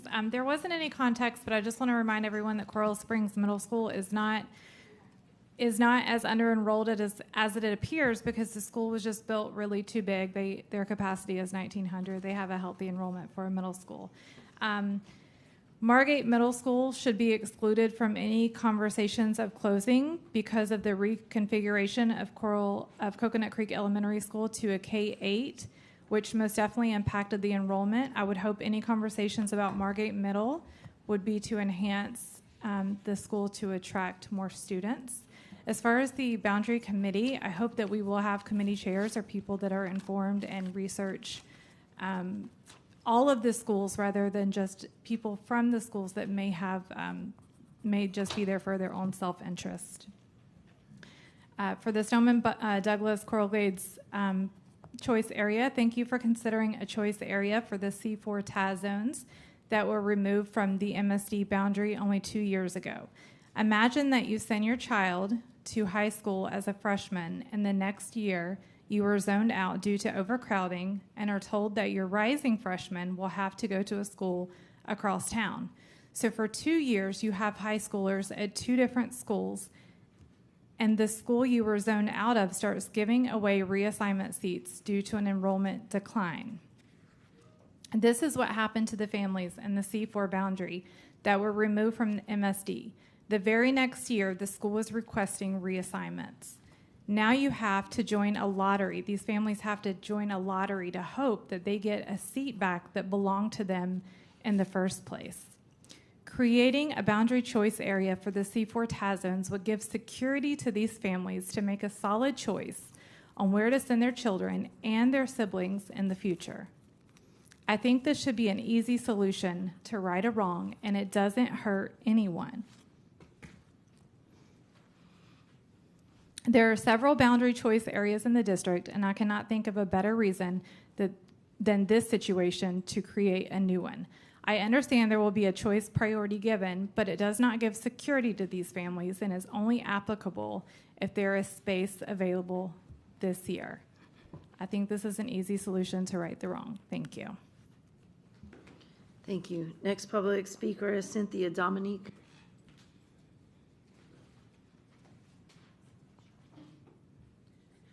Cynthia Dominique, Margate, Florida. It certainly would have been nice to have a presentation with more context and data so that we can provide targeted comments. I'm asking that as you consider any recommendations or consensus on schools going forward, that you would also consider schools that are overcrowded, especially those that are adjacent to schools with lower enrollment, and consider boundary changes for that. And if a school is already over capacity, whether it's gross, permanent, whatever by any means, that they should not be given additional programmings or choice areas that would further increase or compound the over-enrollment issue that they have. Additionally, schools that just experienced changes to their feeder pattern because of the creation of K-8s taken away from their enrollments should not be up for consideration. Margate Middle's facilities have been critically neglected, and there's not enough, and there's more than enough land on there to build a replacement school while that students can go to. Coconut Creek Elementary only had about 67 students show up for that for 6th grade. So I really don't think that we need to be making any more K-8s or K-12s. It takes a lot of resources, finances to grow that school, to modify the facilities to be able to accommodate middle schools. I think what we need to do is really focus on those replacement schools if possible.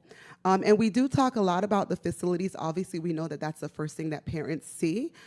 But we also need to talk about education delivery and how we change that to really ignite a curiosity and a passion for learning, because that's really a draw for a lot of parents who consider charter or private or alternative education for their children, is delivering it in a way that gets kids excited to learn. Which brings me to Nova Schools. If we don't have any new pedagogy or educational delivery models coming out of Nova Schools, then just close it, because the impact on transportation is already strained. And as you consider programmatic changes, there are numerous more innovative and magnet programs that can be expanded, not just sports or dual language. And if you ask parents, they can give you examples of a lot of these. And if these programmatic changes are coming to the school board for approval, I think the public needs clarification on how you could allocate funding to the Sunrise Bennett Fort Lauderdale that did not get school board approval, but these must come. The school boundary committee, I think that there should be representation from ESOL, ESE, diversity, as well as the area chair, so that you can have impartial feedback, especially since some of the considerations mention these items. And then the timeline is too condensed. I would ask that it be expanded. Thank you. Thank you. Next is Aretha Wimberly.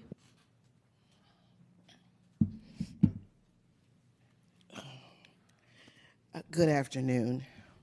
I believe that Dr. Hepburn once said that he could tell if a neighborhood was in distress by the condition of its neighborhood elementary schools, such as North Fork, Thurgood Marshall, and Walker Elementary Schools, which are 3 of the 5 schools to be addressed, elementary schools to be addressed. Hence, it is apparent that the District 5 east of 441 children have matriculated from elementary school to high school in substandard or less than pristine, vibrant, and celebratory experiences that are true to their academic potential. If no other stakeholder is a champion for these kids, Broward County's public schools should be their champion. In addition to right-sizing, BCPS should be right resourcing and right investing in North Fork, Thurgood Marshall, and Walker Elementary Schools. By doing so, BCPS can potentially correct the root causes of our schools not being competitive with more Western area schools and private and charter schools. Being that the area east of 441 with District 5 are not as attractive for new charter school sites, it's imperative that BCPS preserve feeder patterns for our private primary learners so as not to punish them for living in less affluent households and the decisions resulting in smart bond funds and other investments committed to less challenged campuses. It is not okay to expect less from any child's academic journey within BCPS, where you all have contributed to its decline by not taking actions that kept all schools delivering the best learning opportunities possible in the best environments possible, and missed opportunities to eradicate learning gaps. Also, where is the collaboration with stakeholders such as the Central Area Community Advisory Board in unincorporated Broward and cities and county education board members? Leverage their community relationships and resources and knowledge. Equal education opportunities for every child has not been the driving factor thus far. Such as the Grand U PTA, we were instrumental in highlighting the disparities in the PTA's access to facilities, yet we were not looped into these conversations that went on just a little while ago. We expressed a concern that 30% of our grant funding for a grant, we would spend over $500 just so that we could have access to a school where we gave away backpacks, school supplies, books, groceries, and a pizza party. But we still paid more than $500 just to be in that facility. And we were trying to reduce or eradicate the PTA desert in these neighborhoods. Our District 5, east of 441 students are experiencing unequal learning experiences in nearly every lane relative to their academic journeys. But we don't get any of the follow-ups as some of the others in this community. With more state funding bolstering private and charter school tuition, we're asking that you champion our kids. Thank you. Next is Lori Salarulo.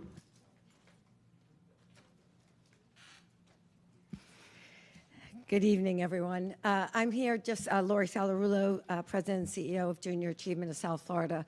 I am here once again just to remind you and express our interest and commitment to helping with the repurposing of schools, in particular North Fork Elementary, to use that property for a workforce innovation center.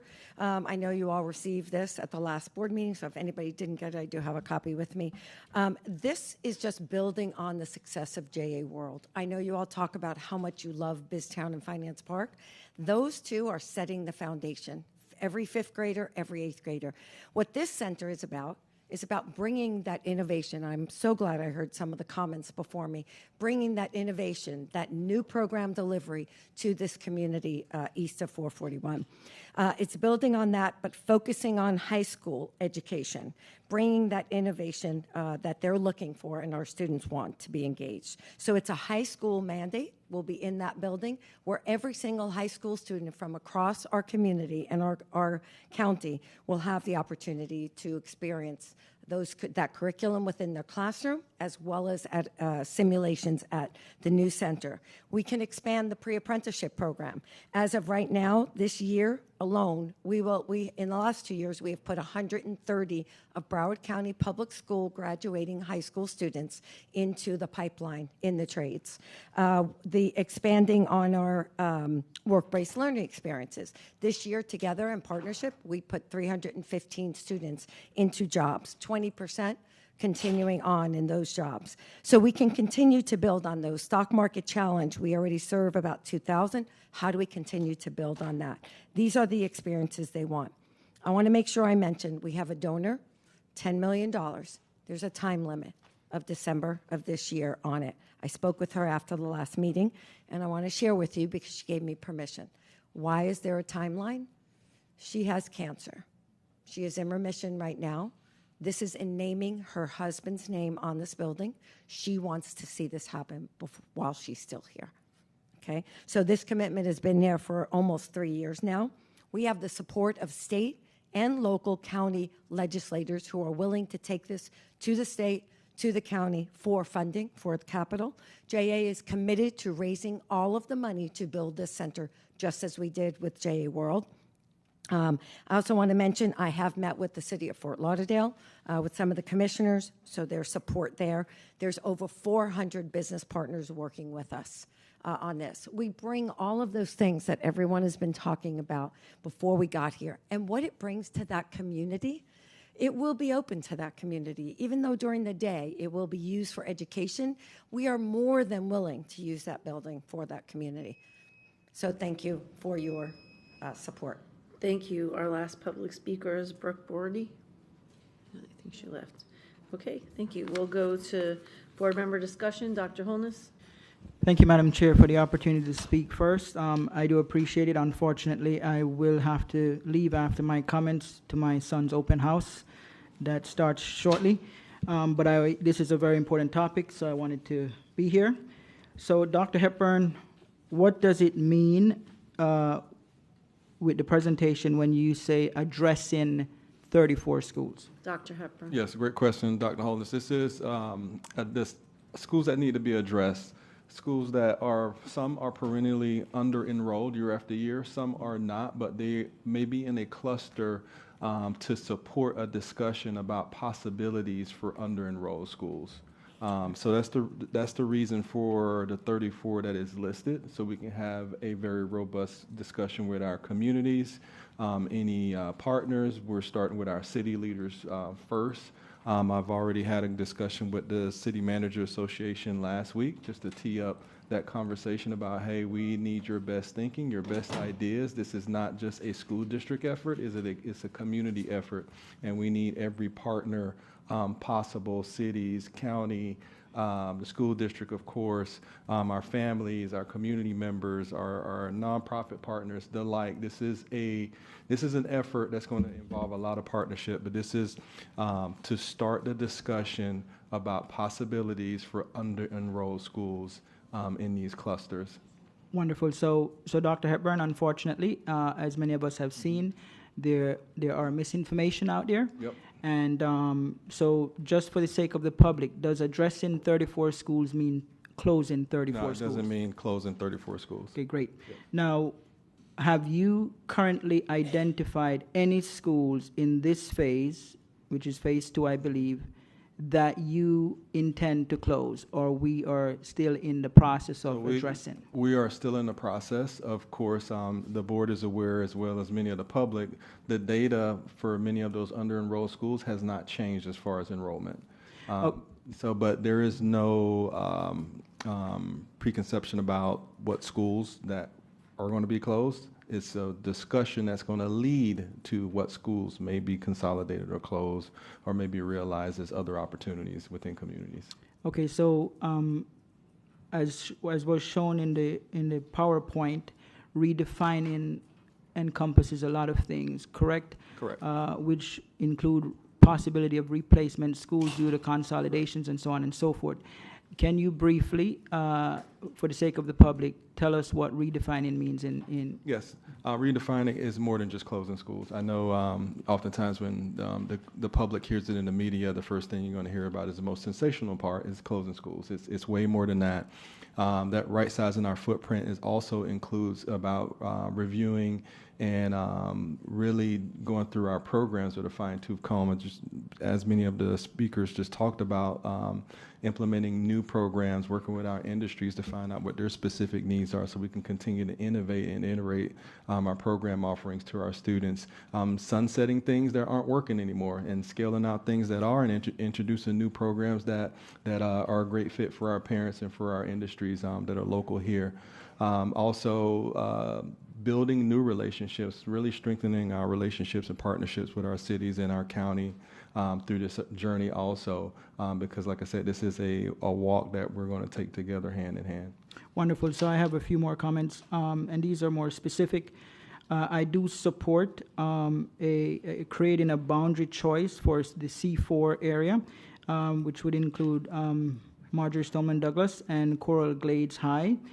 In addition to that, I do support a school boundary committee, and I strongly suggest that the boundary committee include the chairs of some of our committees like the DAC, the ESC, the diversity committee, North, Central, and South. So those are my comments, Dr. Wanza, as far as my input on this particular item. In addition to that, I see that there is some I guess from the public comments regarding North Fork. What I would say, Dr. Hepburn, it is important that any community that we do have significant community input before we make any decision on any school. I understand that there might be money involved with some of these as far as contribution and timelines, but equally important is community buy-in. And I think that whatever we do, it's very important that we engage the community in terms of what we're doing with our schools. So I would strongly recommend and suggest that for North Fork, that the community is highly engaged and understand, and that whatever is going to be done to North Fork or any school, that it supports that community in some form or way. So that would be my suggestion as far as North Fork. Thank you, sir, and that's it for my comments. Thank you for the comments, Dr. Holness. Thank you. Mrs. Rupert? Sorry, thank you so much. I would like to talk a little bit about Margate Middle. I'm incredibly proud to be a school board member and have Margate Middle in one of my cities. And one of my very favorite principals, Sabine Phillips, is there doing some amazing education. She's brought that school up for the last few years. I think they're B now. And it's a great neighborhood school. I was a little worried about going K-8 with Coconut Creek, thinking it would have any effect on Margate Middle. That school needs to be there. We need to make sure that we look at the patterns of the neighborhoods that go there and the distance of the schools, also the diversity of our students there, as well as special needs, ESOL multicultural. We need to be able to not compound the situation. I'm interested in having options for our people. That's what I'm about. I'm not for closing schools. I'm for having options for parents and community members and students to be able to tell us what do they want within our schools. What are we not offering at this moment, or what are we offering, but it's not here at this school. I think this would do well. I do not know if there's a very close relationship from Margate Middle to ATC, Atlantic Technical College. I just want to say that because people don't know when we do our ABC letters there. I think that's a natural partnership and we should build on that. I'm looking forward to hearing what the community wants with this, and will support my communities like I do every community in Broward County. As for the Coral Glades choice area, yes. Moving the Silver Palms, Flanagan, yes. I'm yes for the school boundary committee. And what I would like to see is to make sure that we do have a diversity of people that would be represented, not only at the school, but also of the area, neighborhoods. And I also want to comment on, not only is it Margate Middle that touches District 7, but also Dave Thomas Alternate High School and Cypress Run Behavior Center. Those are all gems. And Dave Thomas is doing some amazing things, as well as Cypress Run. And one of the programs that came to be at Cypress Run was from Reverend Geis, and he is there on a mission to make sure that the kids that graduate from there, that move on from there, have a marketable and equitable opportunity, no matter what school they come from. And he's a marvelous person, and I think we can build on that. And I know the district under this superintendent and Dr. Licata really worked well to make sure that the programs from Cypress Run could also be a part of the apprentice program in ATC. And they worked out a special deal where the students only had to go, I want to say 1 or 2 days to ATC, and then the other days a teacher facilitated the conversation at ATC while it was virtual, and that seemed to be working very well. I'd be very interested in getting the information, Dr. Wanza, through the superintendent, about how well the programmers are doing at Cypress Run. what are some of the comments that the families and the students have. And I do hope that they come to the conversation. I really hope, besides Margate Middle, that we have residents from Coconut Creek and all over the northern area, so they could represent Dave Thomas and they could represent Cypress Run. I think that was the list. Hold on. Okay, and then some of the numbers that were on the PowerPoint. I know initially we had said, it was going to be over 70 and that it became under 70. And some of them really, like Margate Middle had 67% enrolled. And to a point that I think Nicole had said, or it was Cynthia, Dominique, one of you guys, about the facilities at Margate Middle. They had a lot of issues over the years. There was a lot of delays with all the information that was coming out, and certainly delays in getting the facilities done.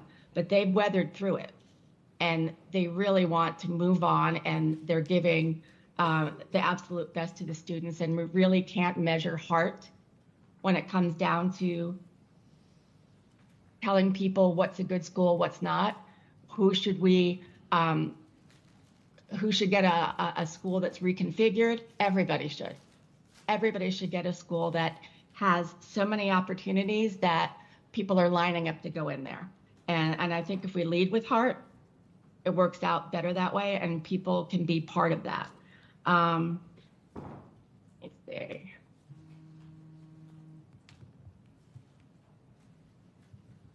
I think those are my comments for now, but I did want to say I also support programs for the gifted, dual language programs, and as well as making sure that more of our ESE students are able to have a career when they leave with us, or at least have classes in an area and an apprenticeship, so they also can be successful in their life moving forward from Broward County Schools. Thank you so much. I appreciate it, and I'm looking forward to hear my comments, my colleagues say. Thanks so much. Thank you. Ms. Thompson? Thank you, Chair. So I want to start my comments just by emphasizing that we have lost over 10,000 students. And that's, in my mind, not just because we have competition, but people are leaving South Florida because they can't afford it. And that's nothing that changing to K through 8 or making a specialized program is going to change. And so while I understand the desire, and obviously I believe that schools are the heart of our communities, we need to protect them, we also need to face the reality that those 10,000 students aren't coming back. So I just wanted to be very blunt with that statement. And I think, unfortunately, that means we have to take an aggressive stance of what we're doing in the coming months, because I think if we want to pay our teachers more, we want to give innovative programs, we want to have programming that wins over the students that are still in South Florida, we need money to do that. Like, we need the funding to be able to have these once-in-a-lifetime programs, these centers, these AI technical schools, or whatever you want to have. And I also believe that we need to have a district approach. And while obviously I'm a district school board member and I proudly represent District 2, we need to look at the system as a whole when we're making every decision. So just advocating to protect one school, while I recognize where the heart and compassion is coming from, that's not going to get us through this difficult time. If you look at the map, District 1 and District 2 are primarily targeted for almost all proposed changes. So if anyone's going to get up in arms, I think it would probably be myself and Ms. Bowman. But at least for myself, I recognize that this is this is a crisis. This is a crisis of affordability. This is a crisis of what are we doing? How are we going to win the families back? I also want to mention that charter schools lost over 1,000 students, so it's not just our Broward County. I want to also emphasize that Miami-Dade has lost a significant amount. Palm Beach has lost a significant amount. So this isn't just how are we winning back students. This is how are we competing for even less students than we had. So I wanted to start that, and I know Dr. Zeman will probably also emphasize closing a lot more schools than I would want to, but I thought he's still here. So I thought he left, so I wanted to take that banner for him. But I do, I know. And it hurts to say. Like it's not, I think, anything that we want to do. But I think if we're smart about it, if we involve the community in it, then we will make a really cruddy situation better. So I just wanted to start that and just say that I am committed to looking at this through a district-wide perspective, not only for District 2, but truly what's best for everybody. And so I'm going to start my questions with to Superintendent. If there are programmatic changes, for example, a gifted program or a sports academy, is that something that would need to go through the board first, or is that under your purview to just change? Yeah, those are, thank you for the question, Ms. Thompson. Those are operational changes. We have programmatic changes all the time. Even principals have some autonomy in programmatic changes in their building to add new programs or new coursework to scale out programs. So then if we're changing through K through 8 or like a 3 to 8, is that a board approval? Dr. Yes, because you're expanding grade levels, and yes, and it's a financial impact. I was going to. May I add to that, Dr. Hepburn? Yes, go ahead, Dr. You're Walker. also changing the grade reconfiguration of a school, which impacts the attendance area. And the board, that is your responsibility to establish attendance areas annually and facility usage, but particularly attendance areas. So when we changed and made those schools K-8, we changed attendance areas for students. So I would follow up with that question because I do think that the board has purview over financial. Yes. Correct? Correct. And I would argue that programmatic changes, like a gifted program or a sports academy, would require more funding. So then wouldn't that fall under the purview of the board to make those kind of decisions? Dr. Hepburn. So funding, yes. There may be instances where a school may already have funding by sunsetting certain programs and replacing them with a new program. But absolutely, yes, funding, yes. Oftentimes, for instance, last week, funding to support facilities, which in turn or inherently supports a program. So a program may be pitched or a concept for a certain program at a school, but they may not have the funding. That the board would approve additional funding for that to actually implement that program. So I'm having trouble reconciling that because if we have control over the finances, however, you guys decide that a program would fit best in that community, but it would require funding, how does that work? Because if you guys decide on programs and then we decide, actually, no, we don't want to fund that, don't you think there should be more discussion with the board prior? Yes, and no, my mic was on. I'm sorry. Was my mic on the last time? I heard you. Yeah, okay, I'm sorry.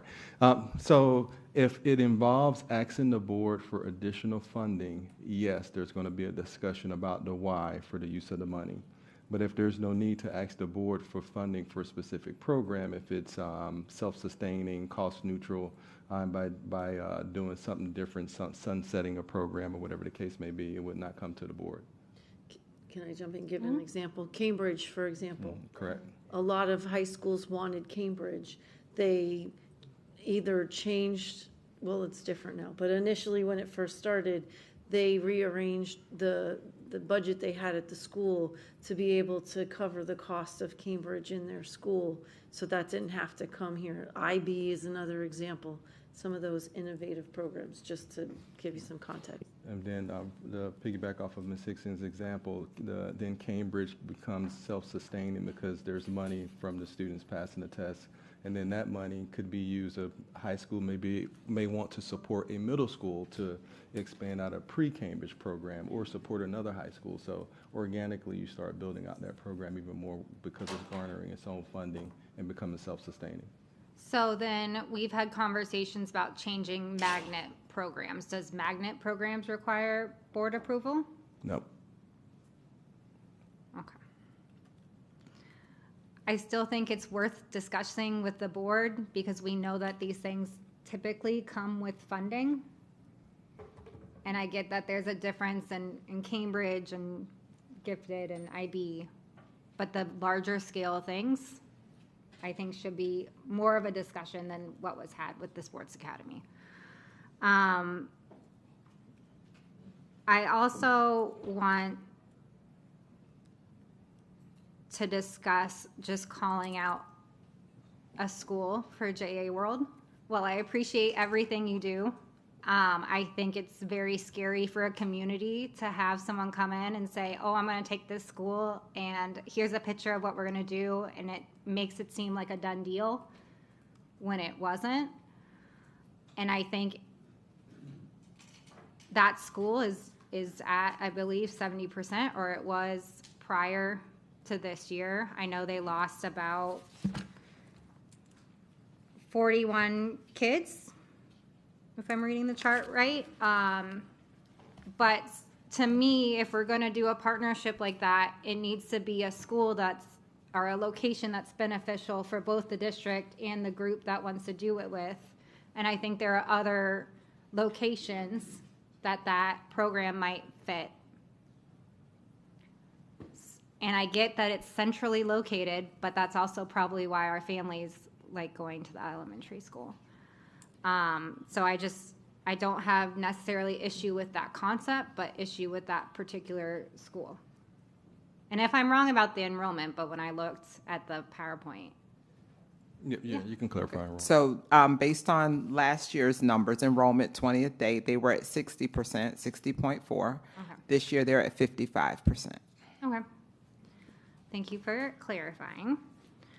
And then I still have issue with it, just so that's recorded.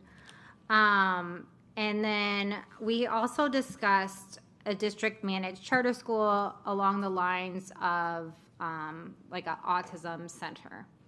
And I just want to get clarification on why we would want to go the district managed charter school route versus just opening a center for students with autism, because we do special education services better than anybody else, hands down. No, So- great question. We will explore both options to see what's best for the students first and also the district. And how will that come back to the board? It'll come back with information for both. Okay. And then when are we going to get the FCA? FCA will be presented to the board in October. Okay. And then I also just, as a final comment, I think it's hard to talk about redefining and budgeting separately and like programmatics and allocations, because really all of this is one issue, and I don't know if there's a way to solve that, or if we could be piggybacking our budget workshops with redefining, because I think we just need a better overall picture before we make what I think has to be pretty drastic changes. Yep. So, thank you.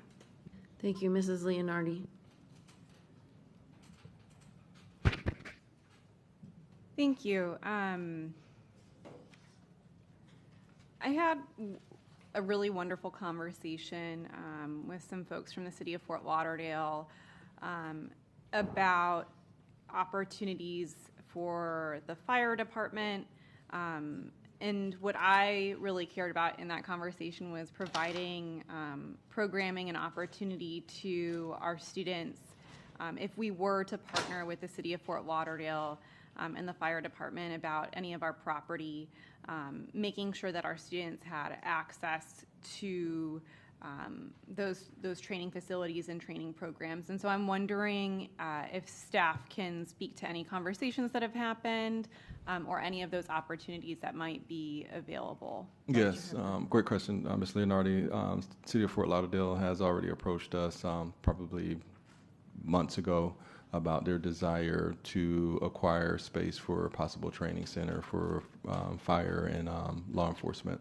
But as I said earlier, I've already teed up conversation with the City Manager Association. Based on Dr. Wanza's timeline, we'll be going out and talking to municipalities. Everything is on the table. I told them, I said, I'm going to be honest with you. We're going to walk this journey together. Every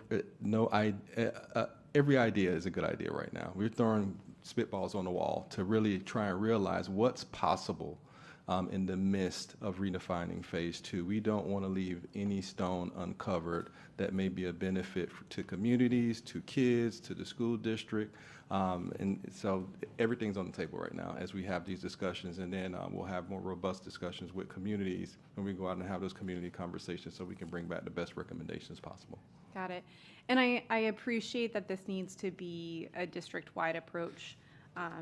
And I also think it's important for us to recognize that those of us who represent single-member districts, we may not be advocating for a specific school, but we are in our communities talking to different municipalities, and perhaps like Dr. Holness might not be having the same conversations with the same people that I am, and those same people are not necessarily reaching out to Ms. Bowman, for instance. So the reason I bring up the city of Fort Lauderdale and the fire department, as well as some other issues that I'm going to touch on, are because they're like very specific to communities in which that I'm supposed to represent. So another issue that's come up a lot in some of my schools, in some of my communities, is the opportunities that exist in the marine industry here in South Florida. So I hope that staff can try to explore some of those opportunities. I know Stranahan High School looked to partner with BC about opening some marine engineering programs that it didn't quite pan out. But that's really a great industry that we could try to offer some programming around as well. That is, again, very specific to where we are in South Florida. I'm trying to come to the table with solutions rather than disparaging things that are going on. So I'm excited about your mindset, Dr. Hepburn, about any idea is a good idea. But those are two things that I think are really ripe for discussion and development, and would provide our students with really wonderful opportunities. And again, like the conversations about education and public education nationally are around, not necessarily forcing a college career path on our students, but opening up different career paths and talking about those career paths with our students. And I know we do a lot with CTE, and we're award-winning in the state, but I'd love to be able to build on that as we move forward. Thank you. Thank you. Mrs. Alhuda. Thank you. So I'd first like to speak to the Junior Achievement Workforce Innovation Center. We have the opportunity to have a possible $10 million donation, which is incredible. And what I heard today is that there is a timing piece to this. By December, if we don't move forward with this, then we're going to lose the donation of $10 million.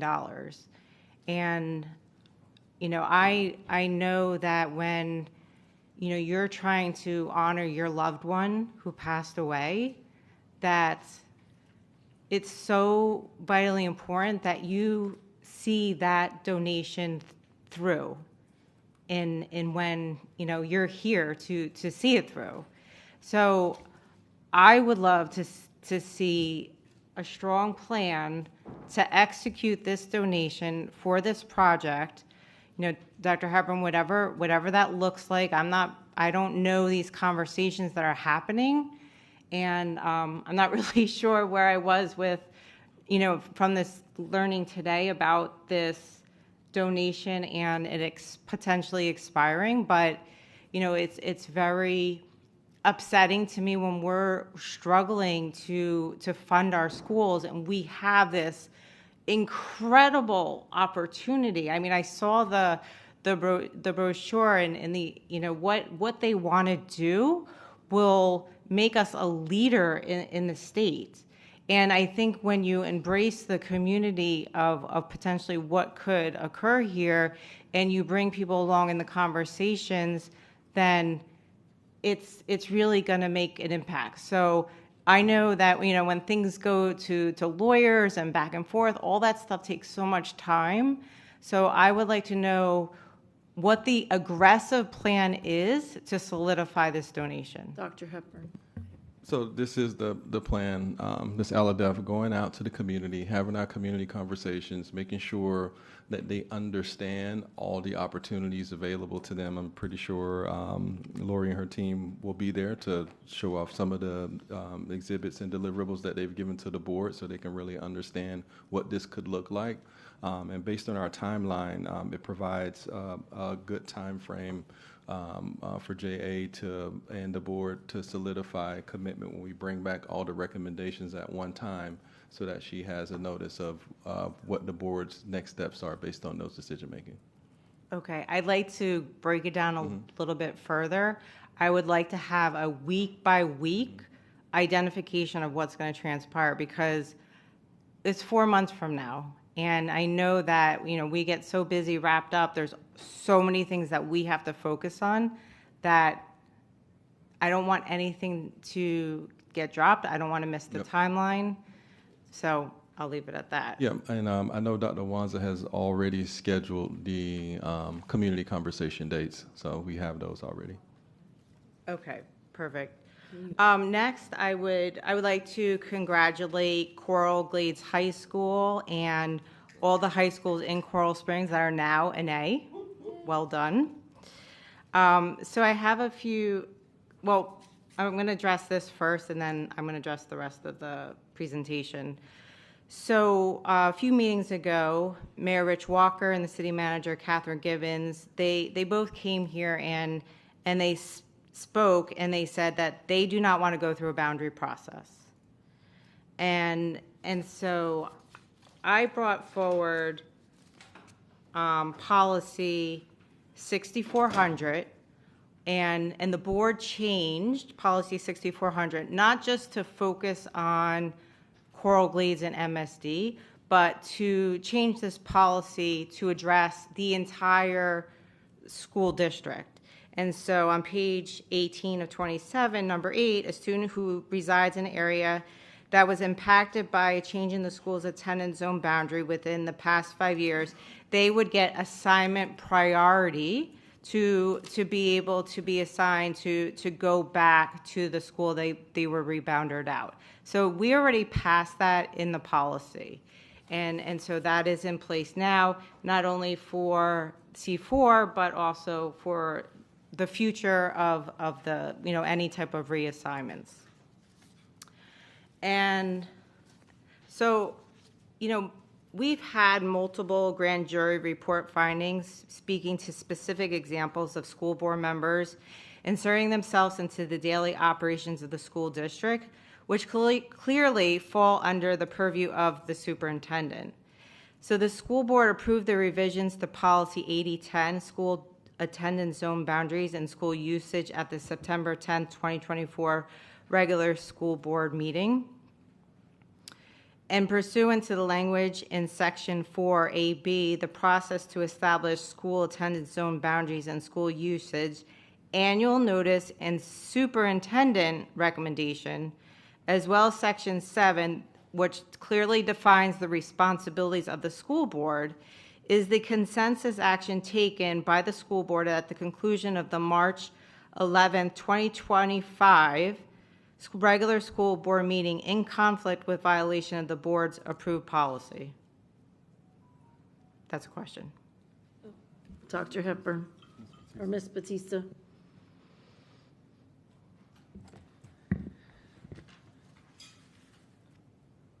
So I wouldn't say it's in violation, but the first time that the board is in the process under its current policy, the school board only enters the school attendance zone process after receiving a recommendation issued by the superintendent, which is under Part 4D.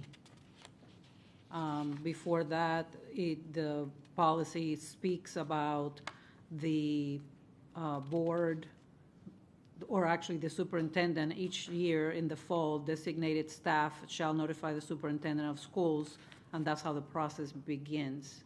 So even if the board was going to express a preference as to something that they wanted the superintendent to bring forth, it ultimately would be the superintendent's recommendation that would come before the board. Thank you. So, Dr. Hepburn, does Coral Glades High School and MSD meet the criteria to be addressed for a boundary change? So and I'm being honest with the board, I know we got some board members that, came to consensus about that. Right now, I don't have time. I'm focused on redefining, addressing our under-enrolled schools, which is going to be a tall task for everybody that's sitting in front of you who would have to spend time on that process. And I don't know if I would press them to the point to dedicate bandwidth to both, because I know that boundary change is going to entail a lot of effort, a lot of conversations between both communities. Trying to tackle what's in front of us right now, which is, from day 1 to day 1, day 10 to day 10, down 10,000 students. Tri-county areas down 25,000 plus students. It's not a charter school and even a voucher situation. It's affordability situation, and we need to tackle this and do what we need to do to right-size ourselves and create some better opportunities for our students and our families in Broward County Public Schools, and to address the needs of schools that don't have an enrollment issue right now. I just don't think we have the bandwidth to do both of those. So that's just my take. Of course, I work at the will of the board, but I'm just talking about what's in front of us right now, what we have to do moving forward, starting immediately. Mrs. Al, can I ask a question to maybe clarify what that is? So through the superintendent, maybe Dr. Wanza, because the change that we made addressed it for the students if there are seats open at MSD, right? And the original boundary change was because it was overcrowded. So what would be the difference really of going through a choice boundary as opposed to the way it is now? How would that, so I guess I'm trying to word this better. So right now MSD has seats available, right? Or let's just say there are seats available, and they opened it up to reassignment. The way we wrote the policy, if you live in C4, or if we change some other boundary and you live there, you will, if there are seats, you are going to get a seat there. You have an assignment priority. Okay. Right? So you get consideration before people who do not have an assignment priority. Okay. So that's the first thing. And the other part of your question, if you want me to answer, because you said, what's the difference? Right. Okay. So what the board will eventually, because 6400 has to come back for final, the only thing that was asked for us to change was to take out some of the redundant language, but the board was in support of an assignment priority for students who live in an area that was impacted by a boundary change within 5 years. So that would hold for any school in the district for which there was a boundary change within 5 years, and the school now, for whatever reason, has room for reassignments. The difference is establishing a choice area, we would have to, for that community, do exactly what we are doing for the communities of under enrollment, the communities that we have to address. They would literally be back in a boundary process where we would have to have the community meetings, hear from the different stakeholder groups, bring some recommendations, because they may come with proposals that are different than what the board even, recommended. So it would really be putting that school, those two schools, back through the full boundary process. So one more question, Okay. and then I'll turn it back over. Is there a way in the policy that we have in our choice policy, instead of saying priority, to say if there are seats open, they would get the first seats if they apply? So when the policy comes back, if that is a motion that, and Ms. Batista, I'm looking at you, because the policy has to come back to the board it's coming back on September 16th, I think it is. It's coming back. And if motions want to be made again, then it's, the board has the opportunity to do that. And if it is determined that motion, if it's passed, is a substantial motion, substantive change, then it will come back for another reading and final adoption. So, Ms. Batista, is it allowable by law for us to say that if there are seats available, the people who are in that boundary change, the CTAS C4, that they would get, instead of where it says priority, because I'm looking at this as a compromise between the two, that they would, if there were seats available, automatically be accepted as opposed to just priority? So I think, and Ms. Batista, we do have to look at statutory priorities first, right? So military, there's something around homeless children, we'd have to look at those first as we prioritize. So I don't want to, but I'll let you be the lawyer. I'm sorry. No, I don't mind help. There is. Thank you for that, Dr. Wansa. But I don't have the policy before me. I do know that there are other sections in there that are also categories for priority. And so if it's the will of the board, we can, you can tweak some language and to try and make that, maybe more of a priority. I don't know how it would, play out with the other categories that are there. All right, I'm just trying to find a happy medium. And if I may, I believe the reassignment process doesn't really start until like next year, right? Like in the spring. Oh, no, it's going to start probably around October, November for next school year. Okay. So that is why whatever the policy is needs to kind of sort of be finalized September, right. October at the very latest. Right. Yes. So there is time for one more substantive change. That's what I'm trying to figure out. If need be. We did that this past year. Yes. Okay, thanks. Thank you. Sorry. Okay, so I do not think that we should do a school choice area for Coral Glades and MSD. And those are my reasons why, because I think that we have already addressed this in policy 6400 with assignment priority. And when this policy comes back within the assignment priority, if there is threshold after the statutory requirements that we want to maybe boost that up to the next threshold within the assignment priority of policy 6400. And then my other comments, I would just say that it's very difficult, and I know there's a cadence to this, Dr. Hepburn, but it is challenging to not have any data to support any of these decisions to say, which of these schools should be addressed or how they should be addressed, or the facilities assessment. So I need to have that data to be able to make a better decision as a school board member. And so I look forward to getting more information regarding that. I did have a question regarding is there a long-range master plan steering committee? That is being developed as we speak, in conjunction with when the FCA comes out. So we have a good committee to help us long-range plan for facility needs and concerns based on those reports. And then what will be the cadence of when they meet? It'll probably be monthly in the beginning and then quarterly after that. So they will go through the facilities condition assessment themselves and be great thought partners based on their level of expertise and community affiliations or school affiliations, so they can start giving some recommendations about some next steps as they develop the master plan. Mm-hmm.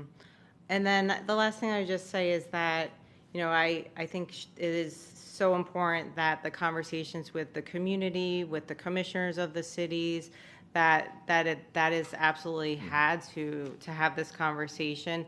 But again, I would like to see the board, when these decisions are kind of trickled down, that we need to vote on it, because even it's in the primary stages, because I don't want us to go through, or staff to go through all this work and then the board ends up voting it down, months from now. So I think that's really important. And then also I think that just in general, we need to be leaner, so that we can pay teachers more money and staff more money and eventually build brand new schools. But I'm just going to go back to the junior achievement building. I think that is a really amazing opportunity for Broward County Public Schools, and it would be horrible if we were to lose that donation. Thank you. Thank you. Mr. Severa. Thank you, Madam Chair. In going through this list of 34, which on my tally is about 14 middle schools, 17 elementary, and 3 high schools, if my math is right, I was trying to think of some practical real-world solutions on how to address some of these enrollment issues and what we do with some of these schools that aren't meeting the enrollment thresholds. And I came across some schools, mostly elementary and middle, that are in very close proximity. And by way of example, Olson Middle in Dania Beach and Dania Elementary are approximately, I think, a quarter mile from each other. I think they have very similar bus routes and things of that nature. And upon looking at the enrollment numbers for the middle school and for the elementary school, it became apparent to me that we could probably house all of the elementary kids that are currently in Dania Elementary within Olson Middle School. And if we were to combine that and make that a K-8 center, you'd fully utilize the middle school building to have a K-8 center potentially.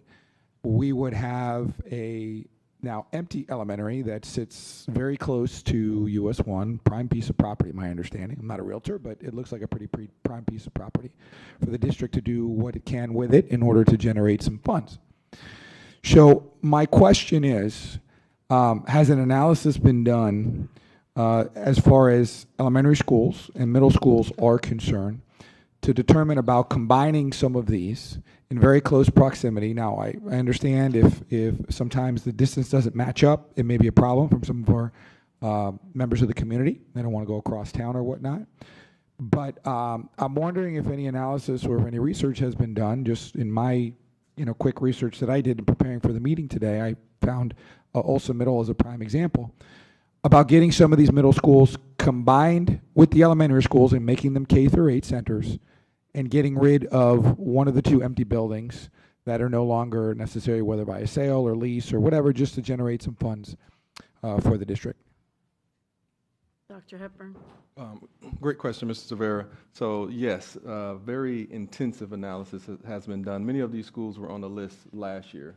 What I can do too, just to get you up to speed, because I know you wasn't here last year, is probably have Dr. Wanson and Mr. Beck meet with you to go over a lot of the data as far as adjacent capacity that is needed, also facility requirements for elementary, especially for K-2 elementary age kids that become barriers of why you can't put them in a secondary school building. So yes, there's a deep analysis that's been done about possibilities. when we meet with the city managers and city leaders, first we're going to go over those possibilities based on restrictions and all of that, and then as we go out to the community, have the same conversation. We will, and I know heard a lot of folks about data. This is more about based on certain criteria for under enrollment, and letting the board know we're about to tee up these discussions. Come the next workshop, we'll bring a lot of data associated with all of the schools, especially those that are going to have the largest concerns that we really need to address based on those conversations, just to paint the picture about some next steps and the why behind some schools that are having perennial enrollment issues. But just to simply answer your question, yes, it's been a deep dive in all of those possibilities. I'd love to see the research and the white papers on that, if you will. Whether or not that was done last year or not, I don't know, but I'd still like to see it because it seems like a very practical solution to me. Yeah, Dr. Hepburn, you mentioned restrictions. What particular restrictions would it be that you can't have kids under a certain age physically being educated in a middle school building? I mean, what type of restrictions? So a simple restriction for K through 2, they need a bathroom in the classroom. Secondary schools aren't built that way. They're built with bathrooms outside of the classroom in a common area and usually on one of the floors. But if you toured elementary school and you go to K through 2, there's a bathroom in there. And other than the bathrooms in the classroom, are there any other restrictions that come to mind? I can't think of the others off the top of my head, but I'm pretty sure there's a couple more that we can that we've identified that. We looked at many of those ideas, and those were some of the barriers of why we couldn't turn certain middle schools into K through 8. It's easier to turn a elementary school that has enough capacity to add 6th through 8th grade to K through 8s. Understood. Yep. And I guess my same question, although there's only really 3 high schools on the list, right?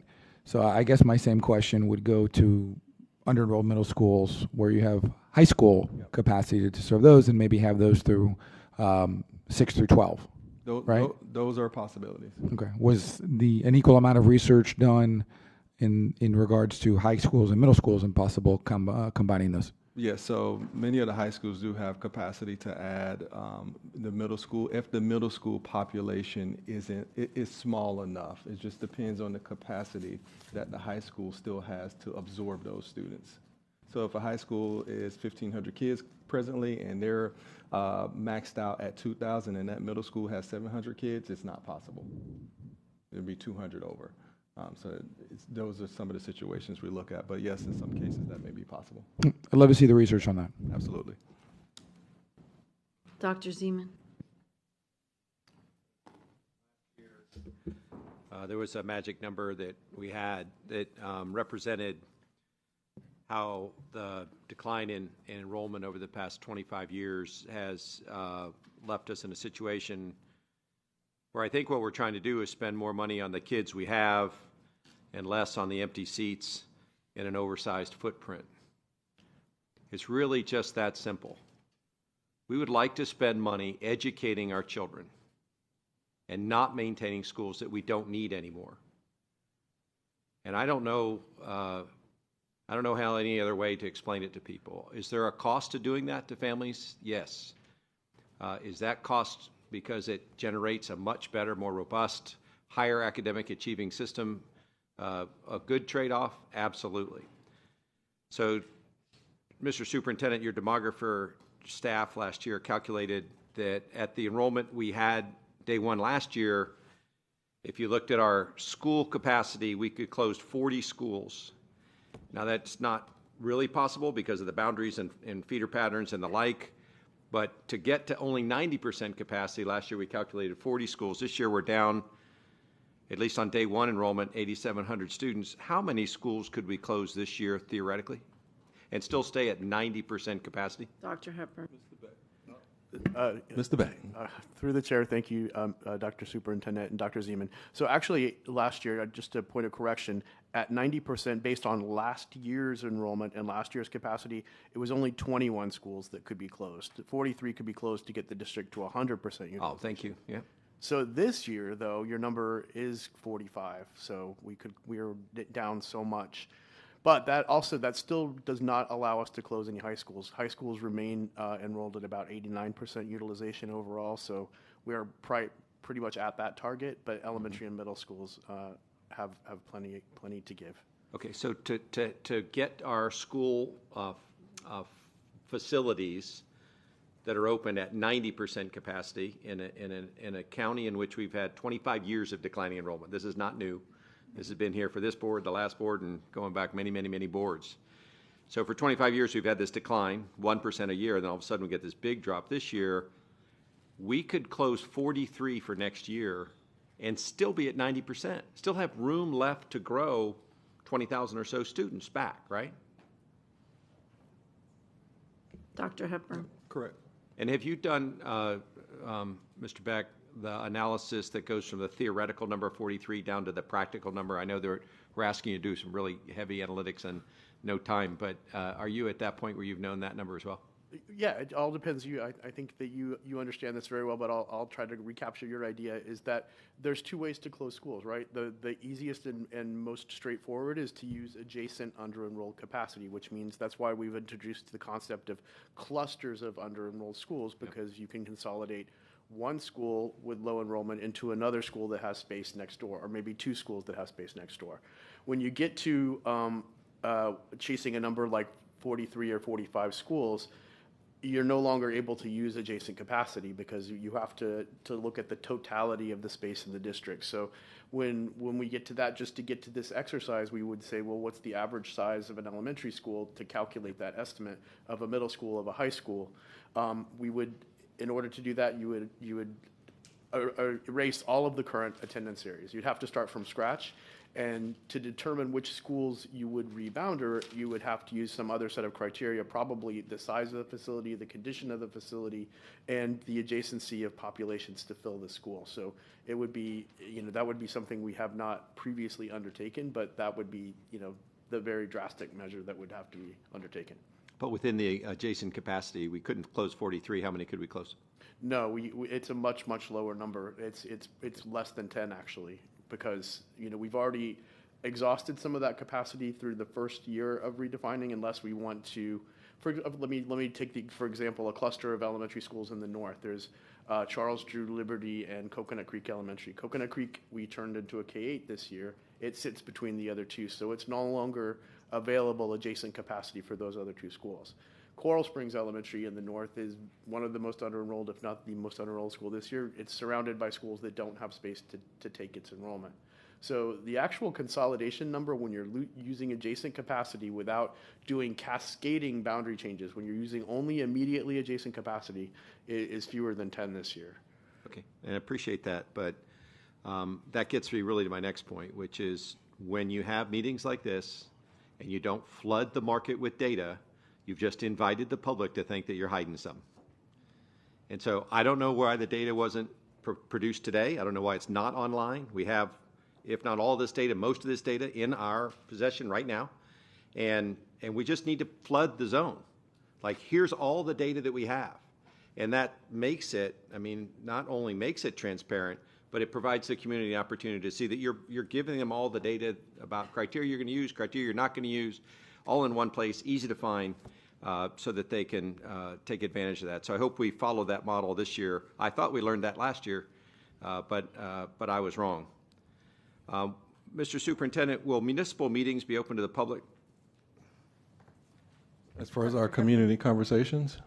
There's something on our schedule for municipal meetings. Yes, those are meetings with the city managers. Are those open meetings? That would depend on them. Right now, those are meetings with the city manager and staff. I'm sorry. Let me just understand the answer. If a city manager wants it not to be a public meeting, we're willing to have that. Typically, those aren't public meetings. They're in a conference room at either here or in their facility. Okay. I think it would be fascinating to invite city managers to public meetings and let the Broward County Public Schools and the city manager have an open discussion about what's going on. I'll just leave that at that. I'm not asking a question. At some point, we need cities to come and partner with us to help us re-envision feeder patterns, facilities, and flows.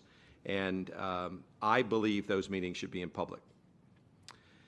I also believe that within a reasonable number of schools this year, we can send students to better schools.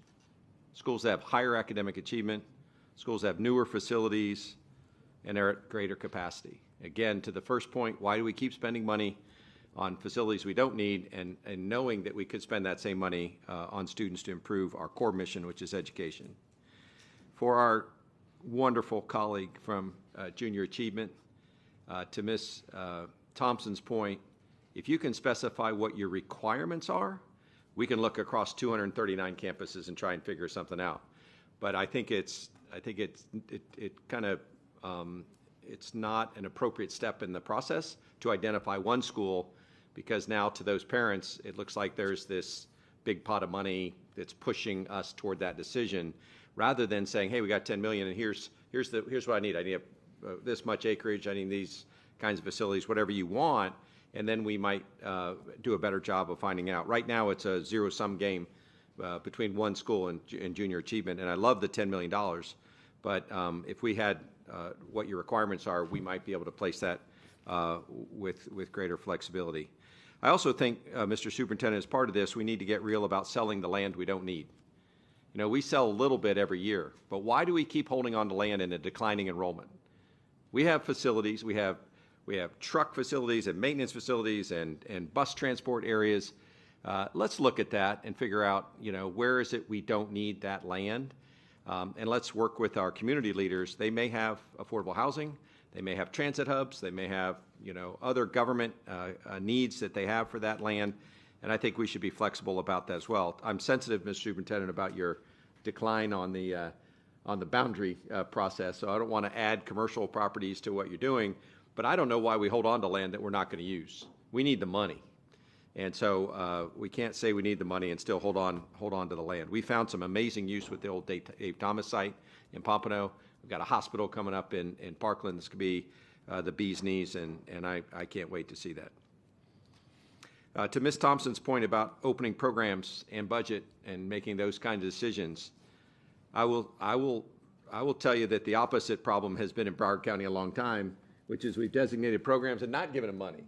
So here you've got a robot, you know, STEM, no STEM books, no robots, no room, no lab equipment, no teachers that are certified to teach it, and we just put a label on a school. I would challenge anyone in Broward County to point out, well, I'm not going to go there, but we put labels on schools, and sometimes there's not a lot behind that label, and that's really frustrating to me, because if we're going to have something, make sure we have the books, we have the facilities, the labs, the whole thing. Otherwise, you know, you're putting lipstick on a pig, and before long the public knows it's just a pig. I'd also ask whether or not we need a lot of help from the Long-Range Facility Master Plan group. What I think we need about our facilities is what's the deferred maintenance and what's the material condition of the campus. And from that we can decide, you know, if it's an even mix between this school or that school, and this one has $40 million of deferred maintenance and this has $1, that's an easy choice, because someday we're going to have to come up with that $40 million of deferred maintenance to keep the school open. It may be $4 million a year for 10 years, I don't know, but there's really good data about facility conditions, and if we can get to that by October, as promised, that will help round out our thing. There's a couple of criteria here that I don't like, and this is just 1 out of 9. I don't like gifted pathways schools. I like schools that do great education for everybody. I'm not in favor of dual language pathways, but I do think we ought to figure out what languages parents and students want and give them to them, rather than saying, oh, I've got a Portuguese teacher, we're going to offer Portuguese. We should figure out what the customer wants and deliver it there. I've never been in favor of dedicating our money or facilities to early learning opportunities. It's not our mission. And one thing that's missing on this table that I'd ask you to add, Mr. Superintendent, is the effect on ESE students. We can't forget them. They're not a number. There could be 40 of them at one school. If the solution about that school is we move 40 kids 12 miles away to give them the services they need, that's probably going to be a difficult thing to do, but we've got to make sure we know how we're going to teach those things. Oh, yeah. Thank you very much. Thank you. Mrs. Bowman? Thank you, Chair. I wanted to start out, I wanted to ask, I guess, through the superintendent to Dr. Wanza, when you started your if I may, when you started your presentation, we were supposed to take away a couple things today, and I was just wondering if you could go through that again, so I knew what we were.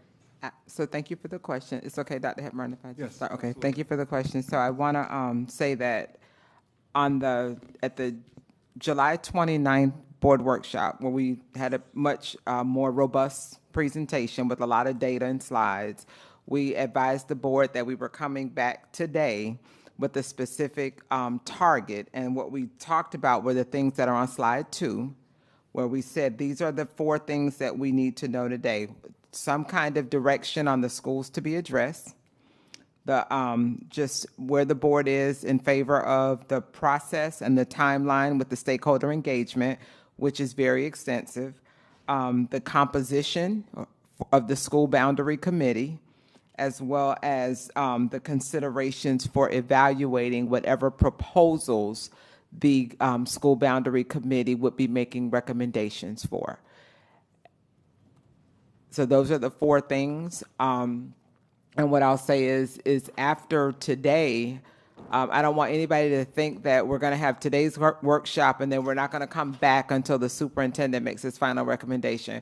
We're coming back 2 times, once in October and once in November, once we have gone out and had all kinds of conversation, input with the community, data, programs, all of that, have a conversation in October with the board, then narrow that down to in November. We then have our regional community meetings, and then based on that, after that conversation, the school boundary committee then takes all of that information into account. They start to then make recommendations for the proposals, and then the superintendent obviously will then publish what will be his final recommendation sometime in December.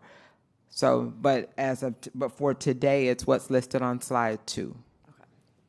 Thank you. Okay, so obviously this is a very difficult conversation to have, but like my colleagues, I think that, because we've lost a significant amount of students. And, previously that was surrounded by kind of a negative narrative towards our school district. And I think as the time has gone by, even in the past year, it's become apparent that there are a lot of different forces that are acting upon our enrollment. And so that, while disappointing, also makes it potentially easier for us to accept the fact that we really have to make some changes. And I think that we really have the opportunity to make this district better and stronger if we're willing and we have the fortitude to actually make the tough choices to do it. Because we have to always remember, our reason for being here is to educate our kids and to do so in the best way possible and make sure they have as many resources as we can give them. So I agree with, holding on to extra properties that are not going in that direction and holding us back from making sure that every single kid has those opportunities is not the direction that I would like to go. So while I don't want to close schools, and I understand the impact that it will have in communities, I think we have to really keep at the forefront the education of our kids and how we can do that the best way. And I think we have an opportunity too right now, because we're going to be making these changes, to really reimagine how we're delivering public education in Broward County. This is our chance to really make a change and a difference, because we'll be making changes that we will, I think, collectively be able to think outside the box and really be able to look at ways that we can impact our kids'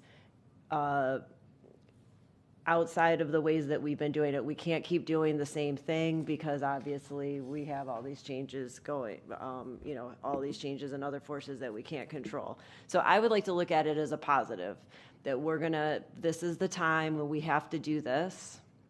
I agree with Ms. Oladeff that, we all have to work together, and when the staff is working very hard to put together proposals and come back with a plan, that we need to be committed to making tough decisions. And that's going to require that we have transparency, and we're talking to the communities from the beginning. Otherwise, they won't trust us, and if we don't have the trust of the communities, we're not going to be able to do this. So if we're all working together to do that, I think we could actually have a very positive outcome at the end of this. So that being said, I just have a couple things. I know that our high schools, that we have some under-enrolled high schools, but we're not looking at closing any high schools. So we're looking at making some programmatic changes and doing some other things there. I just want to encourage us as a district that we need to be making sure that we're fortifying the high schools, because we don't want to be losing our share of students there. I think, that's one of our great strengths, and we have to make sure that we're keeping that strong, because that's an attractive, even when people are going to different middle school and elementary choices, they come to our high schools. So it's really something that we have to keep a focus on and not get lax on.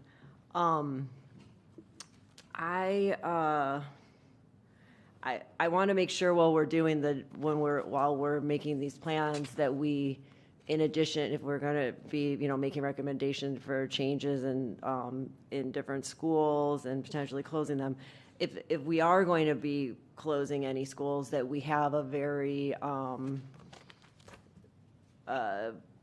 good and, I'm trying to think of the right word, that we have a proposal for how we're going to use that property. If we can offer not only a proposal for how we use the property, but also a plan for where the students will be going. Because I think something that happened last year was that there was a plan to, proposal to close schools, but no one knew what was going to happen to them. That causes panic within the community. So if they know that if the community knows they're getting a different choice, and something is going to be coming to contribute to their community, I think that we'll have a better conversation if we have all those boxes checked before we come to them. And then when we're looking at boundary considerations, I know I talked to Dr. Wanz about this last week. I hope that we're considering, when you're looking at the boundaries, who's actually coming to public school within the boundaries of school. I know I have a school in my district where they have what seems to be a large pool of students, but a very large neighborhood basically goes to private school. Our school's never getting those kids. So while it looks like they have a lot of potential students, they really don't. So we have to look at that too when we're making our boundaries, to make sure everyone's getting kind of the same pool, and being realistic about who's actually going to be coming. And when we're looking at enrollment, Dr. Hepburn, and when we're looking at what schools are under-enrolled, at this point in the process, is it pretty accurate? Like, have we removed the portables and the decrepit buildings from the calculations? So we're looking at pure numbers at this point, and not. Yes, I'll let Mr. Beck kind of go in detail with explanation about what entails capacity as far as the school itself. Thank you, Dr. Hepburn. Through the chair, thank you for the question, Ms. Bowman. So when we calculate under enrollment, it's based strictly on permanent capacity. So that's only the brick and mortar buildings that sit on the ground. It doesn't even include any more modular buildings, which are concrete but movable buildings. So it's only permanent. So it does not include any portables. It doesn't include modulars. And where there are schools, for example, Bethune or Tedder Elementary is another example where there's redundant capacity that was supposed to have been demolished decades ago. That's not included in the calculation either. Okay, good. That's good. And if we're going to consolidate schools, do we have a way to analyze the likelihood that if you close this neighborhood school, those students are going to go to be consolidated into our other option, public school? Because I think something to take into consideration is if you have 3 charter schools in the neighborhood, that might not be the right school to close, because then the kids are going to just go down the street because they like to walk, versus us, like just make that strategic in term. I mean, I know there's like a lot of strategery, but Dr. there. Strategy. Yeah. Go ahead, Dr. Wansi. Okay. No, I was about to say no. Just say yes. Yes, Okay, that's why we're yes. called strategy and innovation. Yeah. So just something to Yes, think about, because we look at it all. okay, yeah, just because even as a parent, I've had that kind of thought in my head. It's like, I'd rather have my kid, it's easier to just go down the street. So if we're looking at all of those things. And I liked Ms. Leonardi's idea about the marine opportunities. I think when we're looking at programming, and I don't know if we want it, how we want to treat magnet programs going forward and what the cost is versus just programming in the school and streamlining it. We've talked about this as well, maybe looking at quadrants and making the school programs feed into each other more naturally than they do right now. It would be a lot easier for us to retain kids and then to expand programs, because I agree, like the marine industry gives such a wealth of potential employment opportunities for our kids that I think we could probably, do different programming over in Fort Lauderdale versus in Hollywood and capture even more kids without, challenging the other programs' enrollment. So I look forward to seeing what you guys bring back. I know that you have your work cut out for you. But I think we should look at this as our opportunity. We have to seize this moment right now to make some hard decisions so that when we get out the other end of this, we will have a more robust school district that's going to be very attractive, because we're not going to have a lot of this kind of dead weight holding us down going forward, and we'll be able to be the innovative district that we have been and should continue to be. Thanks. Thank you, and I will land this plane. A couple of things. So first of all, I just want to give a shout out. South Broward has a fantastic, because they had a great magnet coordinator. I wonder who that was. A great marine magnet program, and we were actually there for the first day of school. So it's marine science and marine technology, as they do also at McFadder. So there are programs that could be replicated. So I just want to shout that out. And I think really important are the community engagements. And I just want to point out that I know everybody, or a lot of people have been saying about there should have been more data, but I want to also remind us, this really was just a conversation about the clusters, because you're going to go out to the communities now based on data we gave you before. So I don't think it was a big deal that we didn't get more information, because we need that later. But I would say when we go to the community conversations, and I asked about this before, that there are baseball cards, like we will have the scorecard. Yes, yeah. where you see, because what happens is whoever's coming from school A doesn't know what school B and C offer. And what I think needs to happen in that conversation is to explain to them, you in school A only have 200 students, so you get one special. But if we were to combine school A, B, and C, you would be able to have 5 specials or whatever it comes out. I really think you need to explain that to them, because we're getting really stuck in the building instead of what are the educational opportunities. And I don't think we did a very good job. And we can say from now till eternity that we told them that, but perception is reality. And they didn't understand it clearly, just based on going back and forth with Broward Estates and how that moved. So I think we should learn from our mistakes, or maybe not mistakes, but make sure that we're giving it to them in ways that they can understand it better, because I think they missed the point. I know the building is important, but they also want to make sure their students are getting all those opportunities. As for the municipal input, I have a suggestion, because I do think people feel like there are backdoor deals going on. Maybe in different municipal meetings, we can ask that the school board come. So after you've had the discussion with the city managers, the city manager can present it at let's say the City of Hollywood, they meet on Wednesdays.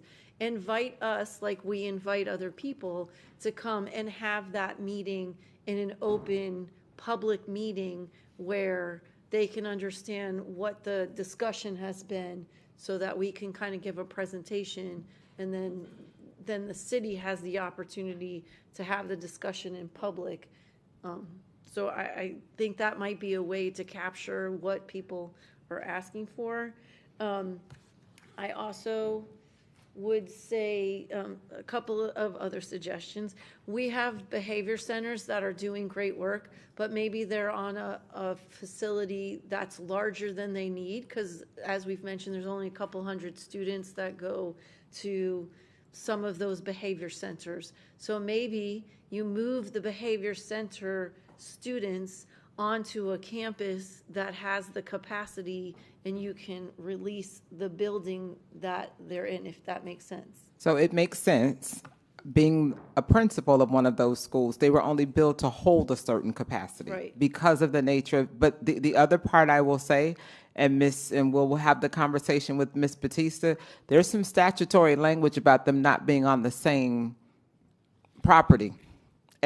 So we just need to have that conversation to make sure. See how we right. Maybe put up fencing or whatever. But in the buildings that, because people are very attached to buildings, for you and the superintendent to look at ways to bring, like to be able to leave the students in the building, but bring and use those spaces that are available in other ways, whether it's administrative offices, P3s, right, where we're inviting people to come in, but not necessarily moving the students that are already there, if that makes sense.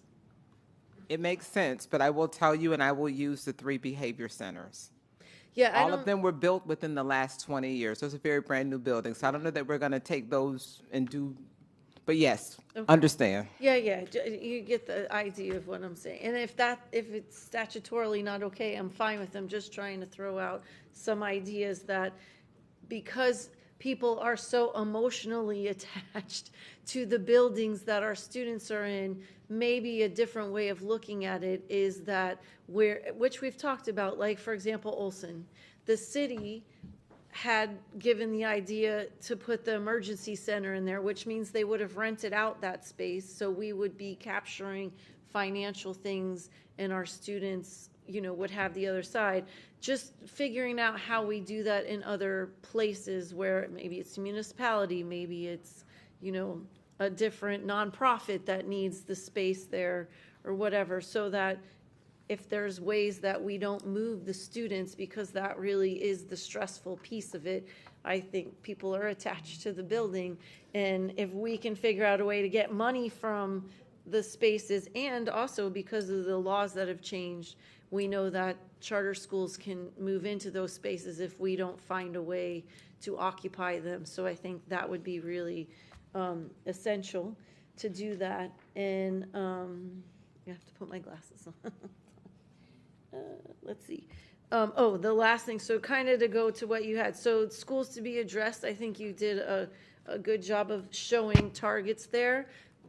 It doesn't mean they're going to be closed. It just means that I know what I was going to say. Different programming, which would tie into here. Magnet programs are amazing, and I know we spent the summer figuring out which ones worked. I would really love to see, to help transportation, to replicate, like, for example, South Broward has a great marine magnet program. How do you put one of those out in the northern area? Because we had students that came from Parkland, which means they got on a bus at 4 o'clock in the morning to participate in our marine science program. So how do you make those programs to keep people in their boundaried schools, because they have programs that they're seeking in other places? similar to what we did to Cambridge, right? Fort Lauderdale was the only Cambridge magnet program, and now all of the schools have it, so it can keep them in their own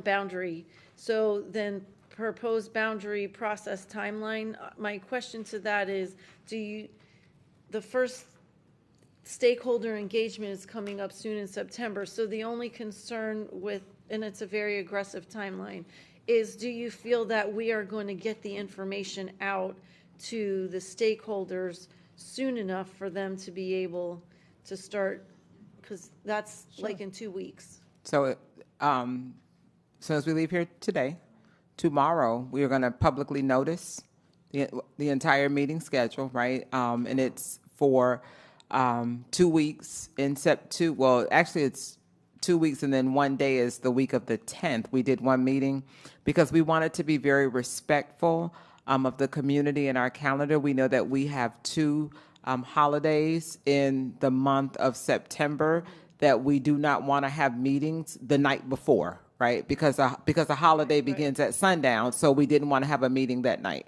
So the first meeting is September 10th, and then we go the next week, and we have like 3 meetings, and then the next week, I think it's 3, and then 2 the last week. So we are prepared to begin advertising the meetings beginning tomorrow. So the answer is yes, we will have time, and it's kind of the same schedule that we followed last year. We just had to add a meeting on September 10th. But yes, the answer is we believe that the timeline that we're proposing is doable. But of course, we had to get direction from the board today. Okay, and will those meetings be live streamed? So we did not live stream meetings last year. We recorded them. They will continue to be recorded, and the recording will be posted on the school board website, as well as, links available to them. We recorded them last year. We didn't live stream them. Okay. And there's a cost. That's why we did that. Right. Okay, and so the idea is looking at the clusters 8. You're going to have We have 8 meetings scheduled in high schools, right? Because we're having multiple communities, so we need the space. Many of the board members came to the meetings last year. So following what Mrs. Leonardi told us last year, we're not lining anybody up in an auditorium. We're going to set up gymnasiums and cafeterias like Florida rooms again and let them come and have the family conversation. Okay, perfect. And can we also make sure, what I was going to say just left me, to ask the city, each municipality to advertise along with it to make sure that we're putting it out in as many places as possible. Yes, ma'am. Okay, great. School Boundary Committee, I think. Before we get there, because I don't think we nailed number 1.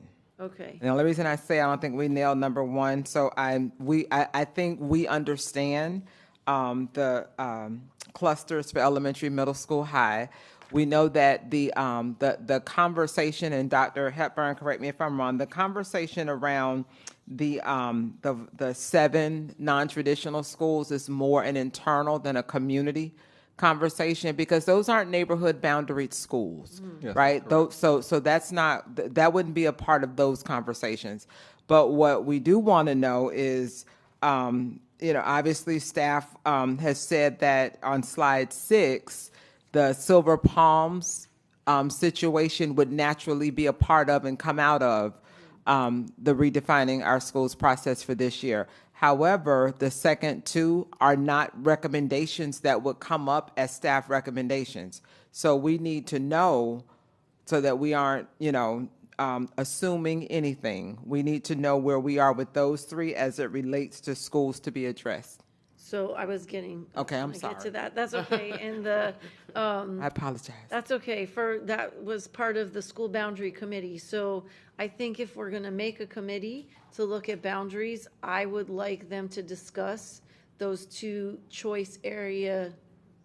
That's not, so remember, the committee only comes together after we have come back to you on October 7th, and we have our 3 regional meetings, the committee then gets together to look at the proposals that are going to come forward.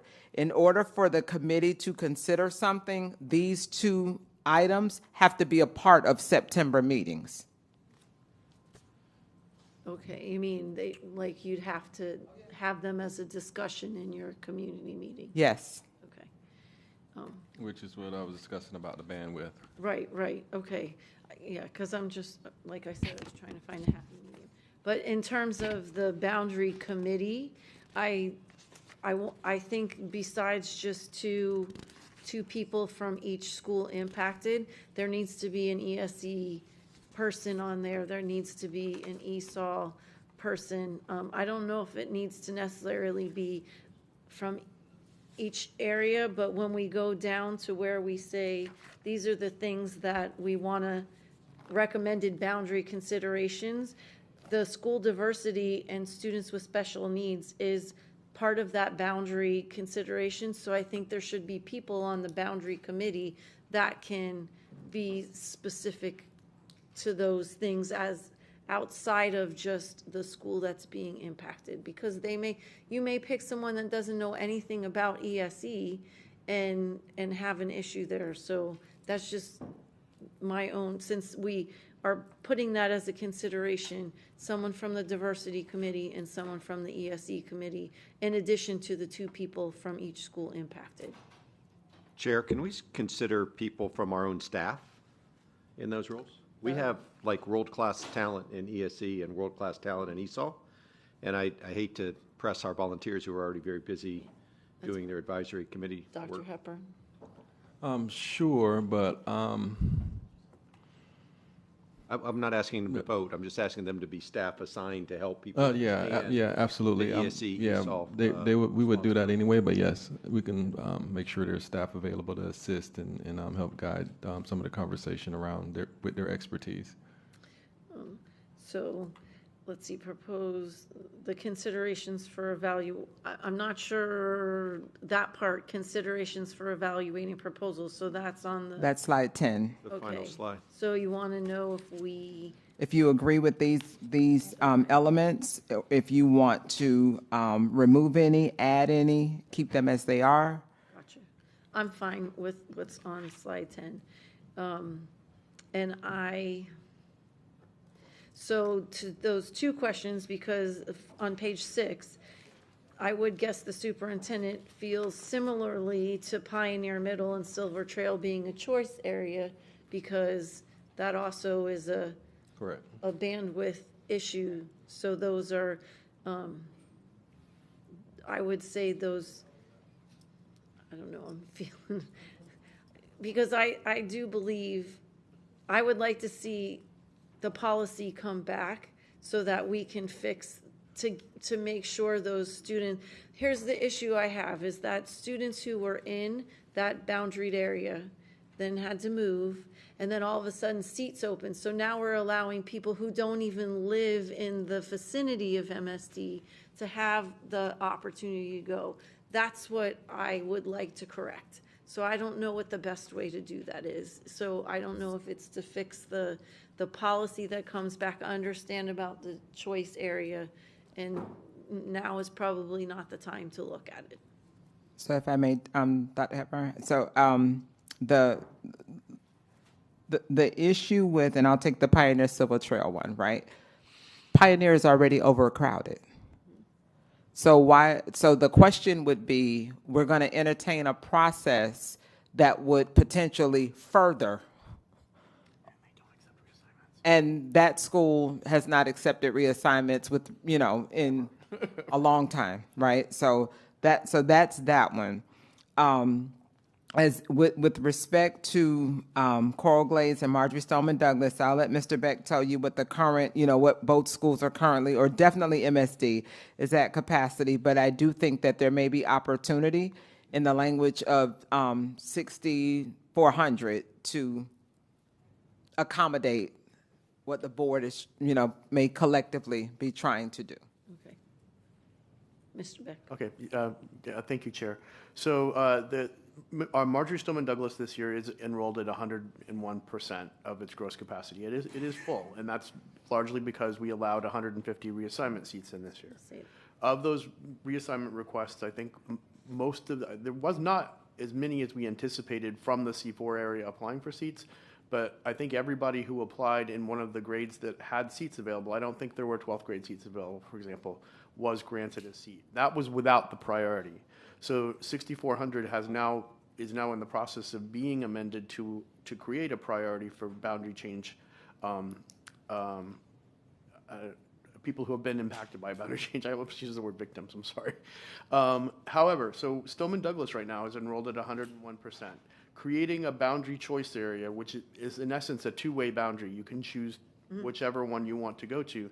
There are 430 9th through 12th graders living in the C4 area right now. So the potential there is that you could over-enroll Marjorie Stoneman Douglas again and then be back in the position of having to reverse the choice area after adopting that to mitigate the boundary change. So that's a tremendous number of students that could go straight back into MSD. Right, which is why I'm trying to find the balance. If there are seats available, my preference, and I think we collectively agreed to that, would be that those students that lived in the boundary that got removed, if they wanted to go, had the opportunity to go there before other people who don't live in there, because that's really a slap in the face, right? It's disrespectful to them in that aspect. So that's really what I'm trying to, because I hear what you're saying. I know this isn't the time, and we don't have the bandwidth to do that whole boundary piece and have all the meetings, and I don't disagree with that. But I do want to be cognizant of the fact that we impacted them, and I want to fix it. And the last thing I would say, Chair, before yes. you go there, though, could you tell us where we landed today on that issue? Well, what does staff believe? Where do the staff believe they landed? And could I have it in plain English and not in your elevated brilliance? Well, thank you for that. What I believe, or what I've taken away from the discussion, is particularly for that one, for number one, that we are really at the 34 schools that are expressly named in the slides 3, 4, and 5, and also number 1 on slide number 6. I have 2 to add, Chair, whenever there's a minute to do that. Okay, I have 18 seconds. So the last thing that I want to say is that I do want to see, when you come back, something that has an autism academy, district managed charter, whatever, but we need to have something beyond preschool for our autistic clusters, because we are losing them to Dade County. Okay, thank you. All right, Dr. Zeman. Thanks so much. I think we have a neat opportunity, too, which is odd because we're not usually talking about expanding capacity while we're also trying to do some serious repurposing. But we have 2 high schools that are over 110%.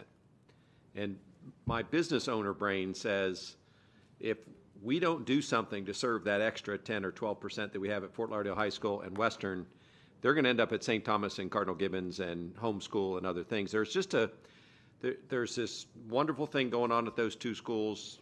There's lots of people that are in that area. I think do they accept any reassignments right now? So Western does, Western had the capacity to accept reassignments. They absolutely did, Western High School. They did and so that's something that we need to work with schools in process, right? Where we where we actually give a number and then the schools can adjust numbers. So Western absolutely had the ability to take reassignments. Typically, Fort Lauderdale does not take reassignments because of their magnet popularity. Either way, I would love the board to be educated on what it would take to create room for that extra 10 or 12%, so that we get capacity to 100%, and then if more people that are in the boundaried area really want to go to those schools, we can get even more FTE. But what I'm worried about is It's so crowded at Western and Fort Lauderdale High School that people in that boundaried area are going to private schools and charter high schools and homeschooling just because it's hard to get a seat at the cafeteria. So I would just love to know kind of how could we expand classrooms and anything else we need to accommodate those kids rather than just live at 10% or 12% over capacity. So we have definitely an answer for Fort Lauderdale High, and we'll bring that back in the conversation, and we'll bring back an answer with for Western as well. But yes, sir, definitely understand for those two schools. You guys can come back and tell me that my business is wrong because I'm not in the business of education, and that's fine. But I'm worried about losing those kids, and I really, and besides, Maura agrees with me. So I'm just worried about that. And if we have an ability to increase capacity, it doesn't cost a ton, and it makes the school even better off. I mean, Fort Lauderdale High School has the property right across the street, I think. Listen, the old Sea-Watch building? we will bring back, Yeah. and I will never tell you that you're not in the business of educating kids.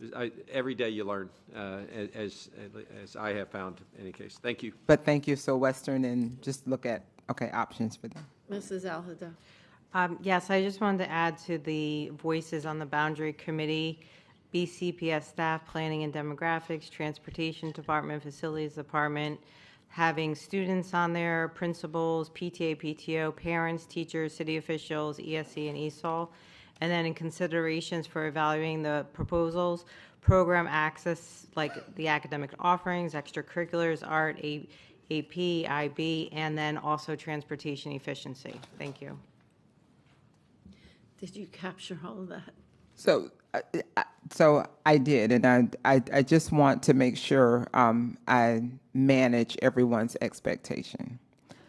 While district staff can be available to answer questions, to opine, to provide input, district staff are not voting members on the boundary committee.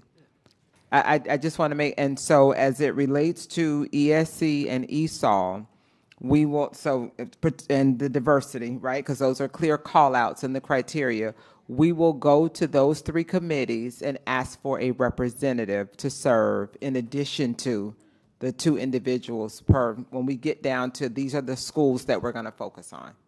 Okay. Okay. Do you feel like what else do you need from us? I think we're good. Okay. Chair? Yes. For the record, Mrs. Rupert wanted to indicate her support for the JA World project. Oh, yes, I will agree to that also. Chair, can you remind this semi-forgetful human being what the boundary committee does? Dr. Hepburn. Dr. Wanza. So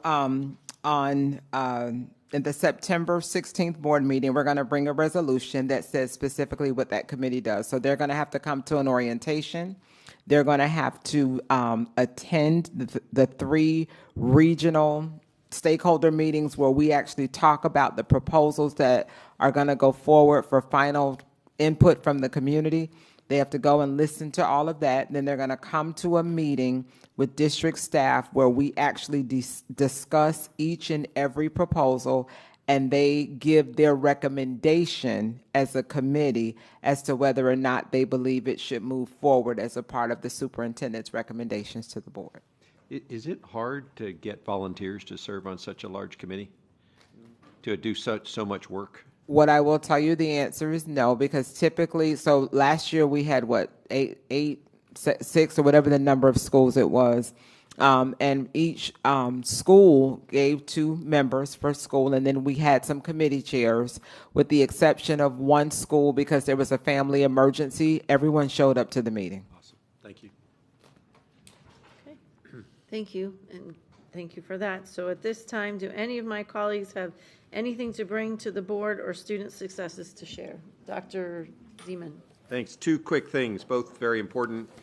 This is a workshop, so we can't make motions, but I just want all my colleagues to understand that we are at the point of crisis with laptops. We have students, Mr. Severa, that are going to school and don't have laptops to learn right now. We're in a bind.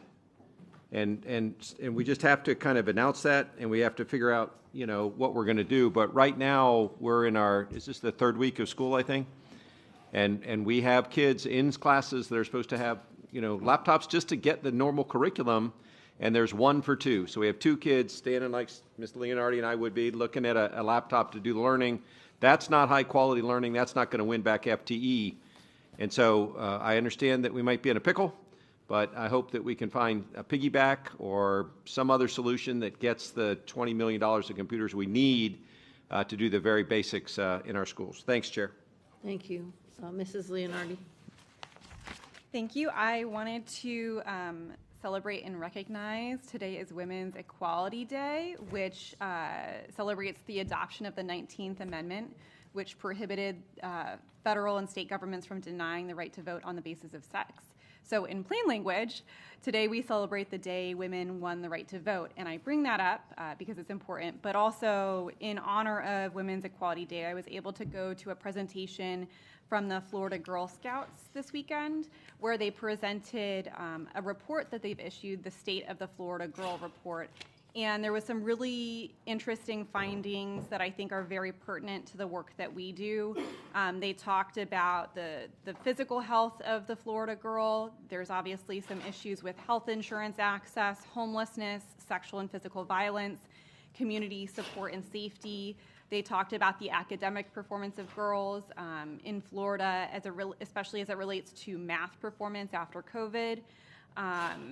They talked about the emotional health and wellness of our Florida girl, and specifically on mental health and suicide, as well as the social well-being, the Florida girls living in poverty, substance abuse, and things like that. So I encourage you, if you just Google Florida Girl Report, the Girl Scouts issued it. They used data that is publicly available, issued by the state. So it was very methodologically well done. And it's 80 pages. It's really worth a read, and I hope that it can help inform the way we make policy. Thank you. Thank you. Mr. Sever. Thank you, Madam Chair. A quick comment and then a moment of recognition, if I may. Just to address my colleague's comments, I don't control the distribution of laptops, at least last time I checked. I'm all for our kids having laptops. I'm all for our kids having the best available technology. But that being said, that's something that needs to be properly brought before the board, and we need to make a collective decision as a team as to what's best for our kids when it comes to any type of technology. I'd also like to recognize the fact that today is the 4-year anniversary of the suicide bombing at Abbey Gate in Kabul, Afghanistan, in which we lost 13 service members who were working on duty, answered the call to try to evacuate a war-torn country. And unfortunately, their lives were cut short by a radical suicide bomber who came into the airport and designated a bomb. And we lost 13 service members from the Marine Corps, from the Navy, and an Army soldier as well. So I would just ask that everybody keep those 13 service members in their thoughts and prayers tonight. This is the 4-year anniversary. Thank you. Thank you, and I'll finish up. Congratulations to BF and BCAA, right, for another successful national football showcase. And congratulations to Dillard. They won their game 42-6 on, by the way, their brand new turf field that looks beautiful. And also congratulations to American Heritage because they also won their game. In addition to Dillard having a ribbon cutting for their beautiful turf field, South Broward did. I was very sad to miss it. And Deerfield Beach High School is having their ribbon cutting this coming Friday. So great things in athletics happening in Broward County. So thank you. And the scheduled order of business. I'm sorry, I forgot. Dr. Hepburn had something to share. Sorry. I know. So thank you, Madam Chair, because I need want to address something. A few months ago, we discussed about the RFQ for a Seymour contract with the board, and there was a question about bringing that item back to the board for discussion before the solicitation goes out. Unfortunately, the solicitation has already been posted, and contractors are submitting their questions. I wanted to ask Mr. Cooney if there's any way of bringing that back for the board, and I'll ask for consensus once you give them an answer, if they want to direct me to bring anything back based on your based on your answer. Sure. Thank you. I don't know if this is on or not, but Assistant General Counsel Thomas Cooney here. We can make changes through addenda to the currently posted RFQ, okay, as long as we don't get within the 7-day window of the opening. So the opening is on September 9th, so we have until next Tuesday to post any revisions we want. Obviously, if we keep the changes minimal, we wouldn't want to extend the opening date. If there are significant changes, then we might want to consider giving them some more time. And obviously, we need to entertain questions on any changes that are made. But that's the method that you can do it and try and stay on schedule. And so, can you clarify the reason for the addendum is we're responding to questions from the contractors who are sending questions to us based on the current RFQ? There are two responses. It could be a response to a question for one or more proposers, or we could initiate our own change. We can initiate a change at any time that says we're deleting this and adding that, et cetera, and say, we're maintaining the same opening date, and then they can ask questions upon that change. We've already answered several questions about specific items within the RFQ to this point, and we've answered all those. Okay. So based on that, I know I fielded some questions from some board members, and so is there any consensus of, I guess that was September 9th, do we have a workshop that day? Or? We have a school board. Yes. No, it's a workshop. I think it's a workshop of directing me to bring that back for workshop to discuss. I have a question. Wasn't it, and I guess it's for Ms. Batista, is it in our purview? Like, are we stepping over a boundary by having a discussion about an RFQ? That's not really in our purview, if I'm not mistaken. I'll defer to General Counsel. Mr. Cooney or Ms. Batista. So I think I had answered this question when Mrs. Leonardi asked it before. There isn't any legal prohibition from having a discussion regarding the RFQ. I would just, be mindful of the fact that, depending on what things may be discussed or requested to be changed by the board members, you may be, you don't have any particular expertise that I'm aware of on, RFQs in this type of area. So I think you have to be careful in what kind of things you discuss generally on the RFQ. Thank you. Go ahead. Let's see, Mrs. Alhata. Aleph, no. Ms. Bowman. So I appreciate the superintendent bringing this back or to light. I think the issue at hand was the way that the conversation went at the workshop, not necessarily that the board members need to have a say in the content of the RFQ if that's not our process, but there was a miscommunication about what our process was. So I think we just need to clear that up for the public, that we were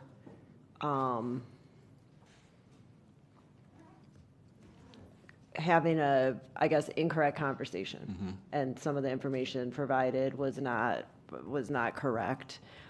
Because it is our understanding that we should not be making those changes. So I don't feel like I need to have the RFQ brought back. I just appreciate that we're clearing that up for the public, that there was a little bit of a misstep in how it was presented when we were at the workshop. Absolutely. Thank you. Dr. Zeman. Kind of here's the issue that we have. I think that's the bigger issue, which is there were multiple school board members who asked multiple senior leaders, including the superintendent, whether or not we'd see the RFQ before it went out. And then we didn't get to see it. There is a huge value in whoever does this work for us.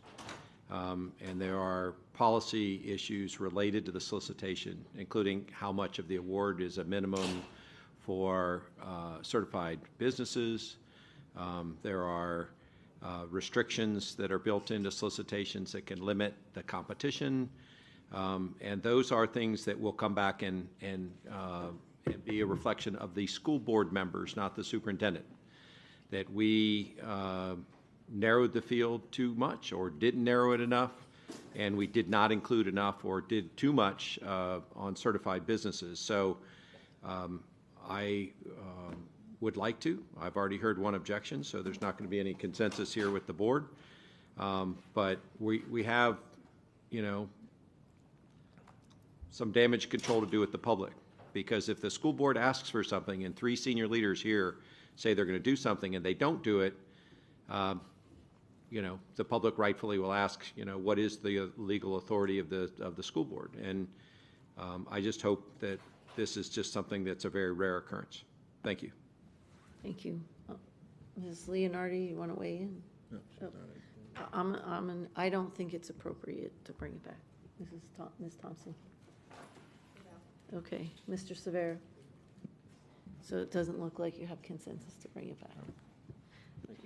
Thank you. And just a reminder so that we're not taking it back next time, we do have a board training from 9 to 1 on September 9th. So our meeting will start at 9. So our our meeting will start at 1. So our 8 hours would extend till 9 o'clock p.m. So I just want to give you a heads up that that's a possibility. But look, it's only 7. Madam Chair, I'm sorry to jump in. Can I add something real quick? Sure. An email was sent on Friday requesting for board members to designate topics for our next student and school board discussion. So if you could take a look at that and share back with us the topics you'd like to discuss with students. Thank you to those of you who already have by Friday. I'd greatly appreciate that. Thank you. Thank you.